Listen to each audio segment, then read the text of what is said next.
Morning, nice to have your company. Welcome to Thursday. Welcome to August the 18th. Welcome to, an accident with an ice cream yesterday, which I must tell you about. And then the rain came down. Down came the rain. And then it stopped again. And now we appear to be slipping back into the heat. And I've just nipped into one of our fellow studios, and their air conditioning's broken. Because I think all of a sudden it works overtime. It's like walking into a heat wave. Seriously, it was like getting out of Dale's car in Florida and going, a bit like a sauna. So I started taking my clothes off, and it went no further. Electric cars are failing the MOT due to worn tyres, apparently. How that works, I've got no idea.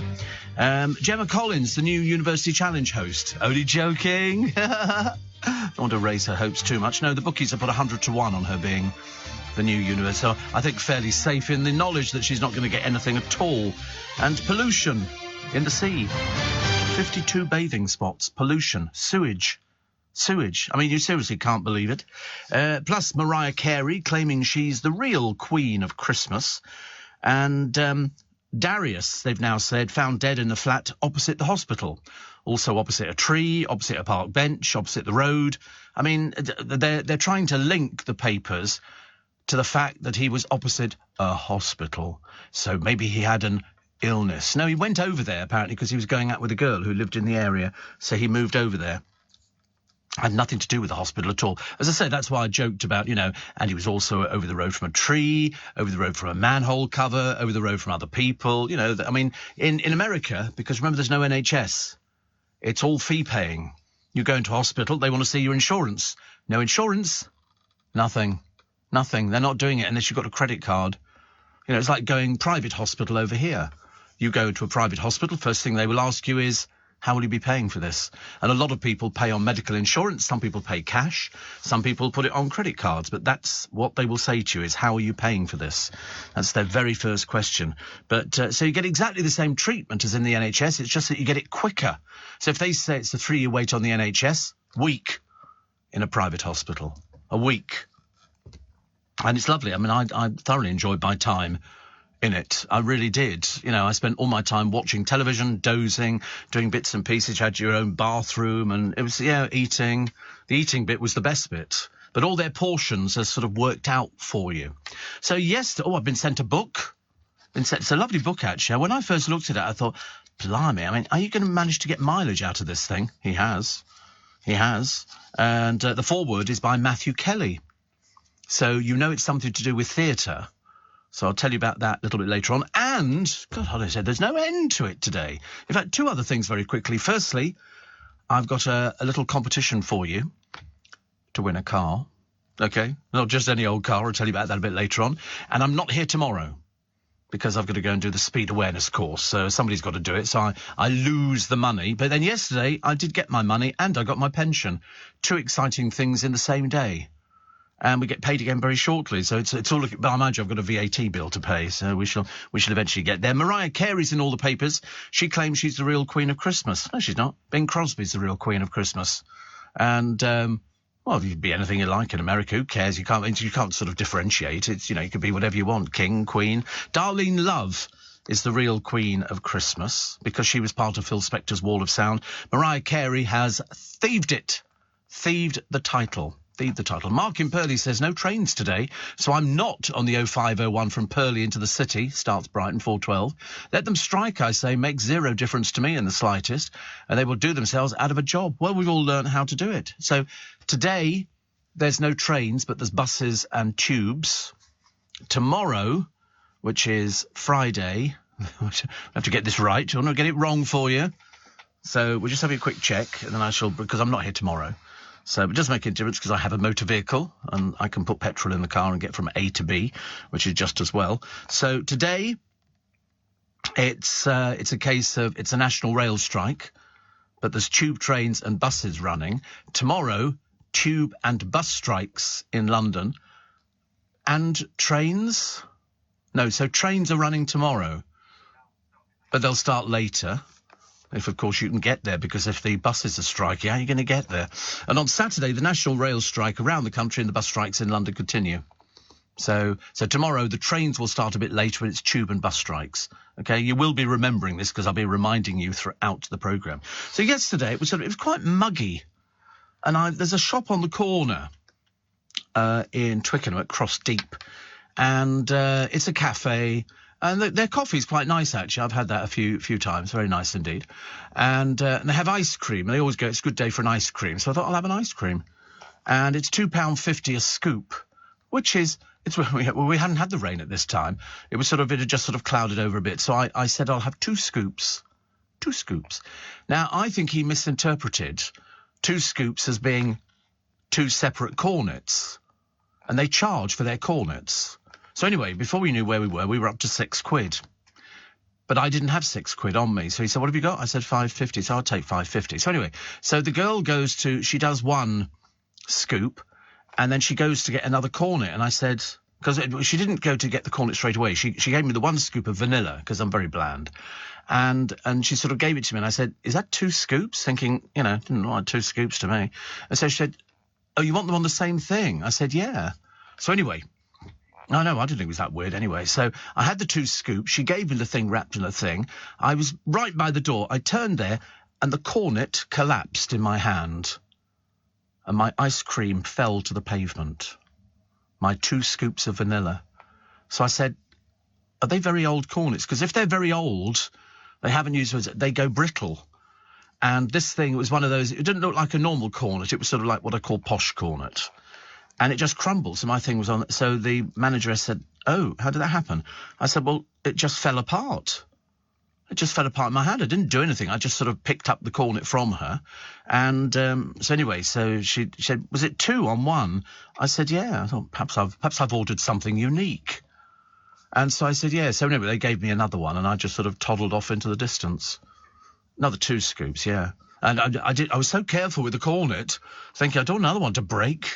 I should have taken my own little bowl, actually, and then I could say, I'll just put it in here, I'll eat it from here, make it much easier. So anyway, so that was that. Put up the parasol yesterday, the 9 feet across, which was lovely. 3-metre parasol, under £100, very reasonable. I was very pleased with it, very pleased with it. Then yesterday, as I say, money came in, because we'd had the trouble with companies. It got so confusing. My friend Ant Payne was saying it sounded like a nightmare. I said, oh, believe you me, it was a nightmare, especially when it hadn't arrived in yesterday. This is my wages from last month, because there was the block on the account, and then you could lose the money to the Treasury, and then you've got to get it back from the Treasury. And my brother kept checking. He said, no, nothing in yet. So I was then phoning our H and saying it's still not arrived in yet. This was because yesterday was going to be D-Day. It was arriving in, and I was very excited by it because I was sort of surviving on savings and bits and pieces. I'm not exactly on Poor Street, don't get me wrong, but it was a case of, we've got various commitments to go out. I've got VAT to pay. I've got car insurance to pay. Typically, the car insurance is due on the same day that there's a hosepipe ban coming in. And you would have thought, would you not, but you'd be totally incorrect, that with the rain we had yesterday, you don't need the hosepipe ban. That would just be like a drop in the ocean. Nothing, it wouldn't make any difference at all. Seriously, the ground would have just swallowed it up. So Thames Water have announced the hosepipe ban. Comes in for 10 million customers from the 24th of August.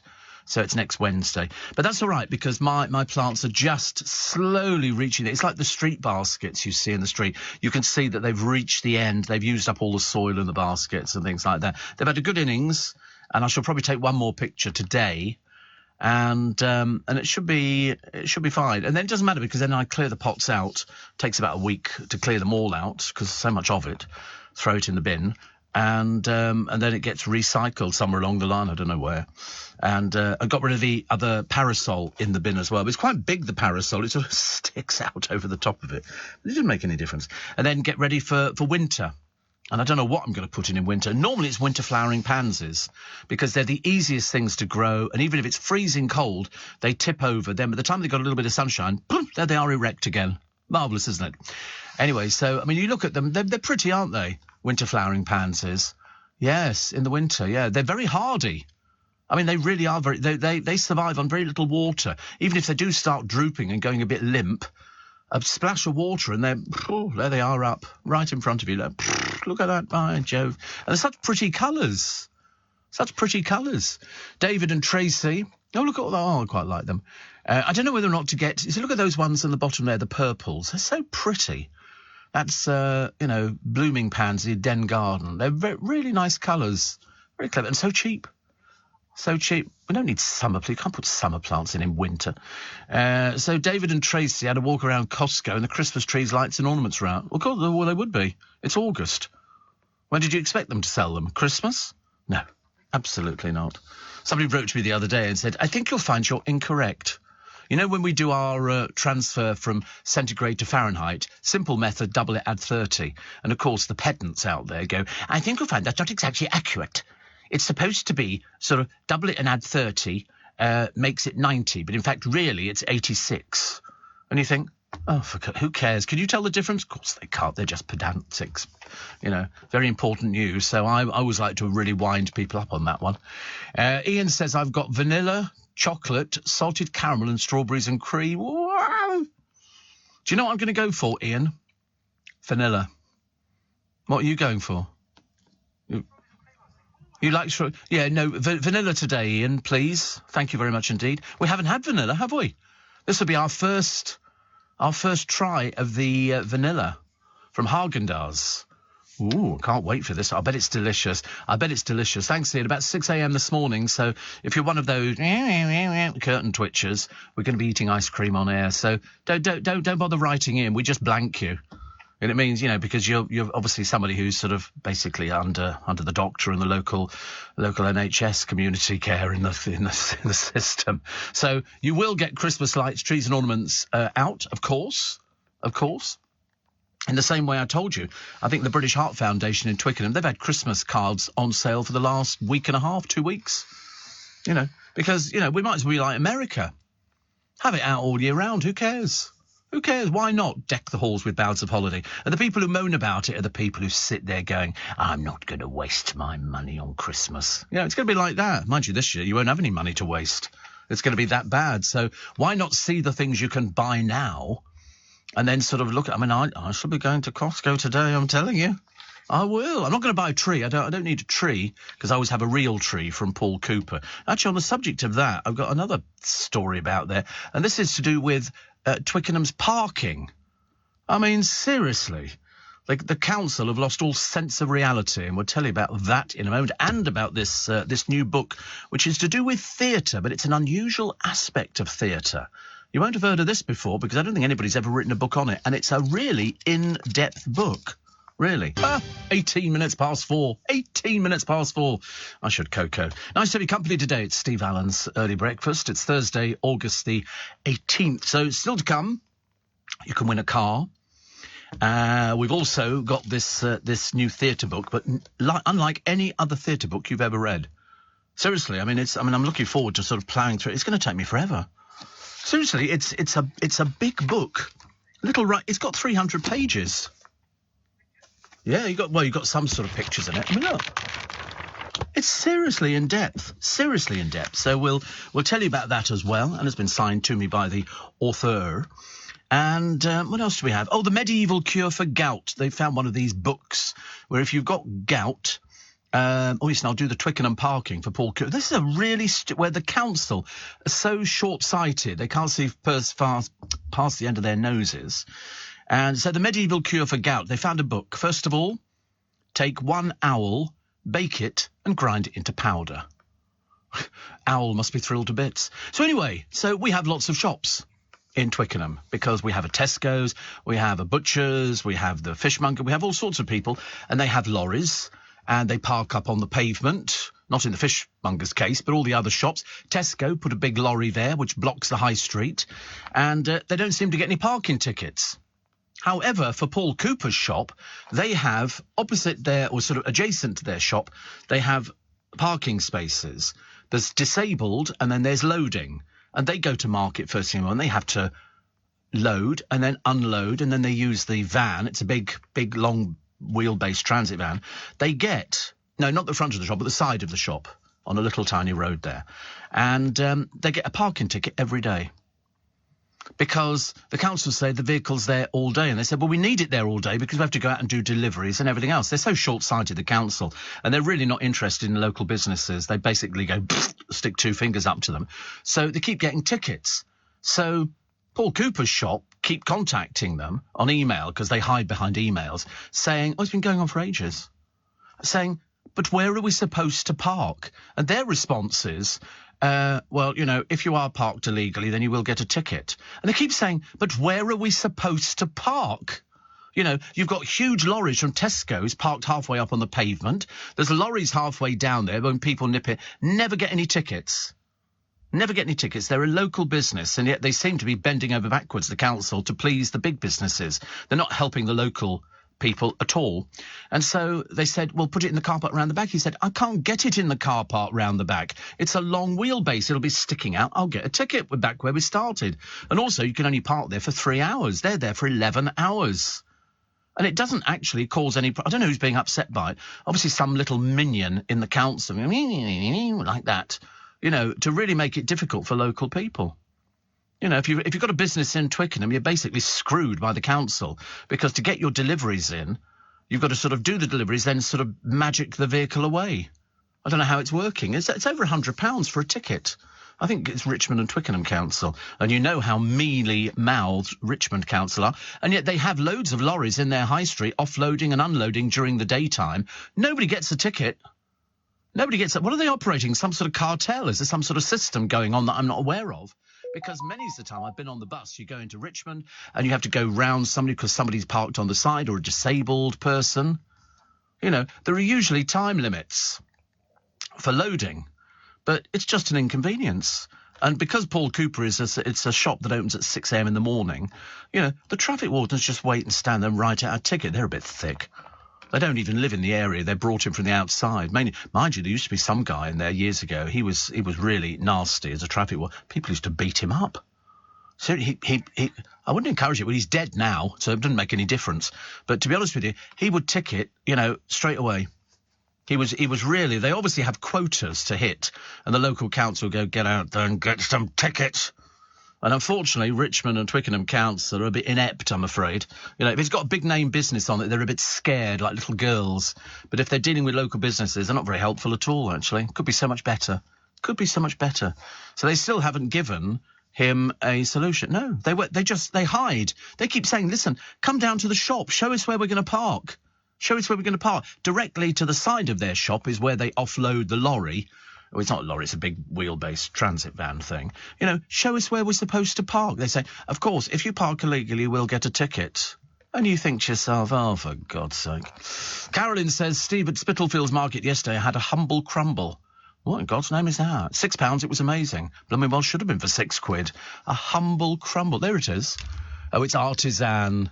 It's artisan. Oh, that's quite nice, isn't it? Oh, that looks nice, doesn't it? Yeah. Old Spitalfield Market and Borough Market, and you choose your topping. It's the world's first crumble bar, and it says it's got premium vanilla, custard, pillowy torched meringue, and also then it's got the warmth and nostalgia of a perfectly made crumble. That looks quite nice, doesn't it? Doesn't look as good as our vanilla from Haagen-Dazs, which Ian's bringing in at 6 o'clock this morning. They do look quite nice, I have to be honest. I wonder how much they are, though. Oh, they're £6. Oh, right. Wow. I like nuts on top of ice cream. It's always been one of my favourite things. So they actually make it. They say they taste as good as they look. They look quite nice, don't they? So it's the nation's favourite. I wonder why it is that's our favourite dessert, isn't it? They'll run a phone in on BBC Radio Shropshire. BBC Radio Shropshire. Do. Oh, hello, everybody. I'm your local vicar. What is your favourite smell in the summer? Love them. Steve, listening about breakfast in Marylebone. Next time, try 31 Below. Really nice food and good coffee. Not as expensive as La Brasserie. I tell you, Robert, I've never known prices like it. If you can get a Toby Carvery breakfast for about £6 or £7 and you can keep eating as much as you want, they need to open it in Marylebone immediately. In fact, you could open it. In fact, even Courtney said if they opened one around Leicester Square, it would have queues around the block as much as you can eat for £6. Blimey. Courtney and me were sort of... I said, you look at the pictures, Courtney, of the Toby Carvery's breakfast, and there's Sunday lunches and everything else. I said, you'll be like, and you can keep eating? Yeah. I think everybody should pull sickies today. There's no point. You're not going anywhere, are you? I still can't work out, do I get the Underground home, which stops everywhere? I mean, really everywhere. Or do I get the bus from down in Trafalgar Square? It's a bit of a no-brainer. I mean, the bus is quite nice. It's very pleasant. But, and it goes to Hammersmith. School holidays, it should be fairly empty, shouldn't it? I think it's the bus. Although, yes, you're right, actually. I think it could be the bus. Because it means if I get the train, I've got to walk all the way down to Trafalgar Square, do a left, then cross the road, then try and stand upright going down Villiers Street, get to the bottom, then put your card in the barrier, then try and remember which bloody platform it is, and then you find the platform, and then where do I stand to sort of get the best position? So when I'm off the train, I'm off by the barriers. Don't get on at the back. You'll never get anywhere. You know, will I be crammed in between all these builders who seem to proliferate our railway stations? I don't have a problem. And it's 39 minutes to Richmond on the tube. Is it?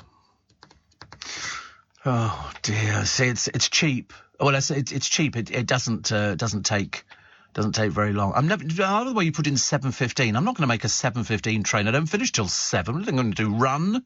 Of course not. And so it's about 39 minutes, so about 40 minutes. On the bus, it's going to be longer, isn't it? It's going to take you that long to get to... Oh, no, the tube gets so busy. I don't like it. Because people always want to sit next to you, so I start coughing. Like that, hoping they think I'm ill. So nobody sits next to me. But it is only 40 minutes. Which actually is almost quicker than going with the mainline train, isn't it? Oh, I don't know. It'll be busy today. What, the mainline train? The tube, yeah. No, there's no trains. Yeah, you're right. Oh, God, it's going to be bus, isn't it? Oh, dear. What a decision. What a decision. Mind you, I shall cheer up after we've had our vanilla ice cream.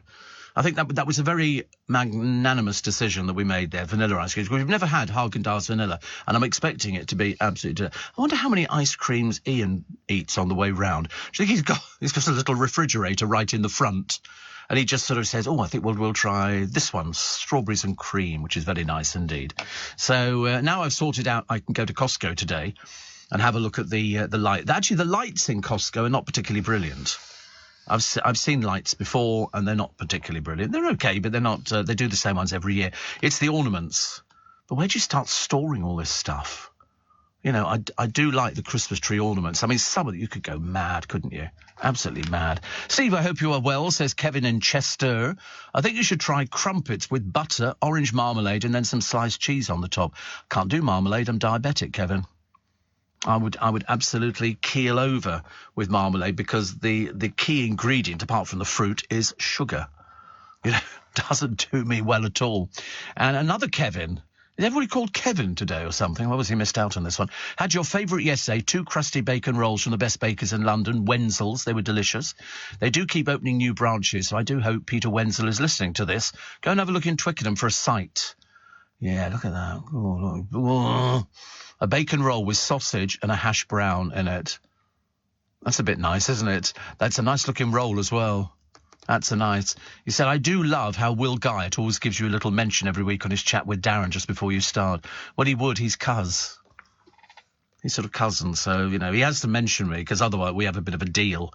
And I say to him, listen, you don't mention me, no Christmas card. It's as simple as that. I mean, I don't like to be mean about it, but he's sort of techie boy in the family. The whole family, he's the most techie one. And he also, he repairs... machines, arcades and stuff like that. You know, the pinball machines and stuff like that. He's a very clever boy. Very clever boy. Seriously. Unfortunately, he didn't pass it on to me. Totally useless. Totally blooming useless. But I want one of these Wenzel's thing. They keep opening new branches. I mean, can you imagine sausages, then a hash brown, then some bacon on the top of it? I mean, it's like hell in a roll, isn't it? It's the kind of thing that you think, oh, don't talk about food, Steve. Not at this time of the morning, but a bit of excitement, actually. Ashley says, talking of crumble, I harvested my cooking apples yesterday. It's an apple and cinnamon crumble with vanilla ice cream for dessert. Oh. Apple and cinnamon. You see, that's very festive, isn't it? Warm or cold? I mean, it didn't take long, actually, for food talk, does it, on this? I don't get into trouble for talking about food. People said that somebody wrote to me, like they wrote the other week to Dawn Neeson saying, do people tell you what to write in your column? Does your editors sort of say this is what you write? And she says, no, I write about what basically the nation is talking about. It's on this programme.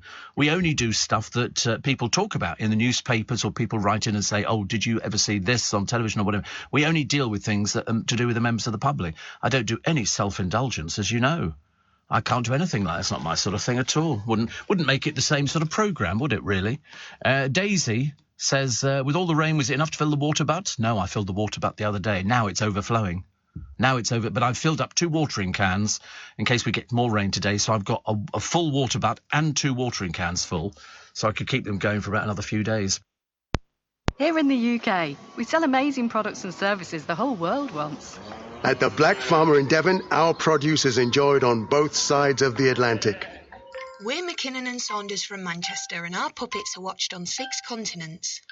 So whether you're new to exporting or experienced, explore global growth for your business with free support from the UK government. Access information, training, events and expert advice to help you find new customers overseas. Visit great.gov.uk to get started.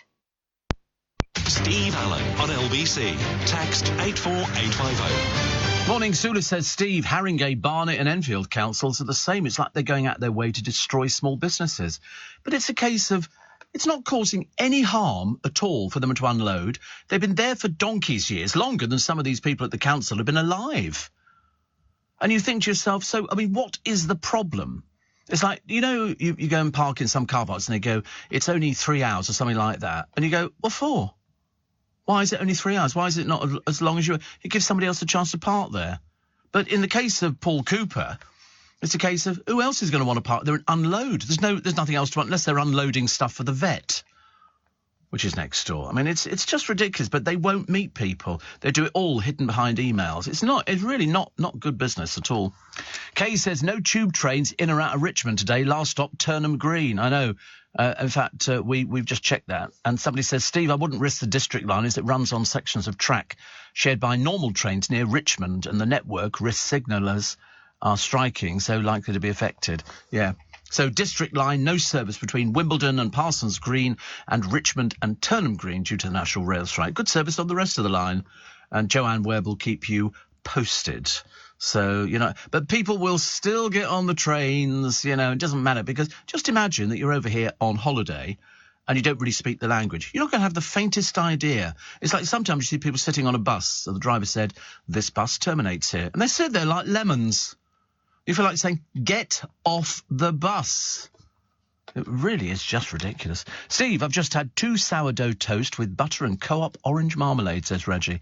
Well, you can keep your marmalade. I haven't had marmalade for, ages. Haagen-Dazs vanilla, Steve, is my absolute favourite, especially with strawberries, says Jane. Well, we're just having it vanilla. We're having it vanilla. So we have the au naturel. Because they do strawberry, don't they? Strawberry ice cream, but I just fancy vanilla today. I feel a strange calling, because they'll be going, yeah, go on, go for vanilla, Steve. You don't have to have fancy posh flavours, do you? The vanilla yesterday was okay. It was a company I'd never heard of. It was okay, but I'm expecting big things from Haagen-Dazs. I don't know why, I just am. P. Waldman says Darius could have been bigger than Michael Bublé. Why do they always say these things after people die? It does sort of slightly worry me. Royal Mail workers have voted to work. They're going to go on strike. Walk out. It just says work out here, which of course is something completely different. Overpaying conditions. And a Victoria Cross given to a civilian, quite rare, could sell. The family put it up for auction, about £400,000. £400,000. Amazing, isn't it? Terrified jet passengers feared for their lives. Some bloke gets up and tries to open the emergency exit going, we're all going to heaven. And you think to yourself, I'm sorry, we had a mad woman the other day who stripped off to her underwear and tried to run into the cockpit, shouting all sorts of obscenities and claiming her family were part of ISIS. How do these people actually get onto planes in the first place? Shouldn't we have them checked? I think. Matt Goss has never seen Strictly, apparently, but he's still taking it because he doesn't have anything else in the diary. And he's selling all his possessions in America. Although how anybody knows where he lives, I've got no idea. Even down to a tin of beans and some Bros memorabilia. Mainly pictures of himself, I should imagine. Because it was such a long time ago. I mean, Bros is like decades ago. Back in the 80s, wasn't it? What sort of stuff's he got, for God's sake? Got any hair? Only guessing. But Grolsch bottle tops. What are they? Did they use... Was it one of their things? Oh, right. I was obviously way out of line, I'm afraid, on these sort of things. Big Brother has got big pockets. The producer is convinced that Big Brother coming back. Oh, yes, Grolsch bottle tops. Honestly, when you look at them, they were just two little boys from Chertsey, both miserable as bloody sin. In fact, Matt is now the most miserable person. You don't see Matt smiling very often. It's all a bit a lot of sort of work done, and he can't smile. He just doesn't look happy. Miserable. Shame, really. Steve, anything related to parking fine is restricted to email because of the amount of abuse staff used to get over the phone, says Roger. Yeah, but they don't want to talk to them over the phone. They want them to go down to the shop. The council office is less than 2 minutes away. All they've got to do is come from behind their little desks. They're not going to give him abuse because he's a shop owner. They just want to know, all right, you've told us this. Where do you suggest we stick the thing? And before you bend over, let me tell you, this is a long wheelbase lorry because it's got all the fruit and veg on and everything. Where do you suspect they're going to park? Because it doesn't just take up one bay, it takes up 1.5 bays. I mean, the council only just started this campaign against sort of issuing them with sort of tickets at £100 and something a day. They accumulate loads of them. Yes, it works out a lot of money. But they won't, they just sent an email. If you park it, yes, we understand this, dimwit. We understand about parking illegally, but this is a long wheelbase lorry. Why don't you get out there and do something about the Tesco lorries and all the other lorries that park on the high street? Some even on the pavement. Don't do anything about that, do you? No, wonder why. 84850 steve@lbc.co.uk. Cards are out. Cash is king. Told you. I said that to you a few weeks ago, didn't I? I said a lot of people, because if you use cards all the time, you can't keep track of it, because most people, I don't care who you are, they don't go, wait a minute, just have a check, shall we, and see how much we've spent. They don't do that. And also, it's like pretending you've got money. It's very easy to pretend that you've got money. So most people now are turning back to cash, which I've always done because it means... I mean, in July, the post office handled £801 million in personal cash. That's up more than 20% from a year earlier. And so people are keeping a tab on it. We've got the money. I keep cash. And so if I go somewhere, I pay cash for petrol. People are literally counting the pennies as they grapple with rising prices. And you know that I save all my change. Every day I empty my pockets, put it in a jug, and then I empty it into a couple of big bags, and I take it up and I sort of cash it in, either at the Metro Bank in Kingston, or I do it at Sainsbury's and do it for Coinstar, which you have to pay for. And it's quite a handy way of saving. It's a good way of saving. And people say, oh, I wouldn't use cash. I don't feel safe using cash. And I go, listen, I wouldn't feel safe using a credit card. Thank you very much, indeed. Because you put stuff on credit cards. I mean, what I do is I put it on...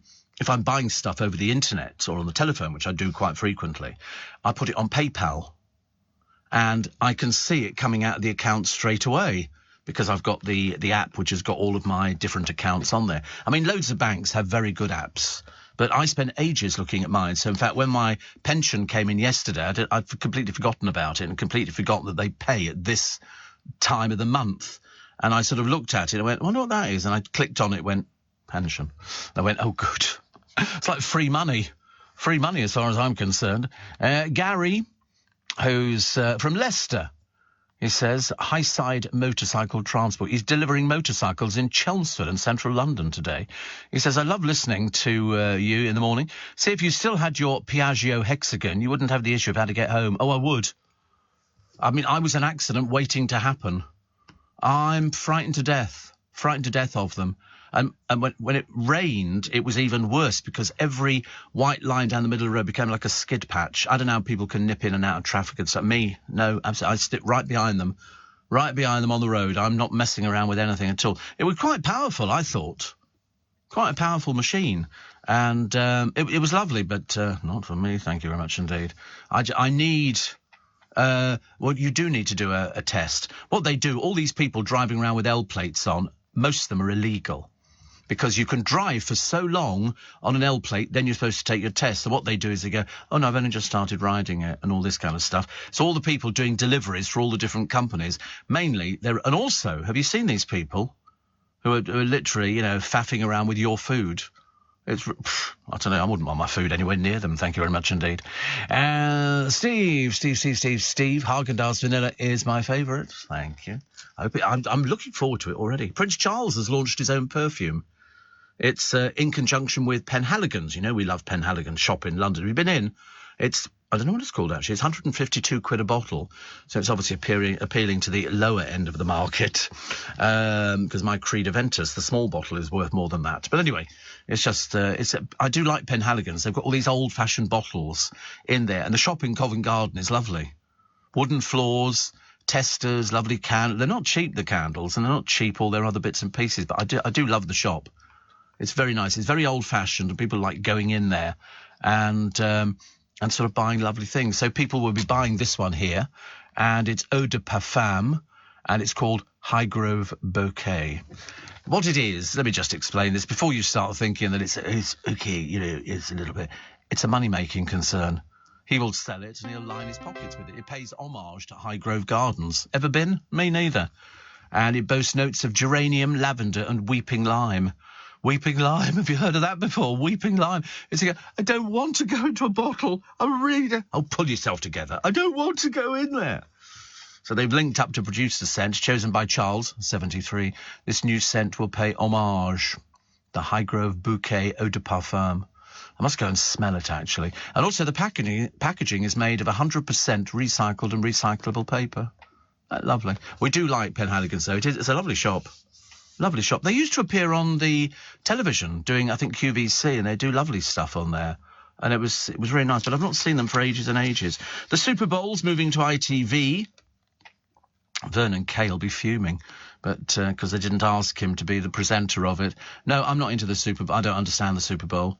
Just a lot of men wearing rather peculiar, let's just call them very gay-friendly clothing. And the only thing I like about that, do you know what I like about the Super Bowl? The cameras that whiz about on the wires which crisscross the stadium. Have you ever seen them? So they follow the action. So somebody kicks the ball, the camera's with you all the way, and they're on little thin wires. And they've got drones up, and it's amazing. Absolutely amazing. So that you can never miss any of the action. And, here we got it here. Camera operator reveals Super Bowl behind the scenes. That's so exciting. And, oh, my Godfather, what on earth is he wearing? That's what you call an old man wearing a toupee by the look of it. And so you sort of look at all these things and doesn't he that's very boring, actually, but a very strange-looking person. The trouble is people get to a certain age and they still think that's a toupee. You can tell that. You know why? Look, you can't go back now. But it's sticking up at the back. Sticking up at the back, and that's generally an indicator of it was grown on a yak, and then they've kind of moved it to his head. It's this thing that people have got about you've got to have hair to make it in the business, and so people put these toupees on and these sort of hair weaves and all. I mean, we still haven't worked out what in God's name Matt Goss's hair is, and we don't know what Joe Swash's hair is. We really don't know. It's a bit difficult to tell with Joe Swash. I thought it was sprayed on. And Matt Goss's, I mean, every time he does interviews, he's wearing his hat because he thinks he looks better with it. It just covers up the fact because people will be staring at his hair all the time going, what is it? I bet you anything. He goes and does a television programme and then afterwards people go, did you see the hair? Did you see the hair? People want to know about it. Morning, nice to be company. So no tube trains in and out of Richmond today. District line runs out at Turnham Green, so you're not going anywhere there, so you'll have to find another way. Ashley says, what about the lorries that block bus stops? Not a fine in sight. Have you seen the ones in Waterloo? Always at peak times, even though both stalls are 24 hours. I know, I don't quite understand it either. And I could understand there was a load of people queuing up to sort of get, Paul Cooper's space where his lorry is, but there isn't. It's there every day. And has been for years. And all of a sudden, perhaps they've got some new person, one of those sort of nick kind of people at the local council, which was, kind of a worrying thing, isn't it? Gordon Ramsay says there's clearly a market for being bawled out by him. Yeah, it's called bullying, dear. And you know what it is because you do it on every one of your programmes. I've never seen a programme where he doesn't bully people. Even when he went to Claridge's, he walks in there and immediately he's effing and jessing and all this kind of stuff, bawling people out and thing. You're just a nasty little bully, aren't you? Never used to be like that. What is it? Is it some sort of act or something you're doing? I don't quite get it. I really don't. If work's getting you down, or down, with the kids, try standing up. Apparently it's very good for you. I know we don't do it here, but stand... I know I couldn't, no. I haven't got the strength to lift my poor weary carcass. What was the other one? They found a shark at a British beauty spot in the shallows, but sharks do come into the shallows. I don't know why we should be surprised. It's a big ocean. They're exploring... Perhaps they're on holiday. Perhaps they've just decided, let's go and have a look at the... Oh, this is nice. Look, people running from us. Which is a shame. Look, come here, I want to be your friend. Come here. I don't know, it's a British beauty spot. You know, so it's quite a number of British beauty. What do you think I'm going to say? Edmonton? Something like that? No. And I think it's off the coast of Cornwall, isn't it, really? And so it's fairly shallow waters. But the trouble is, they're very nice sharks. I don't know why people assume that they're going to attack you or something like that. They're not. Unless you sort of kind of walk into their space, in which case, not very good at all. Happy birthday to Judith Keppel, as I say. 80 today. 80. She's not bad, is it? And Ladbrokes fined after failing to spot problem gamblers. And not just fined a couple of £100. This is about 17 million. 17 million they've been fined because they're supposed to spot problem gamblers and not target them. Which they do. You know, you've had people before who've said, you know, I've tried to step away from it, and they contacted me going, you can have some free games and all the rest of it, because it's the addiction of flashing lights. So I think it was about 17 million. They failed to put proper checks in place to support struggling customers. They could, I mean, I don't think they will, but they could lose their licence to operate in the UK if they breach any more rules. One online customer who gambled for extended periods overnight was able to deposit more than £230,000 in their account over 18 months. Another, who is known to live in social housing, deposited £186,000 in 6 months without sufficient checks.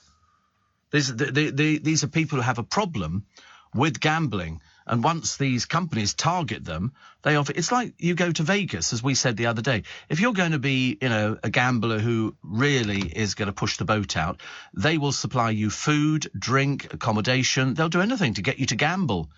When they did that program years and years ago, and it was marvellous. They had a guy there. He sold beds in, for example, Minnesota. It wasn't Minnesota, it was somewhere else. He sold beds, but every year he would go to the hotel... Same hotel every year, because they're a bit superstitious. They don't want to do different hotels. They'll do the same one. Greeted by the bloke who looks after what they call their celebrity clients. And nice to see you back again, Mr. They don't know anything about them. Mr. So-and-so, lovely to see you back again. We put you in your usual suite. And Robert here is your personal chef. And literally they deposit all their stuff in the room. And they're downstairs, but they sit there by themselves on a table with a croupier. It's not like it's not like in the James Bond films where they all crowd round and watch what they're doing. He's all by himself and he just gambles. And of course, sometimes he wins, but more often than not, he loses. And that's what they want. That's why they offer you free drinks, free. It costs them nothing to give you a room. All you've got to do is get the sheets washed afterwards, you know, and to give you food. I mean, how much food can you eat? And bearing in mind, he's not particularly interested in the actual sort of food side of it. I mean, obviously he eats, but he's interested in gambling. And you have the right in Vegas, if you don't like the croupier, you get them changed. Yeah, if you think you're having a run of bad luck, you will change the croupier. And I'd be too embarrassed to say anything. I can remember when I asked, you know, when we were playing 21s, and I said twist, and she looked at me, face as hard as stone. They've been doing it for years. 21s, you know, you've got to get 21. Ace and a picture card gives you 21, and that's good unless she gets 21s, in which case the odds are reduced. But it was a case of, I said, oh, twist, and she went, just tap the table if you want a card. You sort of like that, and she knows to deal. She's doing it. I mean, she could probably do it asleep, I should imagine. They just, you know, and then they spread the cards out and back in again, put them in the shoe, and then the shoe deals out the cards. And you think to yourself, my God. Steve, couldn't you get the Piccadilly line to Hounslow or Heathrow and then a bus. Oh, God, listen, it's not worth it. Might as well just walk down here. Now, that really would take forever. Forever. And also, ending up in Hounslow. What are you doing? Having a laugh? That stops everywhere. Easier for me to get the bus from Trafalgar Square, right next door to a Pret. They might have rolls in there with bacon in. Yeah, I wish. And then I could have a couple of rolls on the bus, almost like a picnic. You know, take a milkshake on there, and then get off at Hammersmith at the bus station, and then walk. Takes less than 10 seconds to walk through the thing, and the other side of the bus station. 10 seconds, less than 5 seconds, and you walk through the door, and there's your bus, and that takes you on to Richmond, which is very nice. So I think that's what I'll have to do. I don't need to worry about anything else, actually. Tony's in Southend. Love your show. I'm a chronic insomniac. Yeah, so you say. Everybody's like that, aren't they? I'm a chronic insomniac. I bet you're not. I bet you're not. I bet you're just addicted to the programme, which I can understand. He said, but I'm very grateful for the company and the laughs. Where are you getting here? Where are they happening? What laughs are you hearing? You're listening to another programme, aren't you? Yeah, for Darren's show. He's written to the wrong person. Why you can't buy your dog's loyalty with treats? Yes, you can. Yes, you can. Sit. Paw. There you go. That's what they do all the time. I love it when they do these programmes with these sort of dog whisperers and things like that. They had a little chihuahua the other day, and the bloke who owned it with his wife, anytime he went anywhere near it, this thing, then he took his hand off. Little tiny, you'd have... Don't mess... Yeah, really horrible. And they ended up literally just sitting there, ignoring it. It would climb up onto the settee, and it was at one point it climbed actually onto his lap, which they was quite so they gave it a treat. And then, you know, the dog got off and all the rest of it. And then it got to the stage where they could actually pat it. And again, got a treat. And so you train them. That's how you train these things. But I've seen some dogs. I mean, there was one that couldn't actually stop barking at people. He's only a puppy. He was no, that was the owner. And it was a case of they're never going to get that thing to calm down. But they do. They do it at Battersea Cat and Dogs Home, where they have to, you know, animals who've been dumped and abused and things like that. You've got to win their trust back. Because otherwise, every time they see something coming towards them with a hand, they think it's going to hit them. So they react badly. So you've got to... So they farm them out to people who look after them and get them basically sort of back into society again. It's good. Steve, in Vegas, if you're a big spender, they'll hold the machines. You can pop to the loo to stop someone jumping on and winning your money, says Ron. Oh, but the trouble is, if you're a big spender, you don't play machines. You're going for the turn of the cards. You know, they're not really bothered about that. They're into poker, blackjack, stuff like that. The idea of playing a slot that's for the pensioners on the oxygen. That's not for sort of a big spender. You know, a big spender is. I mean, yeah, that'd be me. I'd be the big spender. No, I'd be the one on the oxygen. How funny. I've got to tell you about this book, actually. I'll do it just after news at 5, which has been sent in to me by Rodney Hardcastle. And it's a book about theatre, so you can imagine I'm instantly interested. Not just any old book. This is a book about a special aspect of theatre, and there's so much going on, but it's got some lovely pictures in it of theatres that don't exist anymore in this country, and we've lost loads. We've really lost loads. Pete the Pool Man says, morning, Steve. I was made aware of my speed at a speed awareness course. I've had worse days out for 300 quid. 300? I paid £91. £91. It says, further to participate, some refused and had to return, apparently. They couldn't shut me up and let me go early. Oh, no, I mean, I've been on the speed awareness course before. You're sitting in front of a computer and they show you films and bits and pieces like that. There was no discussion on my one or anybody else here. It's been the same one, I think, for some years, but it was £91, which means you don't get the points on the licence.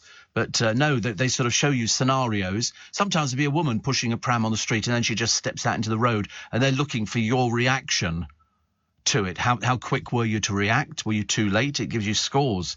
You know, you should be literally observing as you're looking along.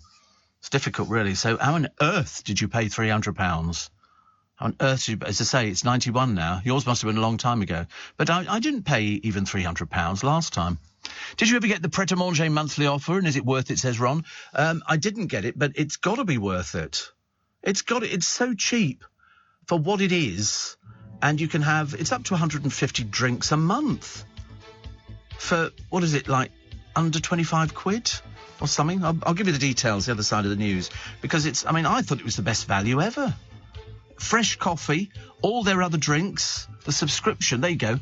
First month, £12.50.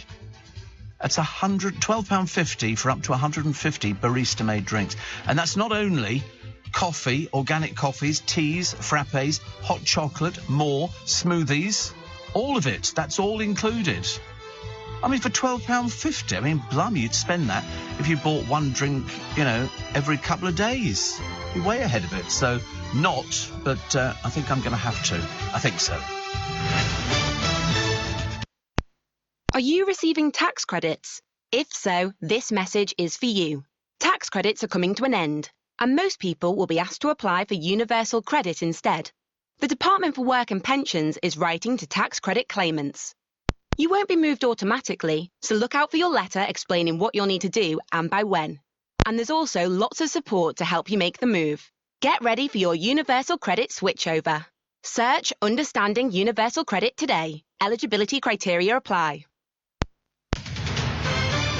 This is LBC from Global, leading Britain's conversation with Steve Allen.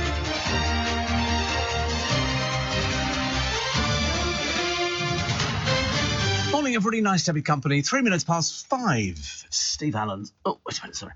Early breakfast on LBC. I trust we find you well for Thursday, August the 18th. Train strike. Just thought I'd chuck it in. Do you think every other radio station around the country goes, train strike? And tries to sort of dismiss it as quickly as possible. So in London, what you get is today, national rail strike affecting trains all over the country.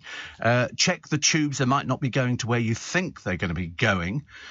Tomorrow you get tube and bus strikes in London. Trains running, but because of today them not running, they'll be in all the wrong places. So they'll be running probably from about 8 o'clock. I would think something like that. And Saturday, more national rail train strikes and the bus strikes in London continue. So if you've booked to come into London, for for the weekend, it's a pain. It's a pain. And I suggest it would be better if you actually came down probably tomorrow, even though you've got tube and bus strikes in London. The train's running, but they'll start later. But at least you might be able to get into town, and then you can leave on the Sunday. That would be my idea. But, if you try and do it on the Saturday, and lots of people do. I told you I was in the Strand Palace Hotel, which is on the Strand. Let's all go down the Strand, have a banana, as they say. And there were so many people coming in with suitcases, and I thought they're all people there who've booked for a weekend away. You come in on the Saturday, you have a night in a hotel, and then you go and see a show, or you go for dinner or something like that, or you take in the sights on one of those buses, and then you go back on the Sunday. And it was really busy at the Strand Palace Hotel, very busy. Steve, is there any prop houses you can walk around and see all the vintage bits and pieces that have been used in shows or on TV other than costumes? Not really. There's the V&A. The V&A have got a big theatre display with a box and various, little props and little bits and pieces. Phil says, we can't believe it, that somebody's entered us into the best garden competition for our village and we won. Really? Oh, Lord. He says, wait a minute, I've lost the rest of it. Oh, right.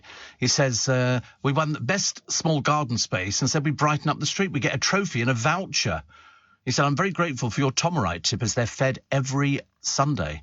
Yeah, put it this way, you can't lose with Tomorite. And the reason I only say Tomorite is because it's a bit cheaper than some of the other things and it's got more potassium in it. So what you do is you water your plants, okay, until it's dripping all the way through. Got to drip all the... Oh, nice begonias. And geraniums, very nice. And the geraniums will keep going long after everything else has collapsed. And yours look as though they're just on the way out, because I can tell that your lobelia has gone a bit crispy. And it is a bit rude, I know, but that's the best I could tell you. You can see it. You can see it's drying out. You can see it's drying out. And then after you've soaked the plants, then you fill up the watering can, a good dollop of Tomorite. And I must use about 12 bottles of Tomorite this year. At least, I was getting my brother to sort of get it for me because he knew a place where they could get it discounted. And then you do that, then you water on top of them, and the potassium gives them that sort of boost. It's very nice, very nice.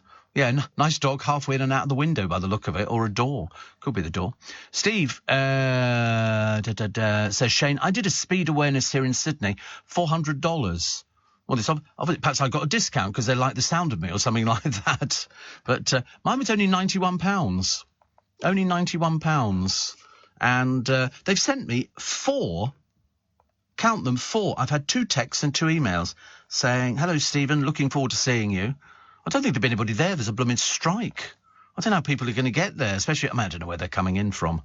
But I shall be there early, very early. There we go. Even though the course is the same no matter where you go, the cost varies depending on the area. Usually, though, it's between 80 and 100 quid. Given that a fixed penalty notice for speeding is £100 and 3 points, opting for the speed awareness course should be cheaper. Yeah, I paid 91 quid, which I thought was fine, but you don't get any points on the licence.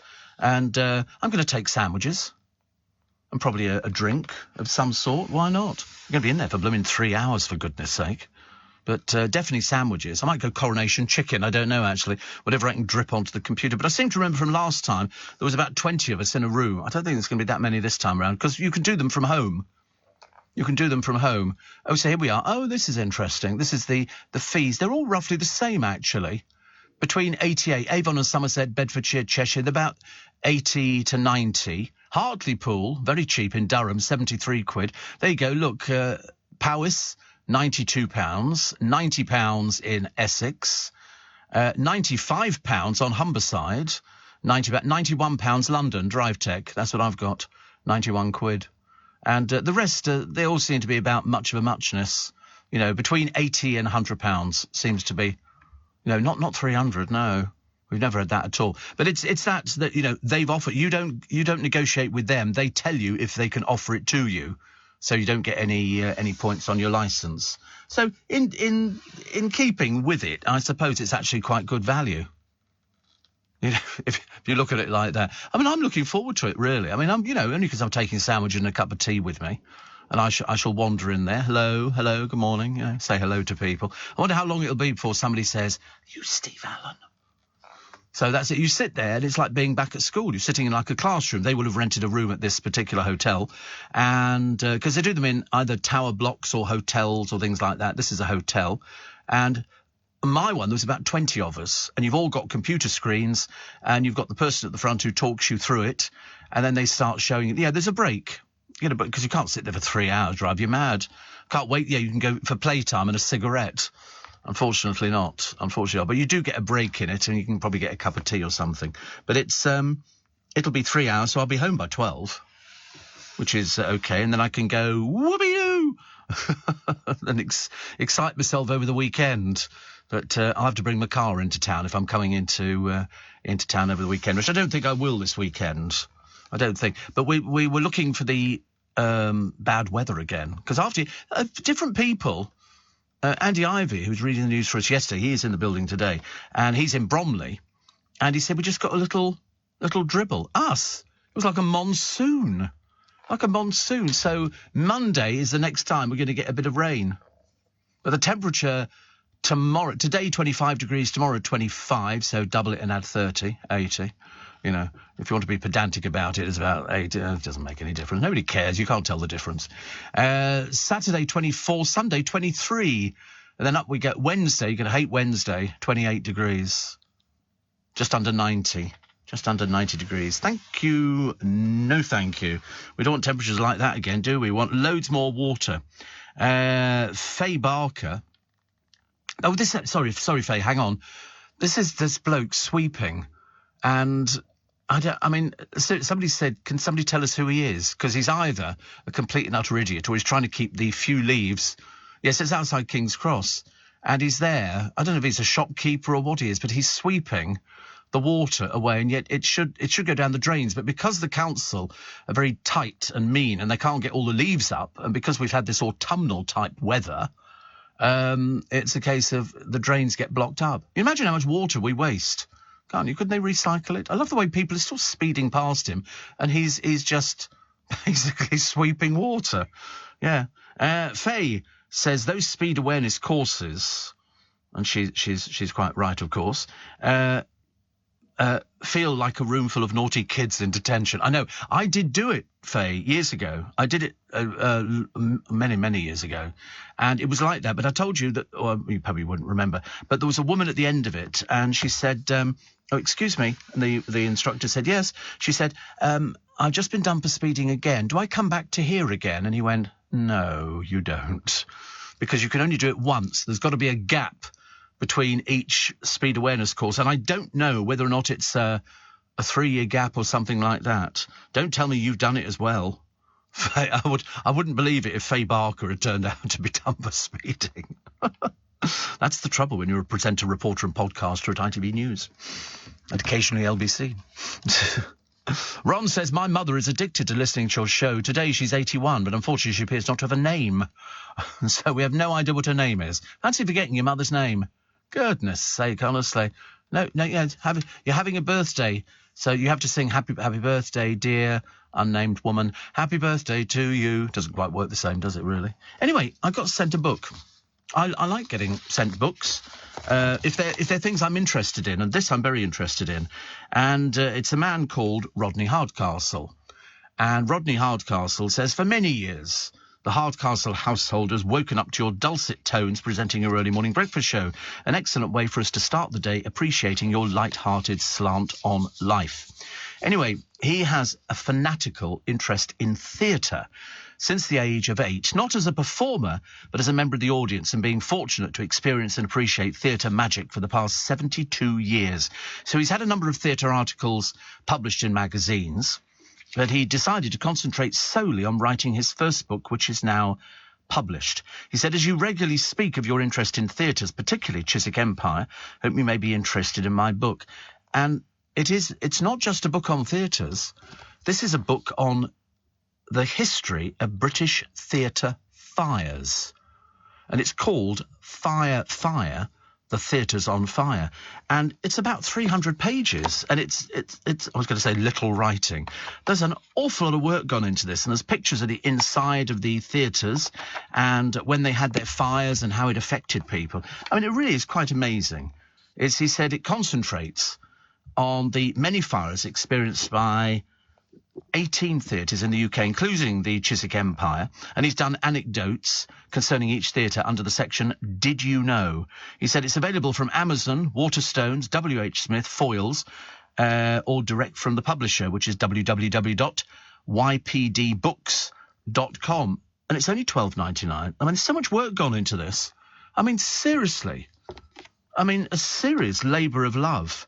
It's for anybody interested in theatre, of which I imagine if you've listened to this programme for any length of time, you will know we all share a common bond that we like theatre, we like live theatre, we like all of it. It's a super book, Rodney. I mean, it really is. And he's got the foreword by Matthew Kelly, the Matthew Kelly. So if you want to know more about it, from Stars in Her Eyes, and it's a really super book. You can learn more about the theatres that he's researched, and he's written for magazines. There used to be a very good magazine which sort of came out. I think it finished in about 2018, didn't it? Was it 2018? Something like that.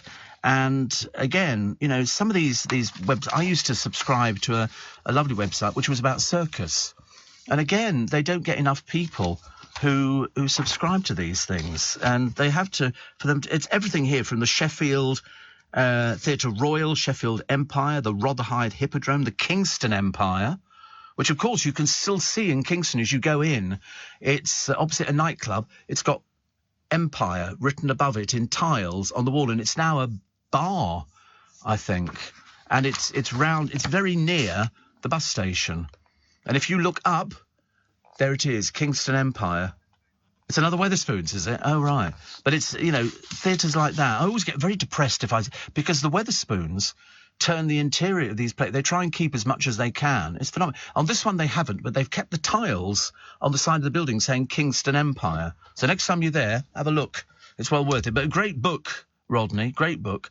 And it's called Fire, The Theatres on Fire. OK, so now you can learn more about the great theatre debate in this country. Morning, nice to be company. I love the story on the front of the Sun this morning They're talking about the British tycoon who said, "I'll buy Man United."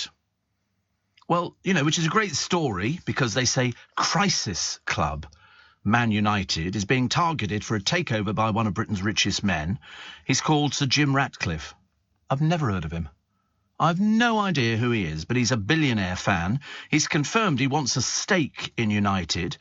His interest sparked joy amongst long-suffering supporters, with the club bottom of the Premier League and a disastrous start to the new season.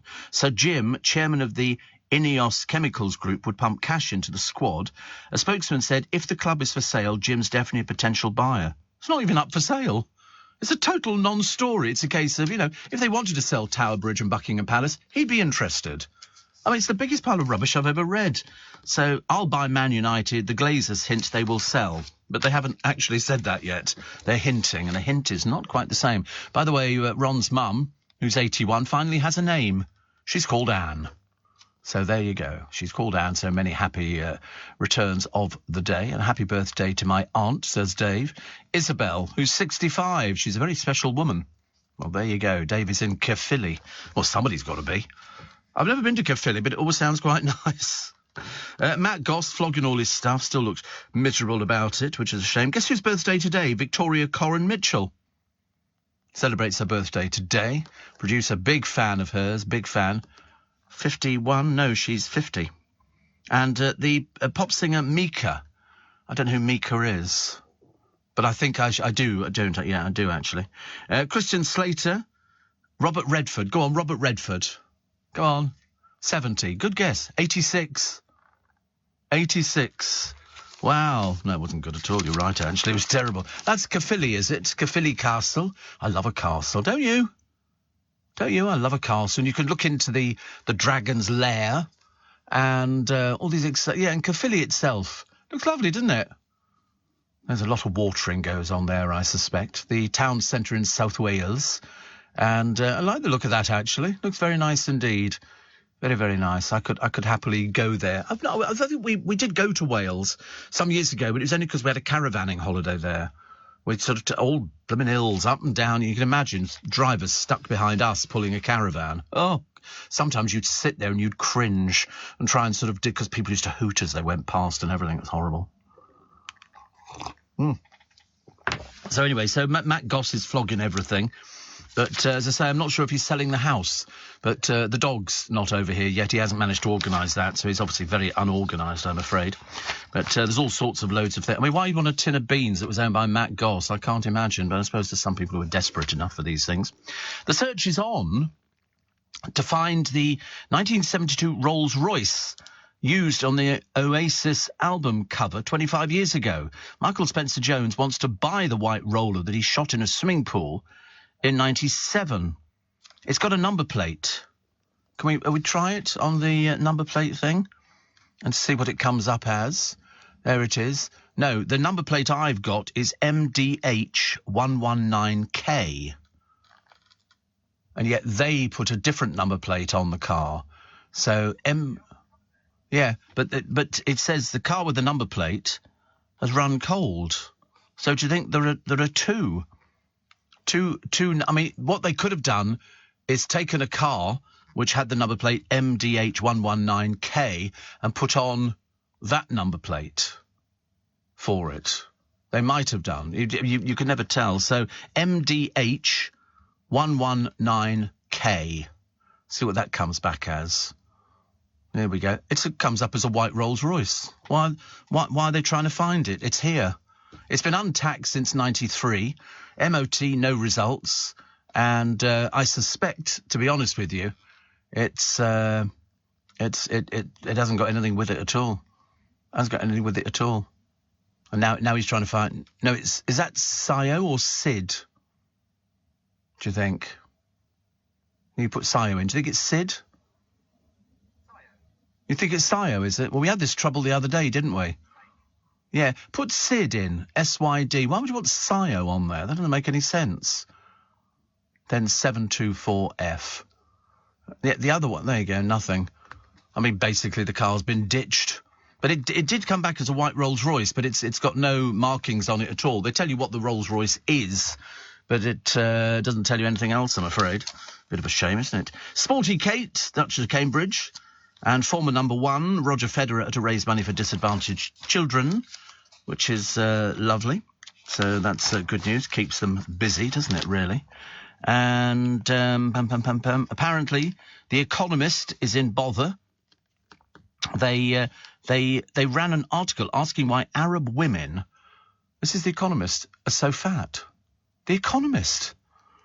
Anyway, this is what Rod Liddell says. He says that annoyed a lot of Arabs, men and women, but especially an actress called Enes Taleb. You remember, because we did her on the programme, because they used her photo to prove the point. She didn't give permission for them to use her photo. She's now suing for the hurt. And she's a bit big, but no worse than me. What's next from The Inclusive Economist? Why do Chinese women have funny eyes, he suggests. I mean, to be honest with you, it's the most peculiar thing that you've ever heard from The Economist. Why? But also, to use somebody's image who didn't give them permission. And that was what the whole article was about to start with. She said, wait a minute, they were doing this article on this. She said, and there was my photo. There was my photo. Mind you, we've had this before with big companies, where they airbrushed certain people out of ethnicity. There was a motor vehicle company some years ago, and they put all the people on there, and the people who were in the original photo weren't in it when it arrived in the newspapers. People were going, wait a minute, where's that person? Where's that person? It was all very odd. People change things now, don't they? Which is not so good. 25 years ago this month since Princess Diana died. 25 years ago. And the People's Princess has never been forgotten, especially by those who met this remarkable woman. I never met her, but I did see her in the car. I wasn't on air, no. I wasn't on air. We were driving home. Dale and I. I've told this story many, many times before. We've been out for dinner and always called in to Earl's Court on the way home to the newspaper shop because they were the first people to get the Sunday newspapers. And we'd go in there and we'd pick up... He would always buy me a set of papers and he'd buy a set of papers for himself. And they didn't have all the papers in. And the bloke in the newspaper shop, Dale said... Where are all the papers? And he said, oh, they're late. He said, something's happened. There's a news flash. And so he didn't know what it was either. They just knew that they were late because the drivers had said, you know, they're all running late. And so we picked up a couple of papers, but didn't have anything. By the time we got home, LBC had broadcast that there was a story coming in that Princess Diana had been killed in a car crash in France. And I remember getting inside, turning on the television, then phoning him going, it's Diana, we think she's dead. And it was then announced, I think it was Nicholas Witchell. Was it No, it wasn't Nicholas Witchell, it was somebody else, who announced it on ITV and said, was it Dermot Murnaghan? No, it wasn't Dermot Murnaghan. No, it definitely wasn't. No, he was too young, way too young. He's young now. But he did do one of those. It was somebody else who did it. And it was interesting because all of a sudden you go, is that right? You know, you weren't sure because nowadays there's so many fake reports of people's deaths. People say, oh, there's a rumour going around that so-and-so's died. And so, unfortunately, a lot of people now don't bother checking. If it's a member of the royal family, you have to check. You cannot, you have to wait. There's a certain system that is in place that means that they will call us. We don't call them, and proper news organisations always confirm it. And so in this particular case, they then had to wake people up. People were woken up. And in fact, if you watch the film about the Queen, it was a case of they weren't particularly bothered. I know it seems really odd. They really weren't. The Queen had no intention of coming back down to London and to actually, acknowledge the fact. And also she wanted to look after William and Harry, so she said. And so she was quite dogmatic about it, and she came over as bad, and the newspapers were the ones who forced her down. They basically said, listen, come down, your country needs you. They didn't even put the flag at half-mast on Buckingham Palace. They really didn't do that. Because they hadn't had permission to do it, and then they cornered Tony Blair going to church on the Sunday. They were catching all sorts of people and saying, have you heard that she's died and all the rest of it? And so then it went on. 25 years ago, that was. 25 years ago. I mean, the Mirror did, your people are suffering. There were people. Even on the day of the funeral, I watched it with my friend Jimmy, and we had the order of service, so we had everything. And as the cortege came out of Kensington Palace, there were people wailing, "We love you, Diana." You could hear them quite clearly. Quite clearly. People were sort of very affected. Really, for somebody they never knew. The Sun's headline was, "Where is our Queen? Where is her flag?" Can you believe that they didn't even bother putting the thing up? The country went completely mad. £36 million worth of flowers arrived at Kensington Palace. £36 million worth of flowers, which rotted over the course of the next week and a half because they left them in the plastic. And, of course, they sweated in the sunshine and then they just rotted. It was unbelievable. But you looked at them, it was acres and acres and acres of flowers. And nobody knew what to do because we'd never encountered anything like this before. Different to another ordinary member of the family dying. But when you look back at it, we used to get people phoning us overnight. And there was a group of LBC people who were down there saying, "Oh, we're all still here, Steve, and we're all still watching, people coming in and out." It is said that everybody should remember where they were when they heard of the death of Diana, mainly because she was so young, and it was such and nobody seemed to know anything. That was the odd thing, was there this mysterious motorcycle outrider? Why did some people survive and some people didn't survive? Were the photographers on the scene on bikes who took pictures of Diana in the back of the car? And the answer is, yes, there were photographers. Have these pictures ever seen the light of day? No. Will they see the light of day? Probably. At some point in the future, no matter what William and the other ones say, it makes no difference at all. People will still do it. People are still selling stories on Diana. That's what's so amazing. 25 years on, Paul Burrell's made a career out of doing stories about Diana, because apparently she said once, although nobody's got any evidence, that he was her rock. But there is no evidence to suggest that. Could have just been a furtive imagination. Here in the UK, we sell amazing products and services the whole world wants. At the Black Farmer in Devon, our produce is enjoyed on both sides of the Atlantic. We're McKinnon and Saunders from Manchester, and our puppets are watched on 6 continents. So whether you're new to exporting or experienced, explore global growth for your business with free support from the UK government. Access information, training, events and expert advice to help you find new customers overseas. Visit great.gov.uk to get started. Leading Britain's conversation, LBC, with Steve Allen. Morning, everybody. 26 minutes to 6. And guess who I just got a text from? He says, "Steve, hope all is well." Well, actually, I got 2. I got one from Stuart Manning, who's got his last day on holiday in Turkey, and he's heading back to here, which is very nice indeed. And I got one from Scott Barber. Barbara's ex-husband. Remember Barbara Windsor? The lovely Barbara? I still come to terms with it, or try to come to terms with it. But anyway, he says, "I've just woken up to hear you talking about the night Diana died. Yes, you and Dale had been out to dinner with Barbara and I at Joe Allen's. I know," he says, "because I keep a day-to-day diary and recently went through every year." So that's where we'd been that night. We've been to, and I remember it now, actually. It takes a while, Scott, I have to tell you. But we used to go out on Barbara and I went out on quite a number of occasions, mainly because Scott just wasn't into those sort of things. And so I was always quite handy, and I didn't complain at all. I didn't complain. Scott is sort of, he's such a lovely boy, he really is. But we'd been out to Joe Allen's with Scott and Barbara, and then we'd sort of headed off home. But also, how brilliant to keep a diary. Have you thought of publishing? Have you thought of publishing a diary about all the things that you've got? Does it involve everything that you and Bar did, from the moment you met? When does it? I'm now curious. The fact that Scott and Barbara would have a record of exactly where they've been, because I went round to the house on a few occasions. And it is a lovely little house, and it was just ideal for them, absolutely ideal for them, because they would, they had their big settee in there, nice big sort of L-shaped, and they could sort of watch the television, and it basically took them away from sort of the hurly-burly and her having to learn scripts and all the other little bits and pieces. But it's as fresh today, Scott, as it ever was. I just got a thing from Scott. Did you hear? Oh, right. So that's where we've been on the night Diana died. Me, Dale, Scott and Barbara. Amazing, isn't it, really? I like people who keep diaries. I started to keep one years ago, Scott, and I kind of gave up because it was the same thing. Got up, went to work, came back. There was nothing. It was a reasonably late night.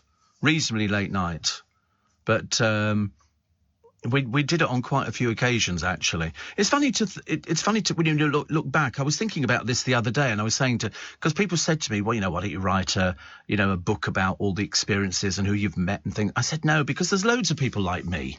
Especially if you've been in radio, you could write a book after you've been in the business for about 5 seconds.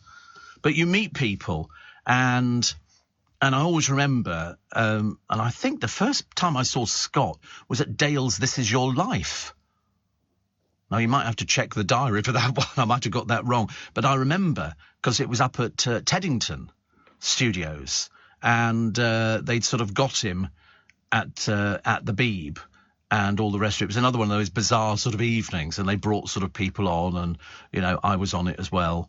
And Barbara, I mean, just used to... I was always fascinated by how many clothes Barbara had. Every time I saw her, she had a different outfit on. I mean, seriously, it was just like... It was like Narnia, her wardrobes. They must have been, because she had so many different outfits, because she did like going out. She'd be quite happy to have sort of a cup of coffee in Marylebone High Street. And I think Scott was one who calmed her down. I think they both calmed each other down. Because people, if you remember, when they first started going out, people wrote them off and said, it won't last, It won't last. You look at Barbara's track record and things like that. And Blow Me Down, it lasted. They were so tight together. They were so strong together. It was amazing. He was absolutely brilliant for him. And he was brilliant for her, perhaps even more so, because there was so much pressure heaped on him when she became ill. And I was looking at pictures the other day. They appeared in the paper of her with Boris Johnson and people like that. And that he came onto the programme, and just charming. It's, you can't, there's a lot of people in the business, but she knew, together with him, loads of people. I mean, loads of people, really. She just liked talking. If ever I got to take her to the Lady Rattlings, which was on a few occasions, trying to leave was a nightmare, because it was a showbiz. It was the Water Rats, but the ladies' side of it. The Water Rats were all the men, and it's a showbiz organisation. And the Lady Rattlings are fab, and they have all their sort of lunches and stuff like that. And no. Wait a minute. Wait a minute. I've got to come back to this bit, because he's just sent me a follow-up text. And the Lady Rattlings, Barbara and I went to on numerous occasions. And again, it was lovely people who had either famous husbands or they were famous as well. Scott says, I never mentioned, but it's in the public domain. He said, I've got a book coming out on the 13th of October called By Your Side. The diaries were invaluable. It's a very honest account of our 27 years together. Bloody hellfire, Scott. That's fantastic. So you want to know Barbara and his story? 13th of October, By Your Side. Makes you cry a bit, actually, doesn't it, really? But it's his memoir. Do you know, every time I see her, everybody's got stories of Barbara Windsor. And I can remember people saying, did you really take her to these things? Yes. Barbara Windsor's bottom sat on my leather seats. And, in the entertainment world, tireless for charity and a true national treasure. She had a career that spanned stage and screen. She was in the public eye for more than, I think, half a century, first appearing in 1950 on stage at the age of 13 and remaining on television until 2016 after more than 20 years in Albert Square. And she did say to me, she said, I can't remember the bloody lines now. Most frustrating thing for an actress. In her mid-50s, she finally found true happiness with third husband Scott Mitchell, who remained by her side for more than 27 years. And she went in December 2020. And so he's doing stories about the challenges and all the other little bits and pieces. And they endured the pressures of basically fame, drink, addiction, heartbreak, and ultimately, of course, dementia. And then Scott became Barbara's carer. Amazing, isn't it? I mean, really, such a good story. Such a good story, and the story of all of the carry-ons, because people go carry on. But I remember she came in to see me at LBC, and we were just doing a general chat. I can't remember what it was. It must have been for a charity thing. And I said, "What would you like to do?" Because she'd done music hall for a long time. She'd been out there and done all of the stuff, and I mean, she knew stories about people that half of them were totally unrepeatable. But and she said, "I'd love to do that EastEnders, Stevie." She said, "Always call me Stevie. I don't know why." She said. Because my name was Ethel. But anyway, so she said, "I would love to do that EastEnders." Blow me down, she got the call. And her agent, lovely Barry, fielded it, and the next thing she appears, and it was the best thing that ever happened to her. It gave her that renewed sense of life. All of a sudden, she was back right at the top of her profession, right at the top of her game, and watched by millions of people. Can't wait to read the book. Can't wait to read the book, Scott. Thank you for that. Hope you have a good day. 18 minutes to 6 is the time. My boyfriend at the time, Jane says, called me in the middle of the night to tell me that Diana was reported on the radio as having died. Marnie in Glastonbury says, I went up to London on the day of Diana's funeral. What struck me was the experience of being in such an enormous crowd, but absolute silence. Yes, all you could hear was the horses' hooves. And you saw them all lining up, and all the royal family. I think they'd had the instruction from Her Majesty the Queen, get your asses down there and get outside the gates. And they waited till the cortege came there, and then they walked. I mean, to be honest with you, it took an awful lot to get her to come down because she was on holiday. And they don't do that kind of thing. They don't, but the Queen bowed her head. You know, when the time comes, she knows exactly what to do. And I think it was a case then of, you know, when they did the thing, the Queen, they were sort of saying, listen, the people want you down there. Margaret didn't bow her head. Margaret didn't bow her head. She obviously did. You know, you're bowing your head in due deference to somebody who's been killed. And Margaret, you know, as I say, Margaret always did her own thing, I think. Steve, you said Dermot Murnaghan was too young to report on Diana's death. No, I didn't say that. I mean, I think he was not around at the time. I don't think he was there at the time. I can remember the man. I can picture him because I interviewed him. He used to work here on Classic. And I can't remember the name of the... Was it John Suchet? You have to show me a picture. I can't remember. I remember who it was, but I can't remember who it was if you get me drift. We'll have a picture up on the screen, and then I can go, That's it, because they was it John Suchet? Might have been. I don't know. Now can't tell. Wait a minute, who's that one there? So many people were all doing it. Everybody was announcing Diana's death. And Kay Burley did it. Everybody did it. Everybody did it. LBC was doing it. And I think it was Tim Crook who did it for us. But again, it kind of rocked the nation. But we didn't talk about anything else. And do you know what the main topic of conversation with her death was? Conspiracy theory.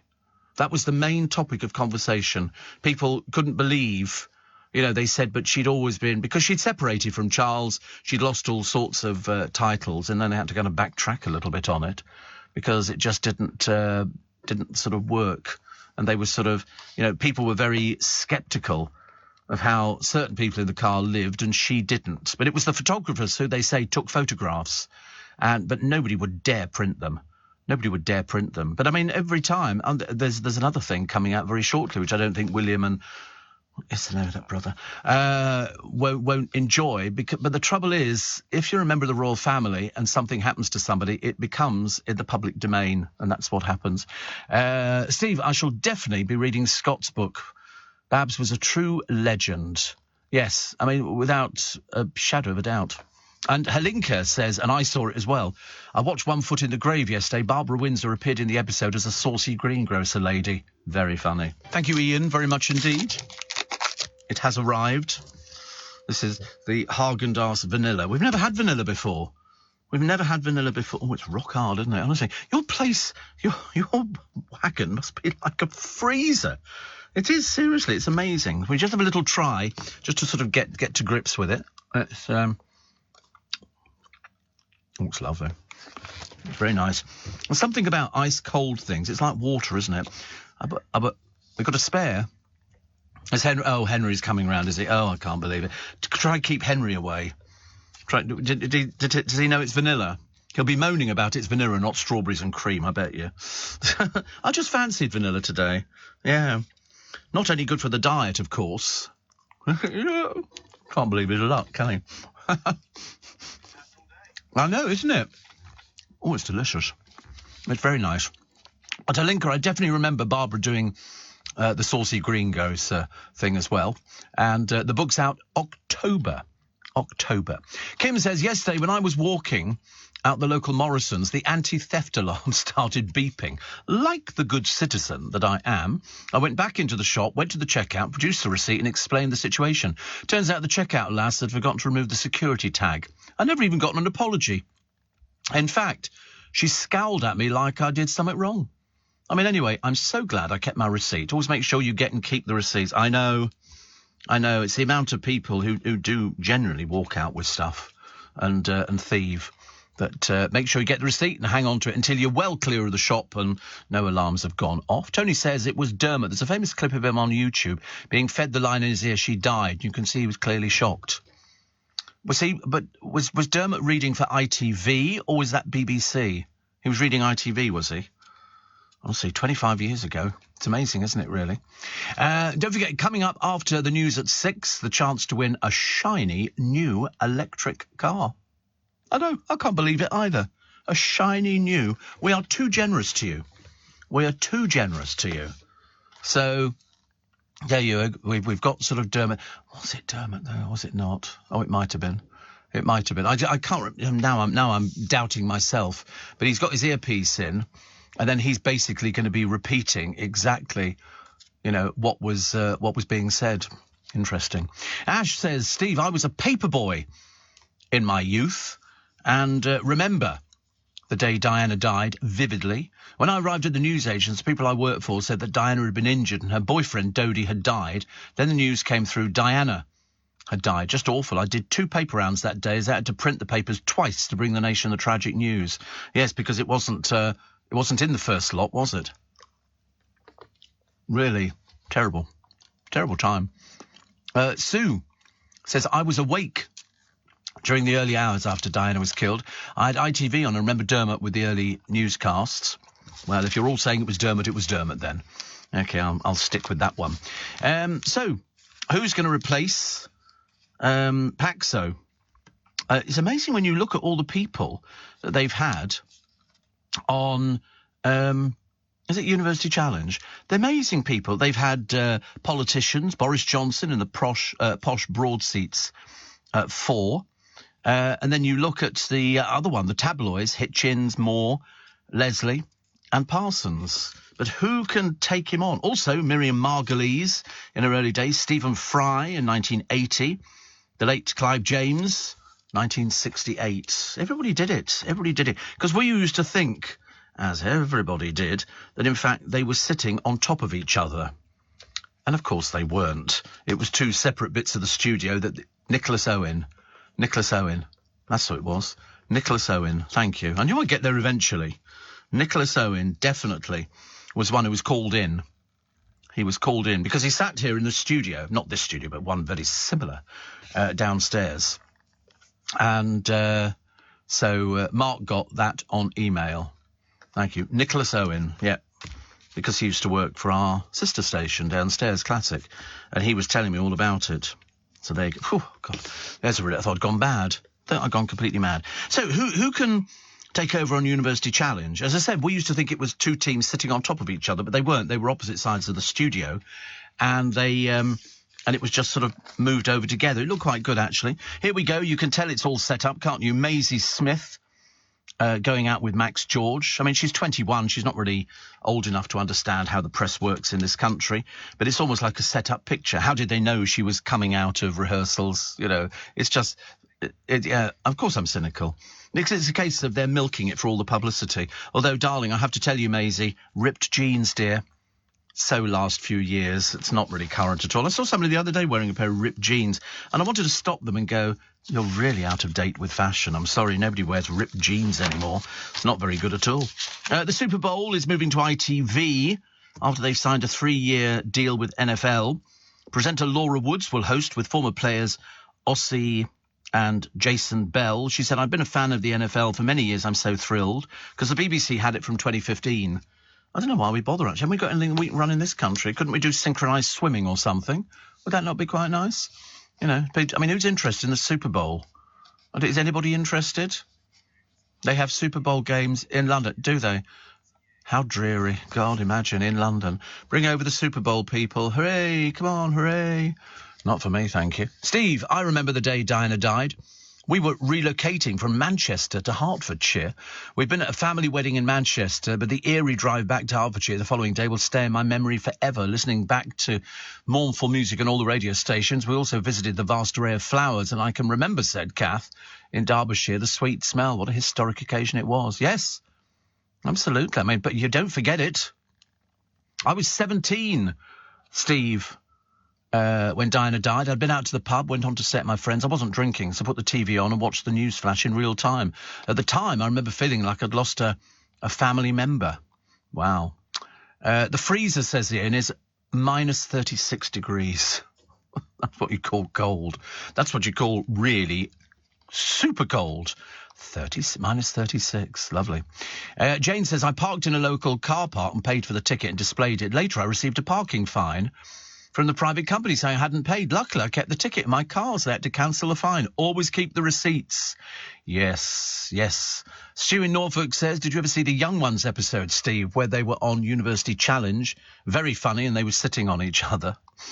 We all thought that, didn't we? We didn't realise that it was, in fact, two separate little bits of the studio, which was lovely. The First World War I trenches dug on British soil have been unearthed by archaeologists.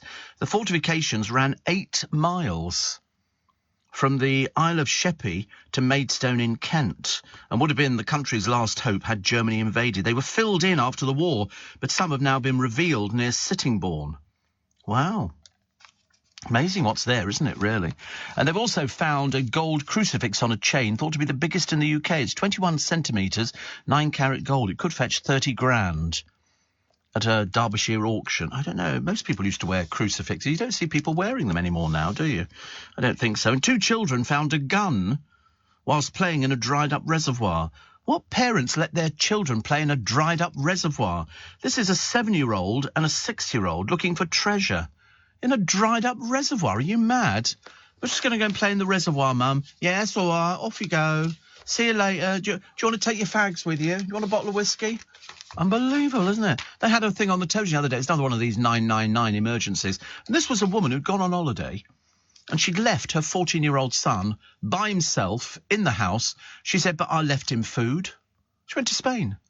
She said, I left him some pot noodle and some stuff in the freezer. So he decided not to go to school. Funnily enough, the police came round, they interviewed the mother, and she went, well, I thought he was all right. He went round to see his dad on occasion, and the police officer said, he got really annoyed, actually. He said, what happened if something dreadful had happened to him? Well, I thought he was all right. We left him some pot noodle. Do you remember there was a woman, actually, some years ago, you won't remember it, but I remember it vividly, because we all laughed at the time, and she'd gone on holiday, and the RSPCA prosecuted her because she'd left the goldfish in the bowl. She put food into the goldfish bowl, went on holiday. And they did her for animal cruelty. I know it seems a bit ridiculous, but goldfish have got feelings too. Come on. Don't mess around with these things. It's interesting. Poor old Vernon Kay, according to The Sun today, appears to have been snubbed by ITV bosses as they've done this American National Football League. Many would see Vernon as an obvious choice, given as he used to play the sport and hosted Channel 4's NFL coverage. Instead, it's Laura Wood. An insider said Vernon is part of the ITV family. Is he? When did that happen? So it seems weird he's not been included in their plans for NFL coverage. He has the expertise and the passion and could lend a mainstream face to the sport, which is still niche. Feels like a slap in the face. Well, it is. But, I mean, why? Because he hosted it before, do they think he can host it again? They're looking for somebody different.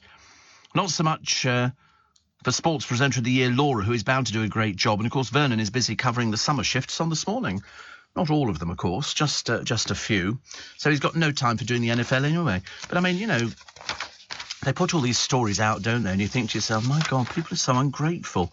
So ungrateful. At least he's got a job. which is about as good as it gets, I suppose. Loads of motoring stories in the papers, which reminds me, after 6 o'clock this morning, I've got an opportunity for you to win a car, a brand new plug-in hybrid. I know, I can't believe it either, and it's only a Thursday. How do you do it? I shall tell you after the news, which is coming up very, very shortly. There's also a whole-page advert in one of the papers today. We're looking to buy Rolexes. And I thought, I bet you are. It's a whole-page advert. It's amazing, actually. And it's a company called Martin Kay. Now, there used to be another one, which used to be down on the Strand and closed after the pandemic, which was something Kay. Austin Kay. Austin Kay used to be on the Strand, and they used to buy watches as well. But they say, we recently paid £3,000 for a broken, rusty, strapless Rolex, and yours could be worth more. I bet it isn't, but it could be, because people now don't know and what they're looking for with Rolexes is original box, got all the certification, got all the bits and pieces. They can go for serious money, but a broken, rusty, strapless one for £3,000. Wish it had been mine, but you can't have everything, can you? News is coming up next on LBC. I'm Steve Allen. But don't forget, details of how you can win a car coming up in 3 minutes. Are you receiving tax credits? If so, this message is for you. Tax credits are coming to an end, and most people will be asked to apply for universal credit instead. The Department for Work and Pensions is writing to tax credit claimants. You won't be moved automatically, so look out for your letter explaining what you'll need to do and by when. And there's also lots of support to help you make the move. Get ready for your universal credit switchover. Search Understanding Universal Credit today. Eligibility criteria apply. This is LBC from Global, leading Britain's conversation with Steve Allen.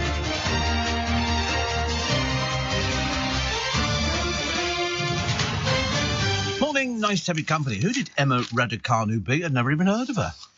Why have I never heard of these people? Perhaps I'm still with the... obviously not a tennis fan, as you can tell. I only remember Martina Navratilova and people like that.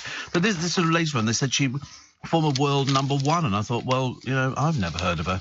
Doesn't really help, does it? Also, can't find anything about it in the newspapers. Isn't it funny? It must be in some of them, mustn't it, really? Apparently...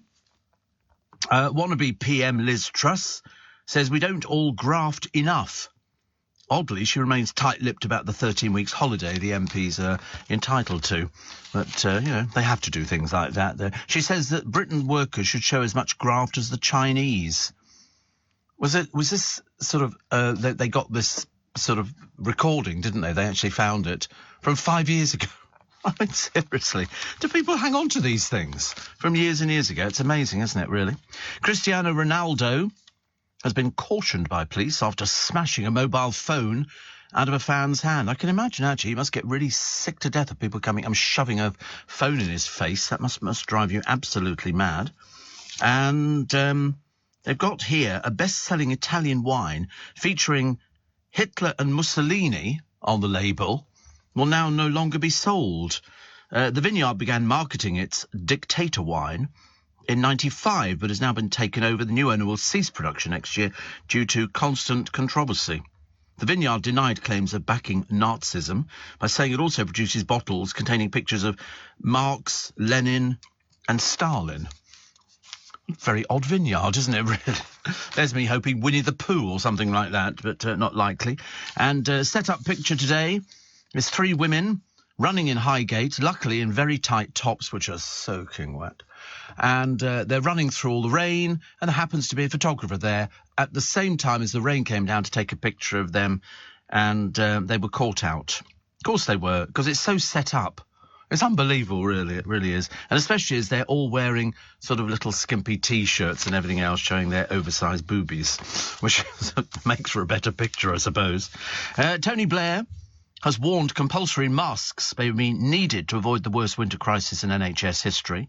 I'll still put one on in the morning. And going home today, I shall have a mask on. I don't care if I look silly. Doesn't make any difference, but I should be wearing it on the bus, because we can't get anywhere else. Lloyd says, I'll have a bet that Sandy Toksvik gets the call to do a university challenge. No, she wouldn't be interested in that. She wouldn't be interested. I mean, I'm not saying that because I have insider knowledge, but she does QI. I don't think she'd want to do a university challenge as well. Instead of... No, I think she likes QI. She enjoys the badinage, which she wouldn't be getting because students are miserable. They really are. I mean, they're just sort of... They've got nothing going for them apart from, Bailey's Watford, They've all got double-barrelled names, haven't they?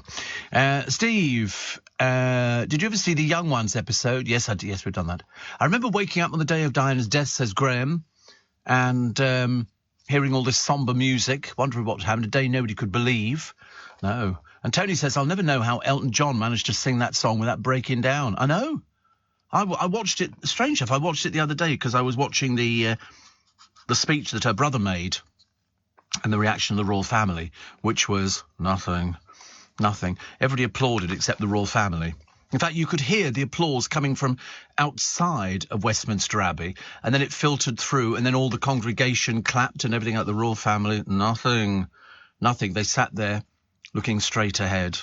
They didn't want to upset anybody at all. But no, Elton sang it really well. Voice didn't break, anything. Very good. Very good. Steve, your Haagen-Dazs, says Kim, sounds delicious. It is. It is. I mean, to be honest with you, he was. But I've never had... Hang on.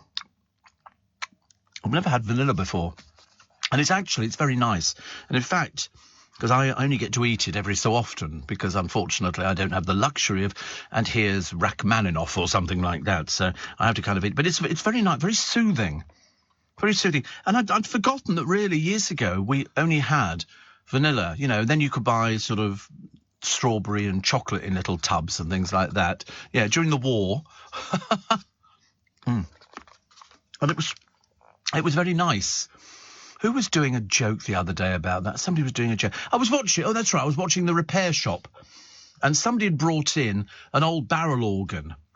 Now, if you'd had this repaired by professional people, which they are, it would have cost them thousands, but they get it done for free because it's on a television programme. And I remember thinking, it's all right if it's a family thing, but not a barrel organ. This bloke must have taken God knows how long to repair it and get it all done. And I thought, it goes back to the village where it came from. I thought, why didn't you just pay for it to be done?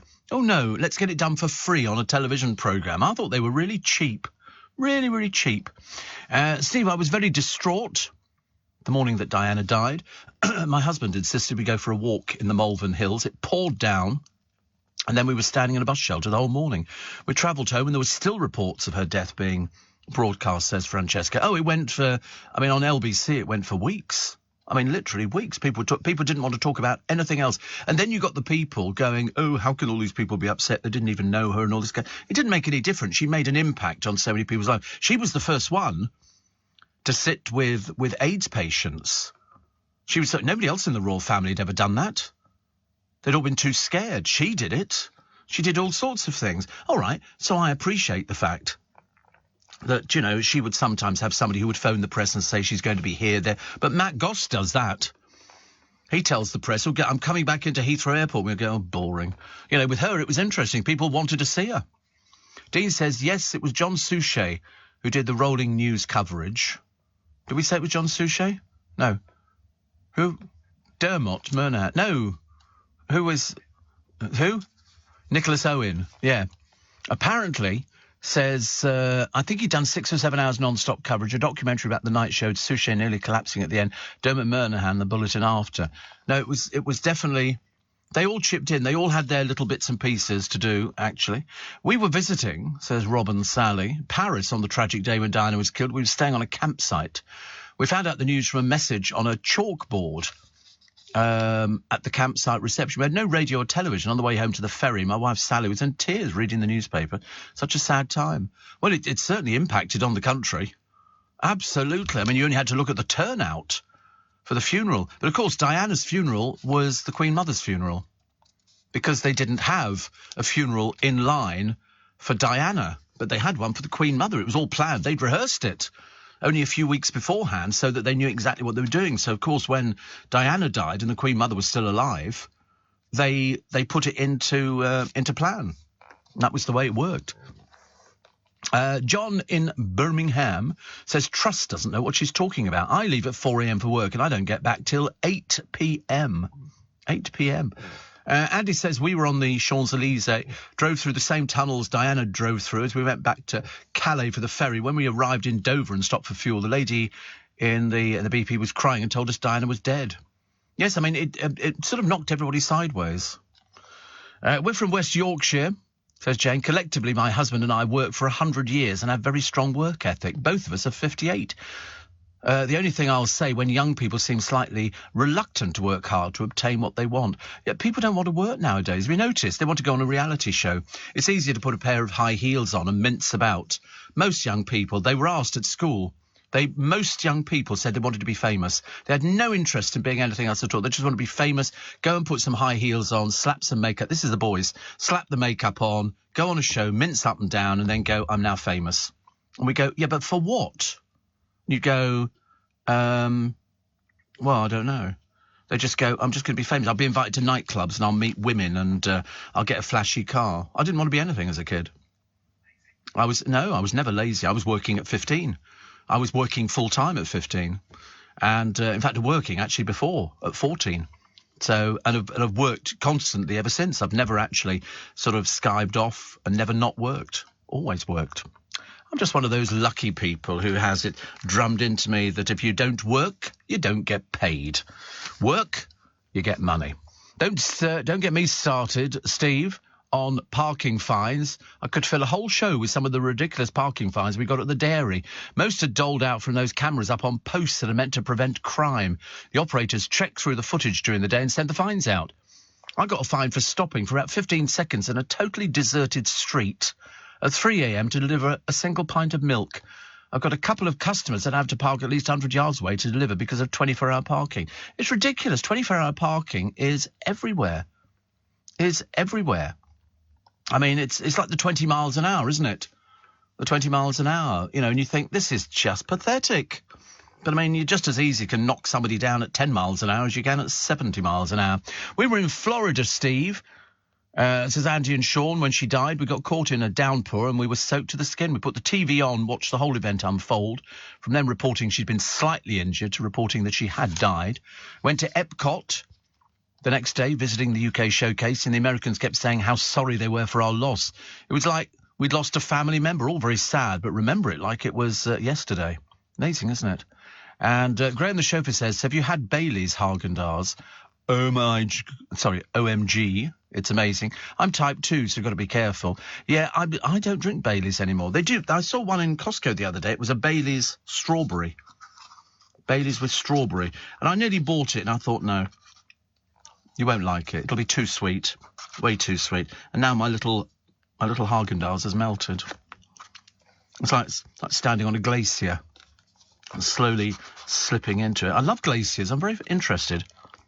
They do them on cruise ships, glaciers, and they show you, they take little boats out, obviously powerful enough to get away.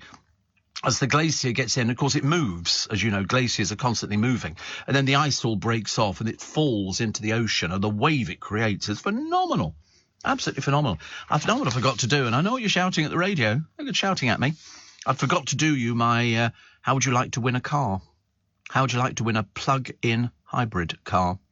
It's very nice. You'll like it. I'll tell you how you can get hold of it after a short break. Amazing. Everybody wants to buy Man United. Now, apparently, Elon Musk wants to buy it. I have no interest in buying Man United.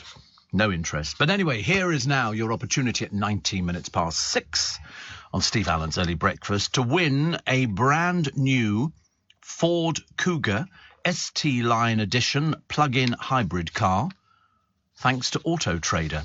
This is a brand new 5-door family-size car in agate black. It's worth over £34,000.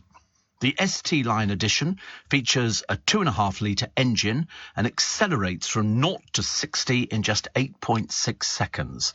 It's also got sport suspension, built-in touchscreen navigation and a 10-speaker sound system. For your chance to win, you text the word CAR, C-A-R, and send it to 84850. A voluntary donation of just £5 from every text supports Global's Make Some Noise, and you know how important that is. You've got until 6 p.m. on the 7th of October to enter, so keep the phone handy. It could be you. Standard network rate supply. You need to be 18 or over to see the list of participating Global radio stations, and full terms and conditions go to makesomenoise.com. So if you want to be in with a chance of winning this brand new 5-door family-sized car, the Ford Cougar ST Line Edition plug-in hybrid in agate black, worth over £34,000, text the word car, C-A-R, and send it to 84850, and good luck, because the money all goes to a very good cause, and there is the chance, the possibility that you could walk off with a £34,000 car. Unfortunately, I'm not allowed to enter, which is slightly disappointing, because I quite fancy a hybrid, and it's got a 10-speaker system. I'm not even sure I've got 10 speakers, so it's doing better. Perhaps I could have it for my weekend car, but got to get £34,000 to start with. So good luck. Good luck to that one, because that's very nice indeed. And you can enter as many times as you want. Obviously, the more times you enter, the greater chance you have of winning. But fingers crossed, and it sounds quite nice. I was trying to explain to the producer what agate black is. I said it's a stone, and it's a very intense colour, very nice, and it's 5 doors, so it's 4 and the hatchback. So much easier for getting bits and pieces in and out. Good luck. What was the other one that I've got for you, actually? Apparently using standing desks. They do exist, standing desks. They could improve the health of office workers. Studies have found staff spend about 73% of their workday and 66% of their waking day sitting down. I don't know whether or not standing up would be good. I mean, you get places, don't you, some sandwich places at the stations where it's like sort of a bar kind of thing, and you stand there. That seems okay, doesn't it? I've never done it myself. Far too common. And, I mean, some radio presenters stand. Not in this building, they don't. No, Moyles always sits. They used to have a thing years ago where they wanted them to stand because they said they could feel the music more. I always breathed a sigh of relief at that moment, thinking, thank goodness I'm not working on a music station. Imagine coming in, you've got to stand up. But now it's one of those sort of things, really, isn't it, that you think, I don't know, should we stand up? But they did have a policy, I think, when they were in another building, stand up and feel the music, so then you can sort of, makes you speak faster, I suppose. But you couldn't do it on LBC. Mr. Neil says, I'm in for the car.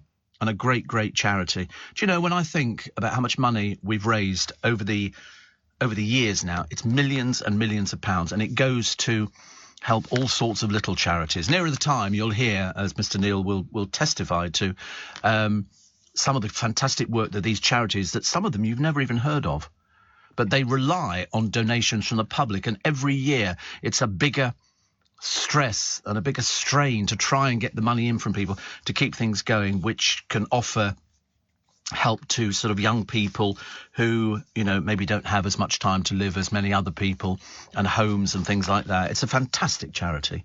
It really is. And we've raised so much money over the years with your help.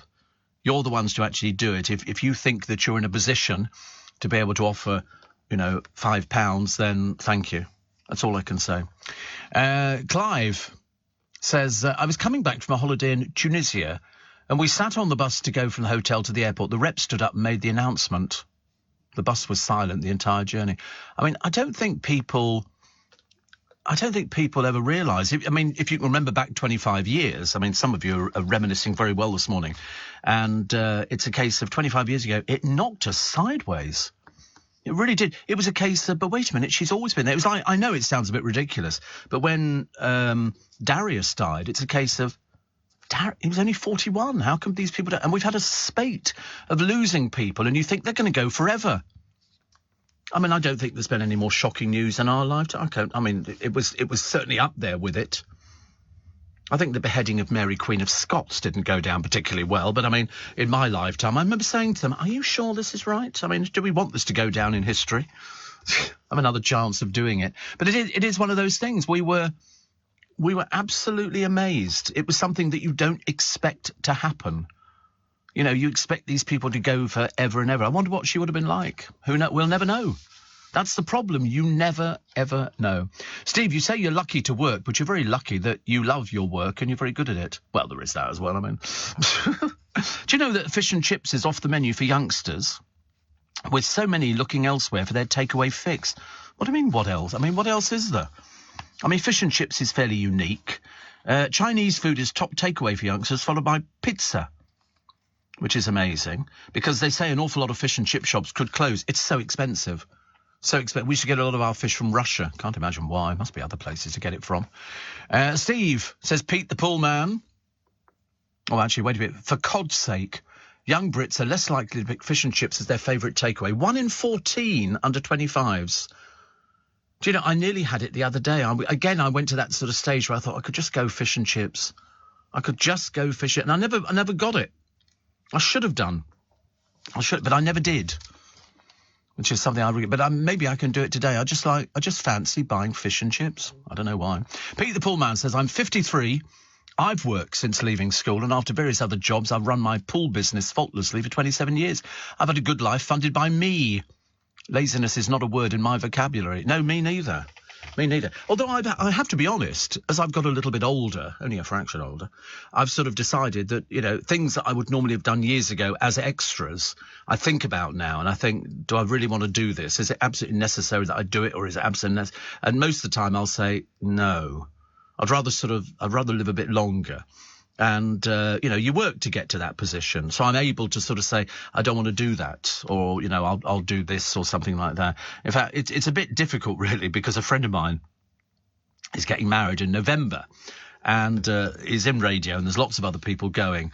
And he said, are you going to come up? It's up north. Well, I mean, for goodness sake, I'll have to get a passport and everything, and an overnight bag. And then we'll all meet down at the station, and then we'll all get the train up there. And I'm sort of thinking, I don't know, do I go, do I not go? I'm not very good at going away now for a few days, but I might have to do it. I just don't take time off. It's not in my nature, mainly because take time off, don't get paid. It'd be different if I was working, on the trains or something like that, and that'd be all right. I mean, I don't miss routine, but I've just learnt to work. So if I woke up, years ago, if you woke up when you were at school and you had a sore throat, you go, Mum, I can't go to school today. She'd go, all right, I'll phone them and tell them you're not going in. Nowadays, I wouldn't even think about that. You get dressed, you swallow your vocal zone and all the rest of it, and then you see how you feel. And I remember when I had sort of, trouble with all sorts of bits, and practically every bit of my body sort of gave up at one point. And you do all these little bits and pieces, then people put you back together again. You take your vocal zones, and then you drink some coffee, go la la la la la la, me, and eventually you think, well, I think I could probably just about manage it. Although I did get to the stage where I was ill a couple of years back, and even my boss phoned up and said, I think you need to take some time off. It's the first time I think I've ever been enforced into taking time off. I didn't really want to, but I think he was right, actually. Steve, I remember the day of Diana's funeral. I was coming back from a friend's wedding down the M1 from Luton, says Dale. And every single bridge was full of people waiting for her head north on the motorway. Oh, that was amazing. They had to stop the car as they got on at the motorway to clear the flowers off the front. There were so many they couldn't see through the windscreen. They couldn't see. They were going up to Althorpe, and all these flowers. People were throwing them, and it was just, you won't forget it. 25 years ago this month. Taffy Nige from Pontyclun in South Wales says, I'm an American football fan. I'm so sorry. Went some years ago to see the Raiders, my team, get totally mullered by the Miami Dolphins at the Wembley Stadium. Great day out, mad Yankee entertainment. Tidy. That's what they say in Wales. They go tidy, And I remember they did it, actually. They brought over, I think, the Ohio State University Marching Band. There's like thousands of them. They're all absolutely amazing. But it never really interested me. I couldn't get interested by that, which is a shame. Jill says, I missed the beginning of your programme this morning, but just wonder why you talk about Diana's death, because it's 25 years ago this month. 25 years ago. And so Nick Ferrari is doing a lot on it this morning. So he'll be with you at 7 o'clock. And love your programme, says Jill. Enjoy the ice cream? Oh, we did. We did enjoy. We don't get many treats, but when we do get them, they're kind of They kind of hit home. I mean, I shouldn't be having it at this time of the morning. It drives me absolutely mad. Oh, that book, incidentally, is called Fire, Fire, The Theatre's on Fire. This history of British theatre fires by Rodney Hardcastle, with some extra words in it from Matthew Kelly. It's the most fascinating book, about $12.99, I think. But it looks at 18 theatres and how things changed after they had fires, with photos and all sorts of bits and pieces. So very interesting and worth it for people who love theatre. Debbie Company, 25 minutes to 7. Thank you for all those people who've been writing and saying, do you know, Steve, I'm going for that car. Because it's such a good cause. It's such a good cause. And thank you. Steve, I've entered the car and for a great charity, says Jill. I really enjoy your programme. Makes me smile. Pity it's not 7 days a week, but I appreciate the fact you need a break. Yes, we did do 6 days a week. And then we decided, actually, that was pushing it a bit for me. I became quite ill, actually. Paul in Carshalton says, I'm 44. I've worked hard in my life, but back in December I had a stroke. Desperate to get back to work again, and hopefully soon as I feel useless and down. Yeah, well, hopefully soon, because, you know, it's one of those things, but it has to take its time. You can't just decide to do something. You have a stroke, and it's your body's way of telling you, slow down, okay? And if you push it, you don't want to have 2 strokes. Definitely not, because that then becomes a motorbike. And it's an awful lot, it's a bit of an old joke, I appreciate. But no, that's the trouble. It's like, I remember saying to Paul O'Grady, when he had problems with, I said, listen, you've got to be so careful with the smoking. I said, because, people die. Look at Darius. I bet he never thought he was going to die at the age of 41. Well, we certainly didn't. Dave says, I lost my partner Lynn in January. Would have been her 73rd birthday last Saturday, and I'm only 58. We were together 25 years. Fair play to Scott. Well, the book's coming out. I'm glad we know about Scott. And the book about those 27 years with Barbara, hopefully covering everything. But, he keeps a diary of everything that happened. And he was the one who wrote to me a short while ago saying that, in fact, because I couldn't remember where we'd been. I just remember that Dale and I went off to get the papers on the night Diana died, or on the night that the accident occurred. But we'd been to Joe Allen's with Scott and Barbara. And he reminded me, he said, because it's in the diary. He's got it in there. Went to Joe's with Steve and Dale. Amazing, isn't it? Absolutely amazing. So good memories there. Do you know a former inn where Shakespeare stayed on his way to London is on the market? It's called The Ship in Grendon Underwood. It's now been converted into a 7-bedroom home. How on earth can they do that? Convert a pub into a 7-bedroom house. Mind you, $1.5 million. You don't get things like that around our way. 7 bedrooms as a house, and it's in Buckinghamshire. It sounds fantastic, doesn't it, really? I quite like something like that. 25 years ago, Mr. Neil says, I stood in Whitehall as Diana's funeral cortege came through the arches from Horse Guards, led by the Prince Charles, the Duke of Edinburgh, Harry, William and Charles Spencer. Very sad to see the poor boys. Yeah, do you remember that bit where, well, you might not have seen it on that particular bit, but it was a case of, I think it was the Duke of Edinburgh put his hand on Harry's shoulder just to reassure him. Because, I mean, big thing for kids to do. Big thing for kids to do. You know, really, really quite something. Quite something. And you have to be fairly brave to do things like that. So it's Trafalgar Square, bus number 9. I have to remember where I'm going, actually. I'm at that age now where people have to say, do you know where you're going? And I go, yeah, I think so. I just couldn't remember the number. Jeremy says, Steve, if the UK's workforce were all self-employed, that would boost productivity. You wouldn't find sickness, Jeremy. I remember saying that to my boss here ages ago. I said, you know, if everybody was self-employed, in other words, you got paid per day, there'd be no sickness, there'd be no nothing at all. Towie star James Locke, who obviously shaves his entire body, as we can tell here. What a peculiar look, James. And he's focusing on his acting career. Hilarious, isn't it? I know. But he's had his teeth done and he's got a thing. But it's the shaving of your entire body, mate. Must be like going to bed with a Brillo pad, I should imagine. It must be most peculiar. But he's dated for... They all have dates within each other.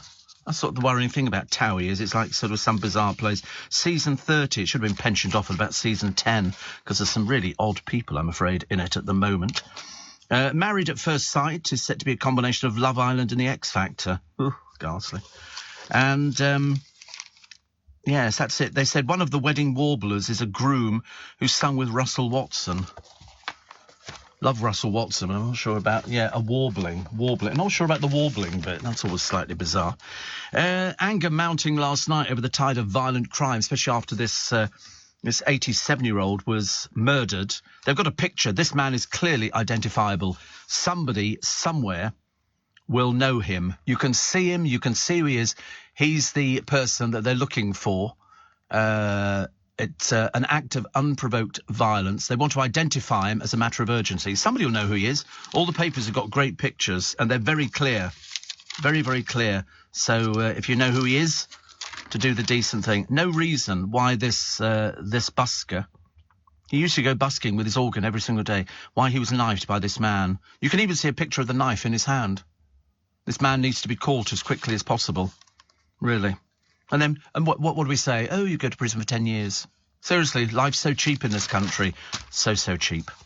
The minister's 16-point plan to smash the rail strikers. Somebody said to me this morning, they said, how long is this going to go on for? And as long as they want it to.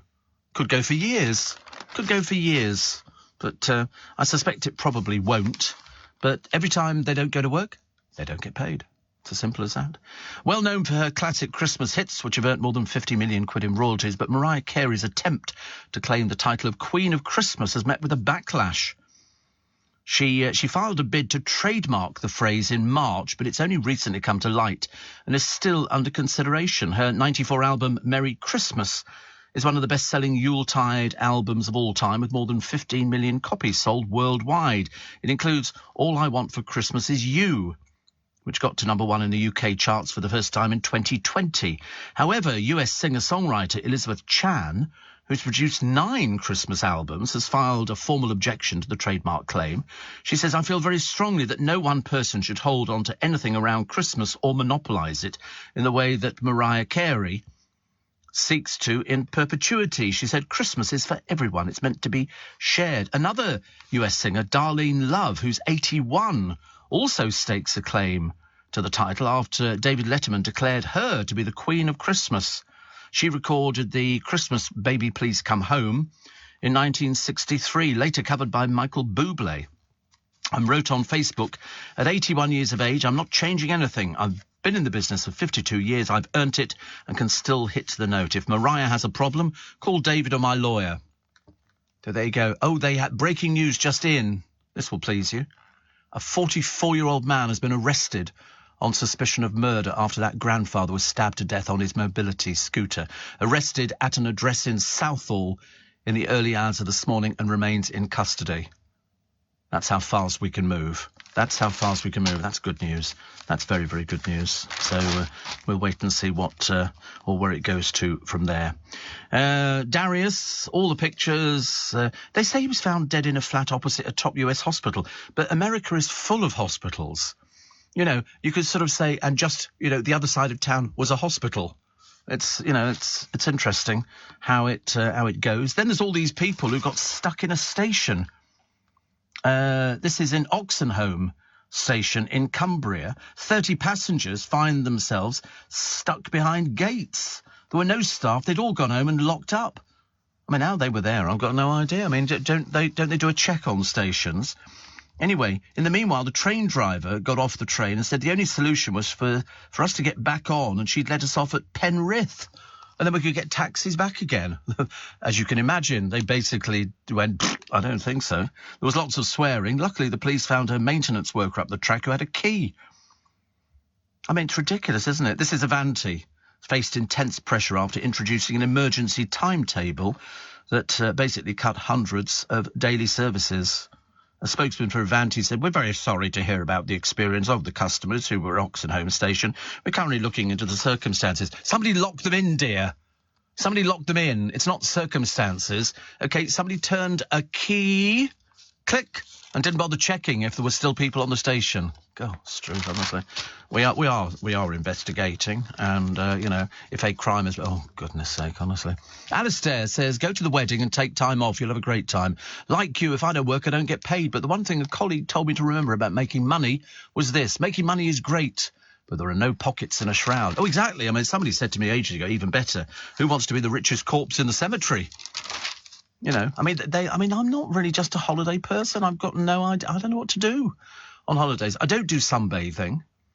You know, it's not like I hate work or anything like that. I mean, some people cannot wait for holidays. Me, I can't think of anything worse. I've been everywhere I want to go. There's nowhere I want to go to. I can't think of anywhere. You know, I don't want to sit on a funfair ride or dangle my legs in a pool or eat fish and chips staring out to sea trying to fight off seagulls. You know, I'm just sort of... Yeah, I mean, I don't want to go to Benidorm or anything like that, where basically the whole thing is run by people on mobility scooters. It is. Have you seen it? You rent them. There's a couple on the television on one of the documentaries. They own a mobility scooter rental service, and people rent them on a daily basis. I would have thought, why not buy one? Much better. 71, I still work for the NHS as they need all the special people from cleaners to consultants. Pay not good enough for all our dedication. I want a Haagen-Dazs now, but diabetes prevents. Well, I'm diabetic and I risked it. Risk it for a biscuit, as they say, thanks to Ian, which is lovely. Steve, we're in Port Isaac on holiday with my 7-year-old son, Isaac, for the week. Oh, how appropriate. Port Isaac and Isaac. Stunning place. We had 2 fish and chips with mushy peas, a cheeseburger and chips, 2 drinks in a restaurant and a glass of water. Came to 85 quid. It's beans on toast from now on, says Mickey. I think so too. That seems a lot, doesn't it? So wait a minute, you've got 2 fish and chips with mushy peas, a cheeseburger and chips, 2 drinks in a restaurant and a glass of water. I could see that coming to about 85 quid. Really? That's like three meals and 3 drinks, and the glass of water was a tenner. 3 meals, 3 drinks. Anyway, start saving. Kim says, hope everything goes well tomorrow, Steve. I'll miss your musings and your wonderful anecdotes. In saying that, thank you for a smashing, albeit quick week. Looking forward to next week with you and having a wee chat. Well, thank you very much indeed. Do you know today, August the 18th, 1977, Elvis Presley lay in state in a southern mansion like a grieved emperor, mourned like no entertainer's ever been mourned before. President Jimmy Carter said Elvis Presley's death deprives our country of a part of itself. Happy birthday to Christian Slater, 53, the US actor who starred in Robin Hood, Prince of Thieves, and scooped a Golden Globe for the Amazon series Mr. Robot. Won his first stage role aged 8 in a touring show with none other than Dick Van Dyke. And I always liked him, actually. Judith Keppel, of course, who won £1 million on Who Wants to Be a Millionaire, first person to do that. And Mick Jagger, in 1969, accidentally shot himself in the hand on the set of the Ned Kelly film. The event partly inspired the Rolling Stones song Brown Sugar. I'd forgotten he was in Ned Kelly. I'd forgotten about that one. I remember reading about them ages and ages ago, trying to sort of find out. I mean, they had these sort of tin hats on, didn't they, to deflect bullets, assuming that the rest of the body was immune from anything like that.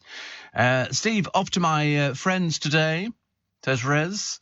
Off for a week off, but up early is off to a friend's car garage. The reason would be for what? Why would you want to go to a car garage? Lady Colin Campbell, anybody less than a lady, foul-mouthed old baggage. Have you ever heard the language that emanated from her? Check her out on YouTube, the ranting she had in the jungle, obviously thinking she was somebody special. I think not, dear. I think not. And who is it who is called Victoria Nwau Unosi Hope? I think the clue is in the last word. It's Vic Hope, of course. She says she was advised not to use her Nigerian surname because people would find it difficult to pronounce. Yep. Yes. Marrying Calvin Harris, we hear. That seemed a bit quick, didn't it? I mean, very, very quick. Very quick. Gorgeous girl. Gorgeous girl. And the story we did yesterday on would you want a man advising your daughter on periods? Absolutely not. And as somebody says here, was there really not a woman qualified for this job? I mean, it just seems slightly peculiar. And what else were they doing? They were doing a bit, actually, Elton John. I think he features on My Little Bit Extra today. And he's on holiday in France again. And he's got a little handbag type thing, a little duffel bag, which costs nearly £2,500. It's tiny. It's hardly, it's the sort of thing you sort of look at and you always go, I wonder who'd buy that, Elton. Poor old Elton, known, basically dressing in Gucci, head to toe in Gucci. The trouble is, he's always been the worst dresser in the entire universe. All that money and no fashion sense. He's literally hanging on to his husband. I mean, because I don't know, does the hair come off or does it stay on his head? I don't know. I don't know whether or not you take it off at night and it's glued on. I mean, I'm not, well, it's certainly not his, put it that way. Like Michael Fabricant. He's another one. He doesn't, that is his because he says it's his. Well, he paid for it, so he might as well get it. But on the Elton John one, I don't know if it comes off at night and then you sort of reapply it in the morning. I don't know how it works. I'm hopeless on things like that. All the papers full. Now, of course, we've broken the news. They're talking about the manhunt and looking for this man fleeing the scene with a knife in his hand. A 44-year-old man has been arrested on suspicion of murder after this grandfather was stabbed to death on his mobility scooter. This man was arrested at an address in Southall in the early hours of this morning and remains in custody. Thomas O'Halloran, 87, was attacked whilst riding his mobility scooter on a road in Ealing in West London on Tuesday. He was just a busker, and he was raising money for people fleeing war in the Ukraine. I knew the moment these pictures appeared in the paper, everybody would pull every stop out to find out who he is, and they've got him. So that's good news. Looking at all the water, the floods are a danger to life. Honestly, 1 minute it's boiling hot, the next minute it's freezing cold. And apparently we're going back up in the temperatures, which is not the greatest news that I've ever heard, I'm afraid. Lags have been barred from using their gardening competition top prize because they're still locked up. It's a £25 garden voucher and 2 annual passes to Leeds Castle. But because they're all in nick, they can't do anything about it. They have to go. We'll have to wait till we come out, actually. And postal workers have voted massively in favour of strikes over pay and conditions. That's something else to look forward to. Not, as the case may be. Ryan Giggs, that one seems to be running, although most papers have shoved him sort of towards the back of the newspapers. And catching COVID increases the risk of psychosis and dementia. And older people are loneliest in the summer, as they get fewer visits from loved ones and have more hours in the day to fill. They sort of did a survey of a lot of elderly people. They said that summer was the quietest time for them. Is that bizarre? I thought it would have been the busiest time, but apparently not. Apparently not. Former pop idol judge Pete Waterman has said that Darius Campbell Dinesh could have been bigger than Michael Bublé. Police continue to probe his death after confirming there were no signs of intent or suspicious circumstances. Who knows? We have no idea. Might have been just natural causes. Might have been just one of those things. Could have been an aneurysm. It could have been all sorts of things. And until we hear, we will not know. Just a reminder about the strikes over the next few days. So today, there is a national rail strike. That will affect trains all over the country. Also, check on the tubes because some of the lines are not going. So, for example, you can't get to Richmond. They're terminating at Turnham Green. Tomorrow, there are tube and bus strikes in London. The trains are running, but they're going to start later because they're all going to be in the wrong blasted place. So, tube and bus strikes in London tomorrow, and Saturday, more national rail strikes, and the bus strikes in London continue. OK, so just so you're aware of it, you'll hear that throughout the day on LBC, just to make sure, just in case. And also, as I say, if you're going to think that the district line is heading in your direction, it might not be. It might not be. So do check, please. Waiting, says Elaine, for A-level results for my son. Got to keep calm for him. Oh, I can't even think of anything worse. A-level results. Isn't that the sort of thing that you go, why do people do exams now? You know, does it really make any difference? The answer is, well, it sort of puts you ahead of other people who maybe haven't got the qualifications. But it's a horrible time for people having to wait and see whether or not you think you've done well or you've not done very well. Like my speed awareness course tomorrow. I'm hoping to do quite well, actually, but I don't think it's going to make any difference to my life. I'll just get up there and do it and sort of hope that it all goes very well. I'm sure it will, and I'll let you know about it on Monday. Morning, nice to have your company. Welcome to Monday, August the 22nd, which means you've had the weekend. We had no rain, not that I remember we had any rain, and we're going for the hosepipe ban on the 24th. which is Wednesday or something like that. I can't remember, actually. And I had a very nice time over the week. I've had a very nice weekend, actually, full stop. Very, very nice weekend. And I did do the driving awareness course. Fantastic. I tell you what, fun. What fun. There was about, because I thought because of the tube, the bus and the train strike and plane strike and dustman strike and barristers strike and all the other people who aren't working, I thought it would be sort of poorly attended. But no, there was about 20 of us. And when I did it last time, it was on a computer. This time, it was just we were sitting round. We were all given a little booklet. You put your name on the front of it, you know, Stephen, age 7. And then sort of bits and pieces that they asked you to do as you went through. But it was all very easygoing, very. In fact, not so much easygoing as sort of, it was just 3 hours. Well, actually, it wasn't 3 hours. It was about 2.5 hours. With a break in the middle, so we could go and get a cup of tea and something like that. And it was 2 people chatting to us about, you know, this is, you know, what it is, and this is, you know, this is how it works, and these road signs. Then they give you a bit of a quiz, and you fill in on your little book. And I think there were five. There were lots of little quizzes. It was great. I didn't get 10 out of 10, actually. No, I didn't, because I'd completely forgotten about the street lamps, which is 30, but unfortunately a lot of councils have reduced it to 20. National speed limit on single carriageways. That was one of the many questions which popped up, which I didn't write down. And, well, I can't remember single carriageways. I think that would be 60. Yeah. Because we sort of veered around. It's like if you see a sign with a red ring around it with a number 40 in the middle, that's enforceable. If you see the same sign without the red ring, it's not enforceable. Not enforceable. It means that, you know, you use your common sense. But we were a jolly little lot. We were chatting away on the tables. There was water on the table, and he was sort of saying, right, you know, discuss this and discuss that. It was really good. I'd recommend it to everybody. I mean, I made some new friends. There was one who was a lorry driver. And when we finished, he said, I know your voice, don't I? You're that Steve Allen. He said, we listen to you all the time. I went, that's nice. That's nice. It was good. There was a doctor, former doctor on our table as well. I just made her laugh by, you know, just stupid little things. But it was really good. It was absolutely fantastic. And the bloke at the end said, you know, thank you very much indeed for coming. He said, I hope I never see you all again.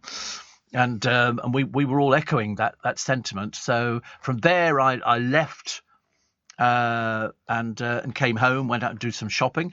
Saturday was very good. I decided to go and risk a breakfast somewhere. I woke up early, and I don't keep in food sort of on a weekly basis like most people do. I sort of shop on a daily basis, and I just fancied a breakfast. So I thought I'll go to a Premier Inn.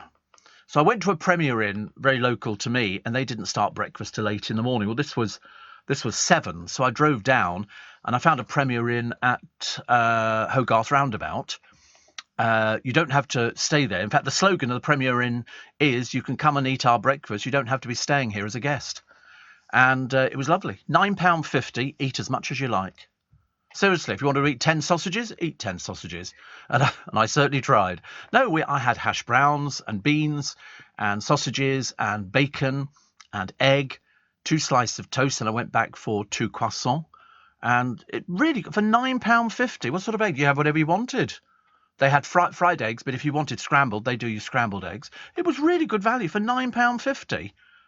I thought, really, really good. I was very pleased. And yesterday we went for breakfast in Marylebone, and they did a lovely. It was like a sort of a porridgey type thing, made with dragon fruit, and it was really delicious. Actually, I felt really healthy. Normally, I'd have scrambled egg on toast, but this time around, I didn't. I had something, and I thought it was really brilliant. I was very, very pleased. Very, very pleased. And sort of value for money, the Premier Inn wins hands down. You know, it's as simple as that. It's because it was good value, very good value, and because you could eat as much as you want, and it was called limitless tea and coffees and everything else made fresh. Seriously, all the tea bags there. So I had 2 cups of tea and 2 pieces of toast, and you just put it into the breads in the machine, and it comes out toasted the other end. And then I thought I'll fancy 2 croissants. The butter was there, peanut butter, jams, all individual. I'll tell you, it was good value for £9.50. You couldn't make it. Well, you probably could. Yeah, you could probably make it for that sort of price.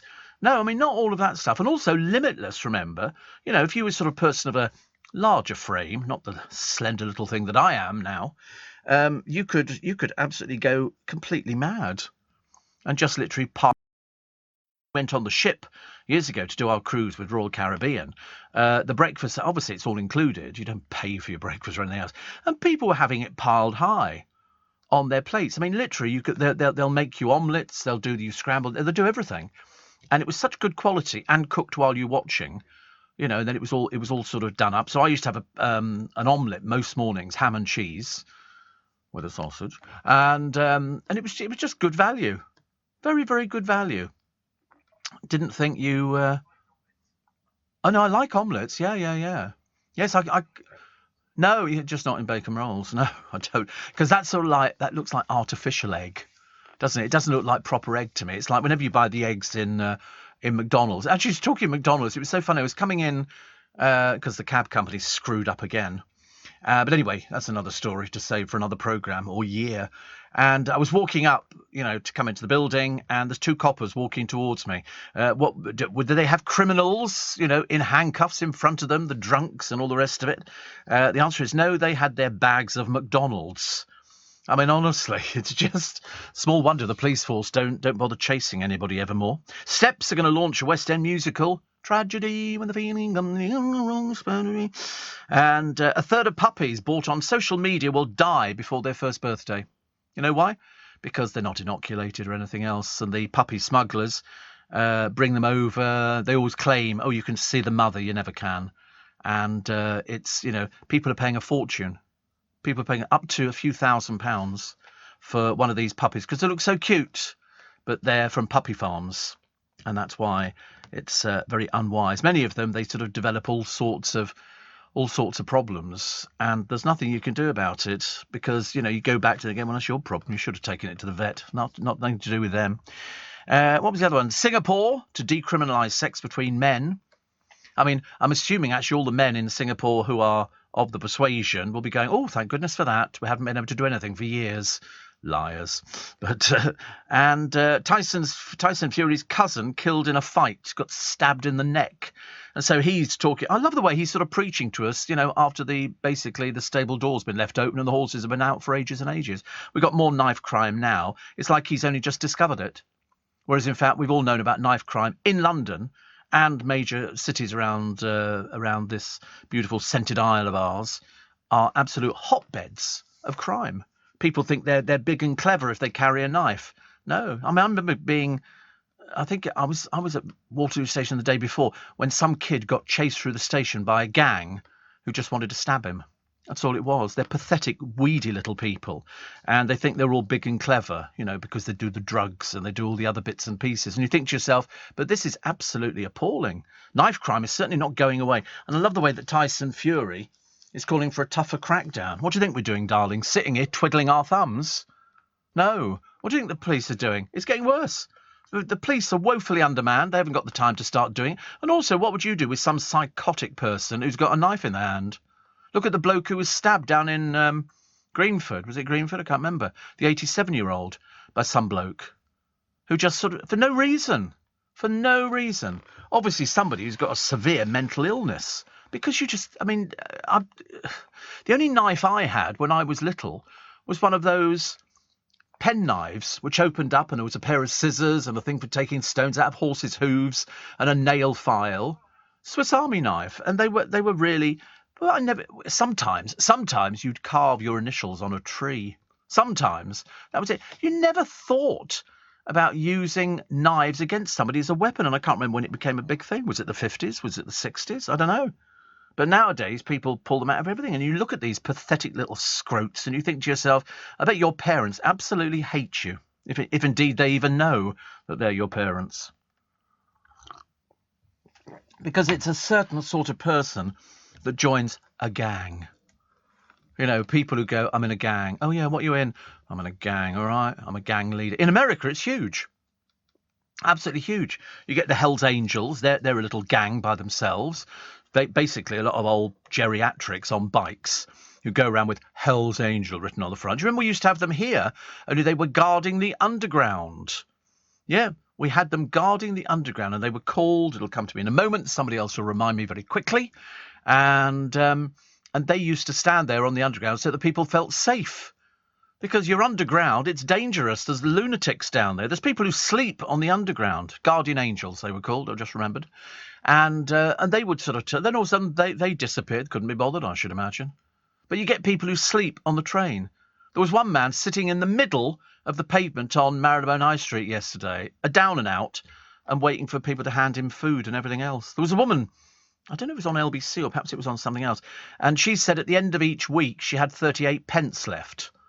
So it was a toss-up between feeding the kids or turning the electric on. I didn't quite understand how anybody could ever get themselves into that situation. But anyway, and she was appealing for a GoFundMe. And they got about a few £1,000 in or something. I thought, yeah, but that's not going to last very long, is it? You know, people just don't take responsibility for themselves. You've got to... Well, exactly, but there was a bloke on the other day. Whose programme was he on? Might have been on Andrew Castle's. Was it Andrew Castle? He seemed to have a fair selection of wacky callers. And this particular one, obviously, has been on the radio loads of times, but I didn't know who he was. But he sounded like some poor old dead dinosaur, dragging out the same old, it's a bloody Conservatives and it's done. And I'm thinking, you just need to go back down the pits again. It turned out he didn't work. He was on benefits without realising that the benefits were set by the Conservative government that they hated so much. We've got to get rid of them, bring in... And then somebody else who was a big fan, but they didn't like Keir Starmer. And then it was just a load of people in misery. Seriously, I've never heard so many downbeat people in my entire life. But I'd never heard this bloke before. And then some other bloke came on and said, every time I hear him, my blood boils. I thought, well, I just felt a bit sorry for him, moaning about how awful his life was and it couldn't work because of the... And I thought, I don't think you probably ever worked in your life. But they sort of moan about it. And we're supposed to go...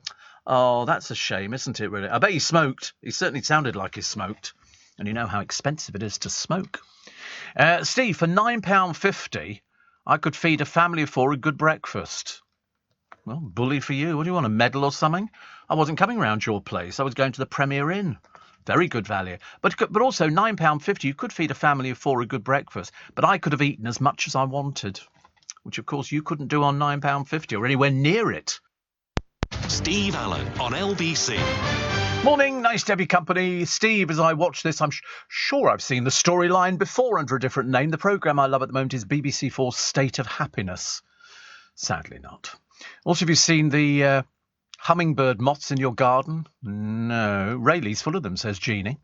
David Milton Keynes, he's just going on a speed awareness course. He said, I've got one booked for the end of September for doing 48 on the M1 northbound, just past Northampton at 4:20 and a temporary speed restriction of 40. Yeah, well, you're very lucky to creep in at 8 miles over, believe you me. It'll be online and not face-to-face, £92. They're all the threshold, I think, was... so I just spoke to somebody the other day, my driver, who got done at 24 miles an hour and a 20. So it can be fairly low, but it doesn't go very, very high. So in other words, 30 miles up to and including 42 miles an hour, 40 miles per hour up to and including 53, and 50 miles an hour up to and including 64. So that's it. And you can do either the speed awareness course face-to-face. In other words, they will sort of offer you various venues and you say, no, I'm not doing that one. And it's about £92. I paid 91. And the price variance across the country between £88 and £100. That's what it is, actually. But I mean, at least and also, you don't have to tell your insurance company. You don't have to tell them because it's accepted that it's not a criminal act. You have not been charged with anything.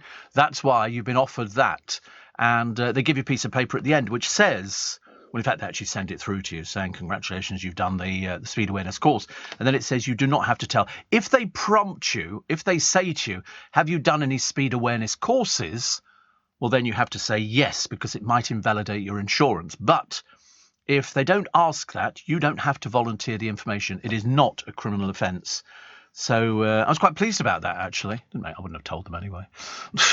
Just about to go to bed hungry, says Dave. He says, very mean, talking about breakfast. I've got some bacon out the freezer for breakfast later. Well, there you go. That's a start. That's a start. And, £92 for a speed awareness course. I think that's okay.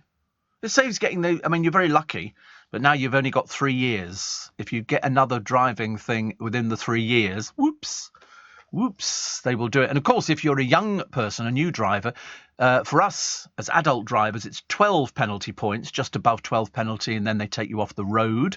If you're a young person, 6 penalty points. I've got no points at all. Yeah, I'm a clever boy. But if you're a young person, 6 penalty points, get 1 over the top, you're off the road.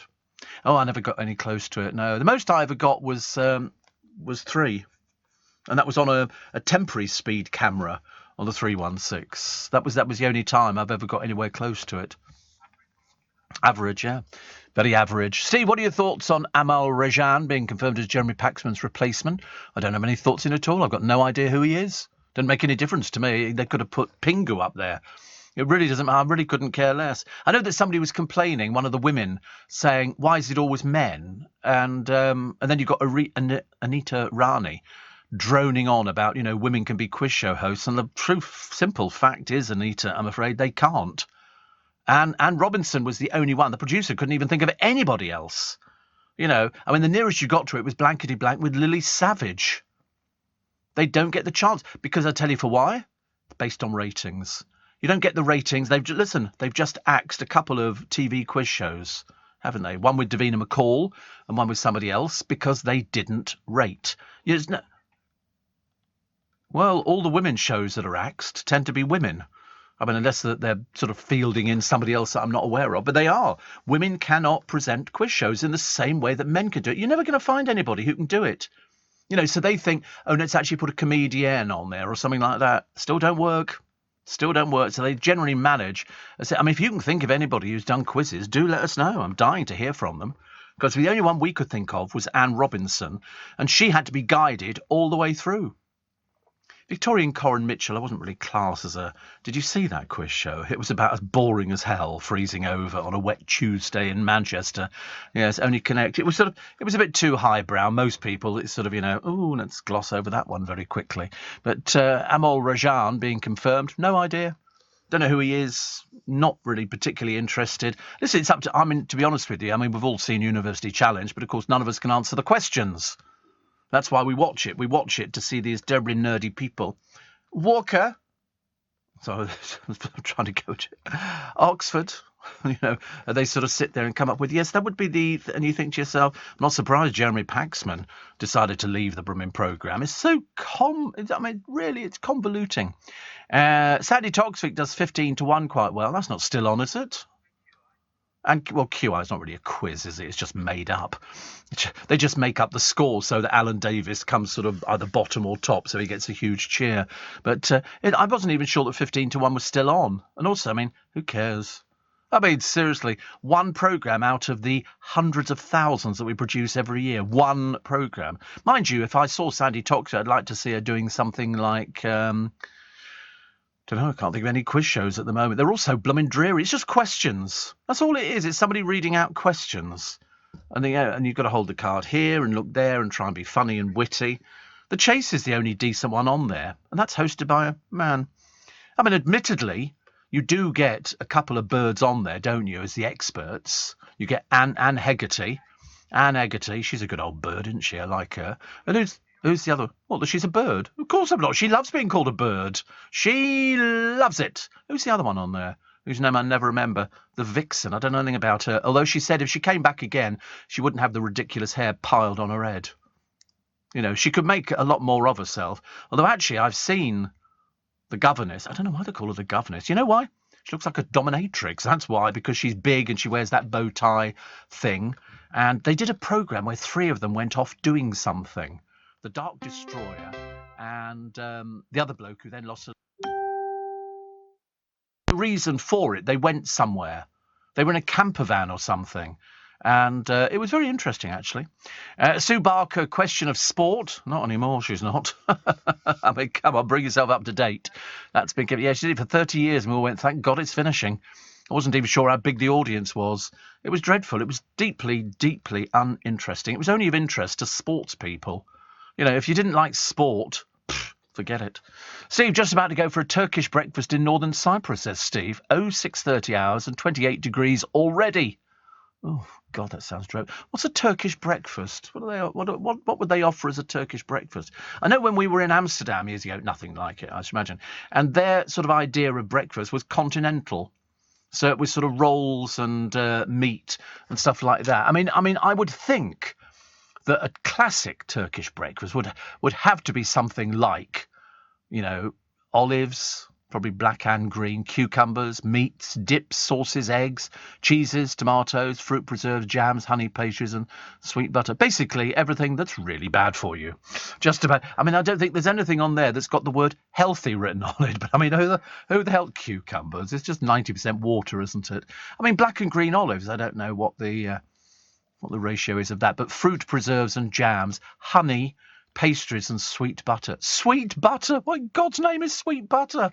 I've never even heard of it, but it sounds as if you're going to be putting some more notches. Do you know, I went into Robert Dyas the other day in Richmond, and I said to them, because some of the young people in there look less than interested when you ask them questions. And people don't bother now. They sort of stand there looking vacant. So I said to this sort of tall streak of whatever he was, and I said, do you do leather punches? And quick as a flash, one of the other people said, no, we don't do things like that. And I thought, so I said to the big tall bloke, the long streak, I said, you don't even know what a leather punch is, do you? And he went, no. A leather punch? How do you think they make holes in belts? It's a leather punch. You squeeze it and you put different sizes in. It puts a hole straight through the leather. A leather punch. I think the bloke thought I was buying something to sort of arm myself. Because when he said, no, we don't do things like that. I thought, it's a leather punch, love. I can buy it on Amazon, but, you expect a little bit of cooperation, but we don't tend to get that very much nowadays, do we? Yeah, perhaps he thought I was a bit bizarre. Leather punches. Yeah, it's for my leather pants. Enjoy. Strictly Dancers in a bee probe. Yes, they've been a bit naughty, actually, many of them. You know what they're doing? Appear to be surreptitiously, and I think it's against Beeb rules, advertising clothing that they might have either got for free or at a discount, and they're plugging it. Mind you, I think one of Peter Andre's sprogs also did the same thing.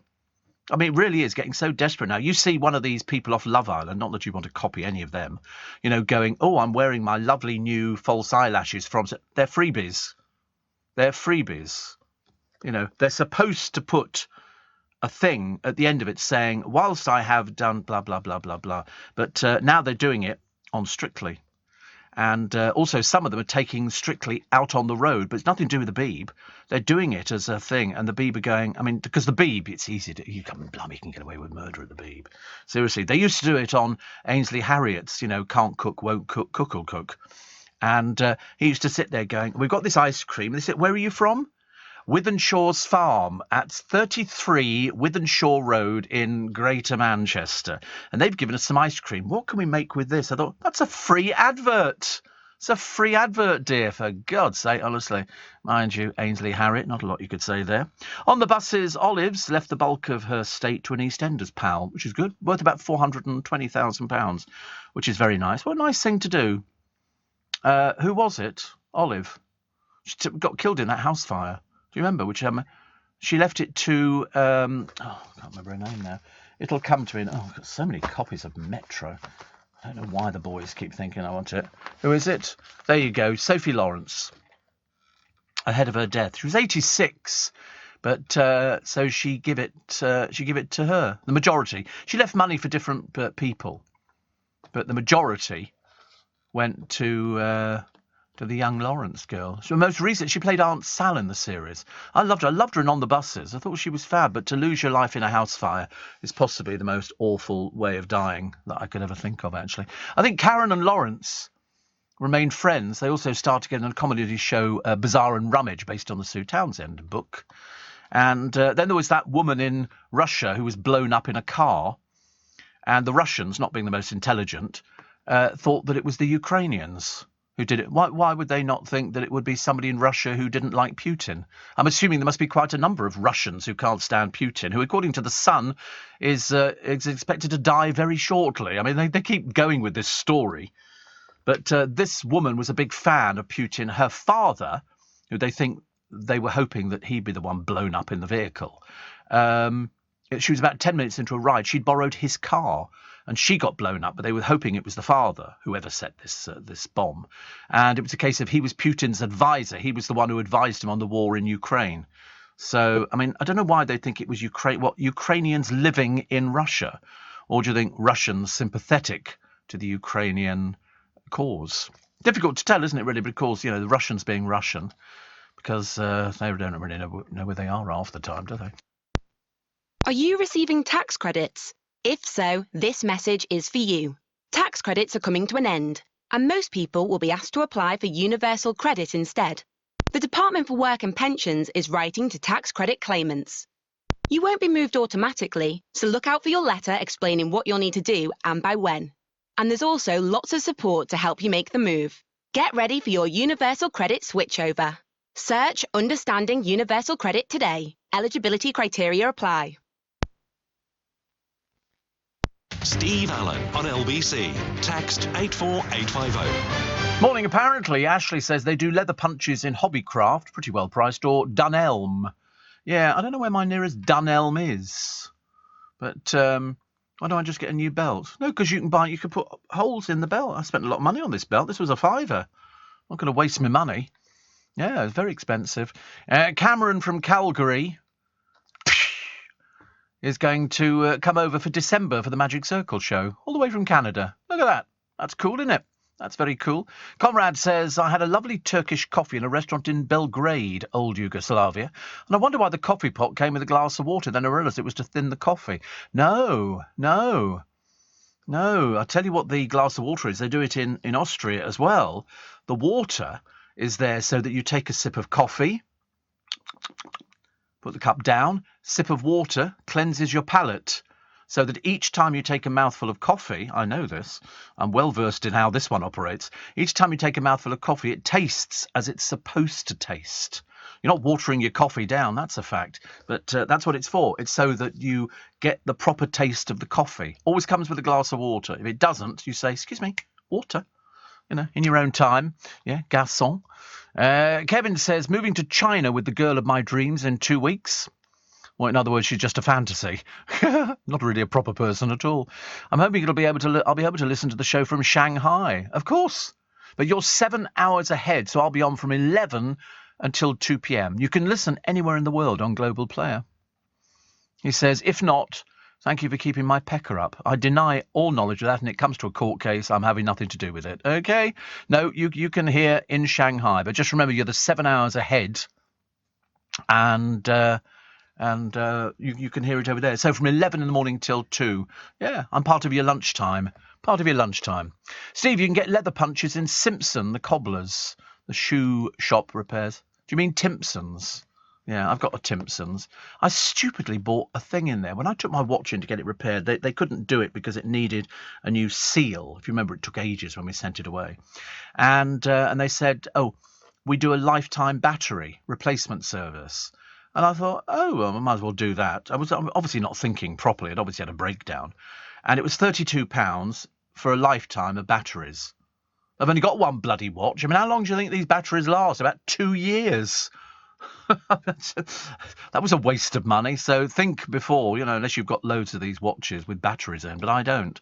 I don't have anything like that at all.